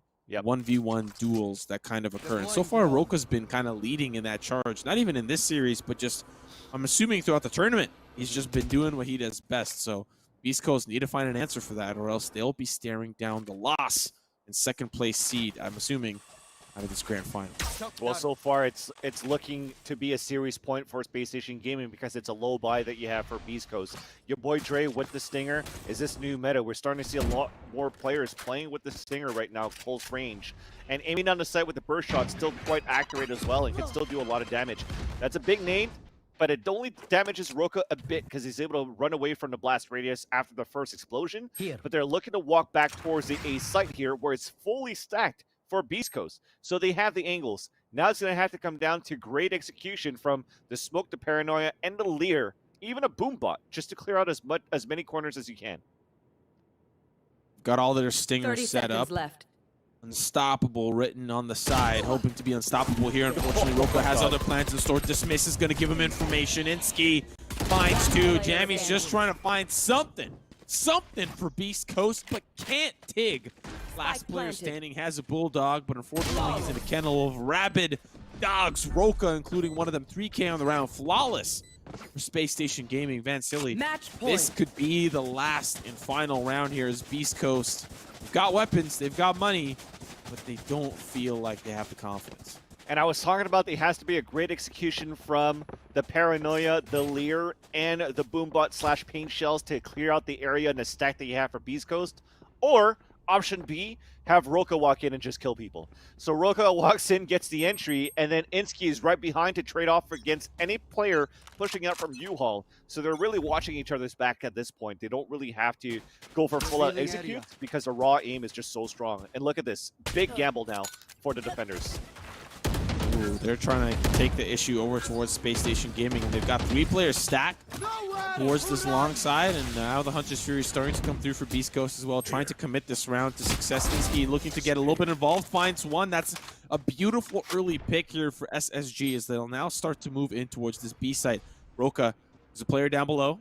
See if he sniffs it out. See if he's got a spidey sense that's tingling. And so far, it's your boy Dre who's really doing what the spidey does best. And unfortunately, as he drops out, what we've seen him do time and time again, pays the price with his life. Now it's down to the 3v3. Kaplan will nullify and even those odds. Yeah, East the Lear. Coast. Sorry, I was going to say the Lear went just behind him. So it was unfortunate there for that pick attempt against Kaplan. Now, and silly. They're going to be walking over towards the A site. And I think they're going to be in a position to force East Coast into a retake, which is not something I think that they want to be in. It's usually Space Station that are very comfortable with playing from range, playing in the post plant. They need to get that spike down because they're, oh my God. I don't know if I like that. I don't think I like that. But they do leave one to try to lurk through. He's got to sprint with them. Boostio has to sprint. They really gambled this round away off this play. We'll see if it works out to great success. B-Dog ready for Paranoia. That's going to be a player coming in from behind. It has to be this player that does so successfully. He sees one. That's going to be another. The spray's good. Boostio with 2. That's amazing. But now Tigger's got his own plans and stores down to the 1v2. He sees him. What was that? He's going to chase him down. He's going to run him. He's going to gut him. Now it's down to the 1v1. He's got a shock dart here trying to bounce it off the wall. Now it's down to the fight. It's down to Boostio. Boostio does it. Puts Space Station Gaming winning the grand final. Puts them straight into that first seed. I don't know if there's seeds, but I'd imagine if there is, Boostio, you done it. You done it. Space Station Gaming are your qualifier #1 champions. And alongside Beast Coast will be going to the Renegades Valorant Invitational next weekend. What a performance. Yeah. Space Station Gaming. Big congratulations there for SSG. Even that last round where you're like, oh, I'm not sure about this play. Even I was like doubting it a little bit too because it all came down to pure timing, right? You had 10 seconds left in that round. You already had I'll call it again, an ice cream sandwich on both ends on the defense, right? 2 players inside the spawn, one about to flank towards Hookah, where you're running in with no information into the B site, the plant. But they wasted enough time from a simple cyber cage from Seth to block off the spawn side, leaving both players in the back of the spawn and enough time for Boostio to flank towards that back and get those 2 kills. And that was the play of the round, even possibly the play of the game to seal the deal there for SSG. And they get their revenge. They exert their revenge versus Beast Coast, where both of those maps were so one-sided for Beast Coast to start things off there on that first series in the upper bracket finals. And now in the grand finals, when Beast Coast have a map in hand, we have SSG able to do the reverse sweep and it is best out of 3 and be crowned the winners here of their #1 qualifier for NSG / Renegades Invitational. You know, I still think that these 2 teams, if you were to look at who was likely to make it out, you'd probably be very safe to bet your money on these 2 teams. They're established orgs. They've done great things in prior tournaments, or at least really shown that what they're capable of in the big picture. And I think for them, this has been still a good experience. I don't think they were really worried at any point, maybe against the Hunter Blifted for SSG. It was close. You know, regardless, both teams deserve a congratulations. SSG for first place, Beast Coast for second.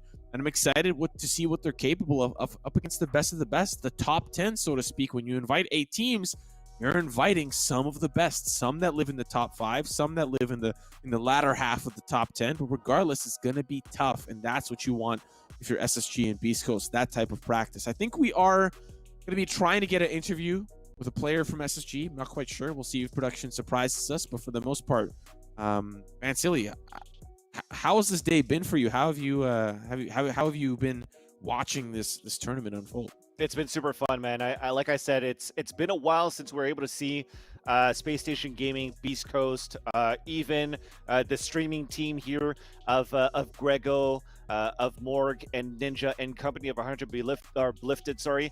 But it's just great to see the amount of action that we had throughout this qualifier. And we only started this bracket at 5 p.m. Eastern Standard Time, Simo, which means other teams such as Spot Up, Gonzo Gaming, Pretty Boys, Mama Mode Gaming, all those teams signed up to this tournament as well, and we didn't get a chance to actually see them because it was so cutthroat moving into the upper bracket finals. So it repeats tomorrow at the same time with I Hold Shift and AVRL to be able to cover the action, but all those teams that missed the mark by so close gets to come back tomorrow and try again, at least if they signed up for it. And one other team that I forgot to mention that I should mention is also Nbox. I want to see some progress coming in from Nbox too. They have a great organization behind them as well, and hopefully they're going to be able to move that forward as well to the qualifiers in number 2, if not hopefully even progress into the first strike. These guys are all new faces moving into Valorant as well, but great experience in the Counter-Strike scene, and I'm hoping to see good things from Nbox. Well, I think we're getting word from production that we've got our 2 interviewees, Seth and Kaplan from SSG, will be joining us momentarily. Hopefully when we see that fancy pants transition come through, we'll see them locked in, we'll see them hopped in, and we can ask them and dissect their brains as to what happened today, how have they progressed throughout this qualifier. Gentlemen, are you here? Are you joining us? Or how are you feeling? Fantastic. I can't hear my boy Kaplan, but is Seth's mic coming through? No, we heard both of you guys for sure. So big congratulations to Seth and Kaplan for both of you guys, of course, for SSG. Big win. I'm pretty sure that it feels good. First off, Kaplan, to answer here, it must feel good to get the revenge and the reverse sweep here against your rivals, pretty much, Beast Coast in this series. Yeah, totally. I mean, what really felt good was making top 2 and qualifying in, right? That's the real meat and potatoes what we're going for, but it felt really good to win it. Definitely, especially get a little run back, even with the map advantage, you know. Yeah. It was definitely a good comeback from us.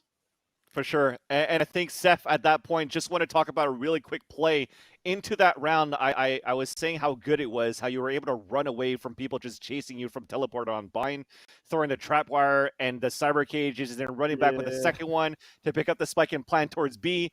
What was going through your mind? I mean, what were the biggest challenges as a team for SSG versus who was your toughest opponent, actually, in this series or in this tournament? I would say it'd have to be the guys we just played. Honestly, they always kept us on the ball. They always switched it up, countering what we're kind of trying to do. Especially on info darts, they would always be keen on that and break them right away. So it kind of left us in a loop. But we got our boy Kaplan over here, big brain, 5 head, knows what's good. So yeah, play as a team, win as a team. So absolutely, for sure. For sure. How's the preparation been? Because I think the last time we spoke was basically you guys playing into the Pulse series. You fell short a little bit into the group play, but you guys just brought in Boostio in terms of fragging power as a jet operator. But as you look, as we witnessed how you guys played in the last 2 series, even versus 100 Lifted, the composition kind of changed. I saw that you tried out Roka with a jet and a Vandal instead. So what was going on through that preparation there? I guess it's always kind of fun to hit the balance between what kind of characters, what agents your teammates like to play, what's the strongest comp. Lately we've kind of been feeling okay, we need a breach on Ascent, but we still needed Sova, so we only had spot for 1 duelist, and Boosty is an insane jet and an insane op, but he's got a really nice flex breach, and he's kind of our flex player. So it just, for us, it was well, if we only have 1 spot for duelist, we felt Jet was the play, and then we put Roka on Jet.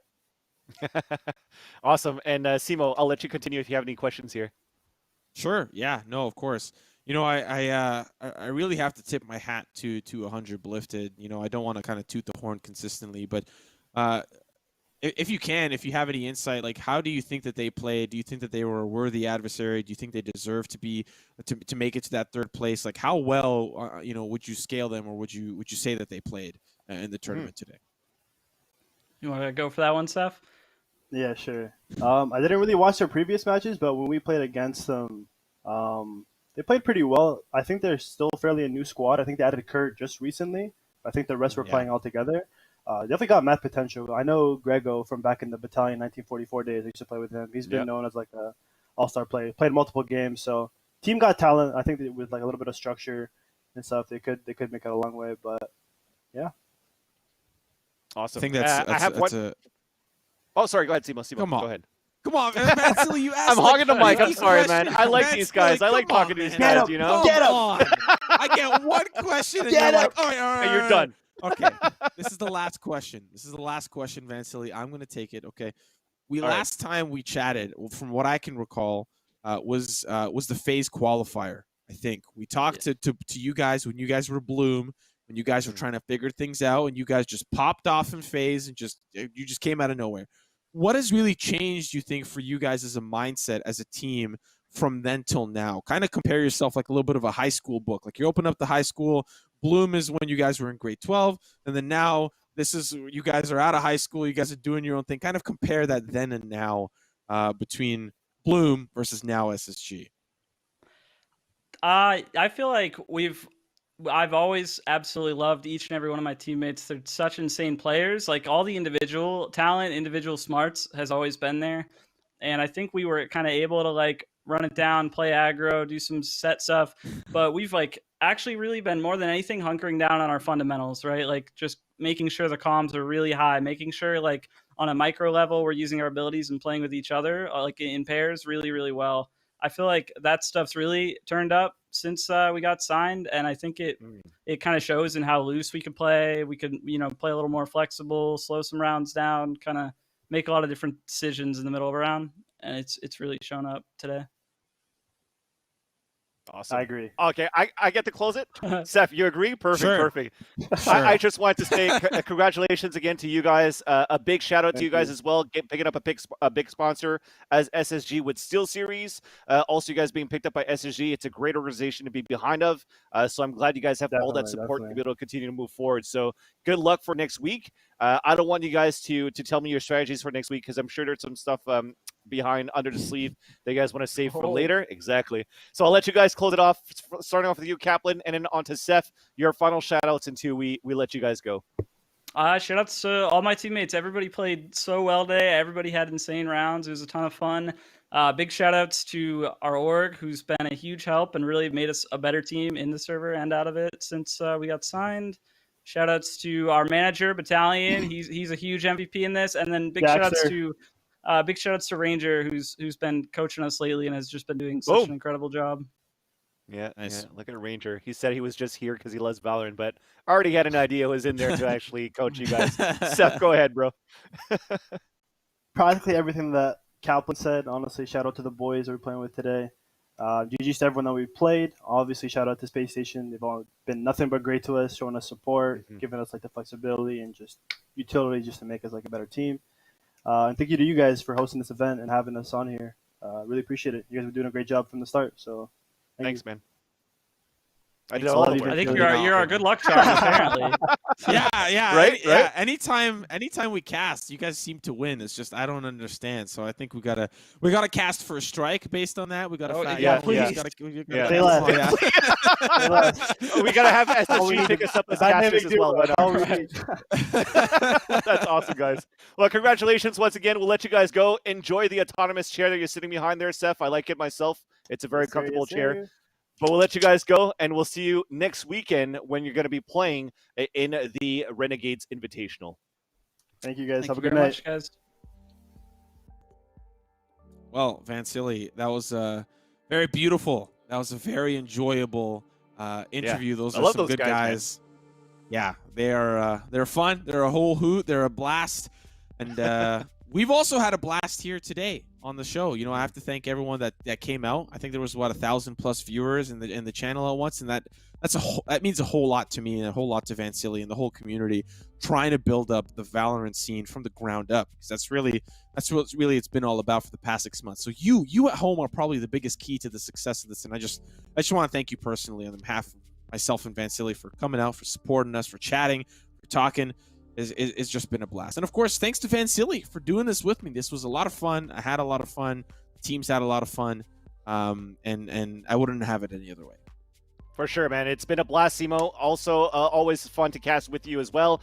echoing your sentiments. I mean, we're nothing without the chat. We're nothing without the community. So big thanks to you guys for loving the game, for playing the game, and also a big shout out to Riot, of course, because they listen to the community too, and that's how we grow organically. But last but not least, gotta give a big shout out as well to Nerd Street Gamers and to Renegades. And as we talked about tournaments, and as we have a tournament happening next weekend, make sure you guys check out nerdstgamers.com for any other type of tournaments that these guys are running. They're running multiple tournaments for multiple games, including Valorant, including Overwatch, including Call of Duty, Rocket League, or anything you guys play. Probably even Magic the Gathering. They probably have something for that.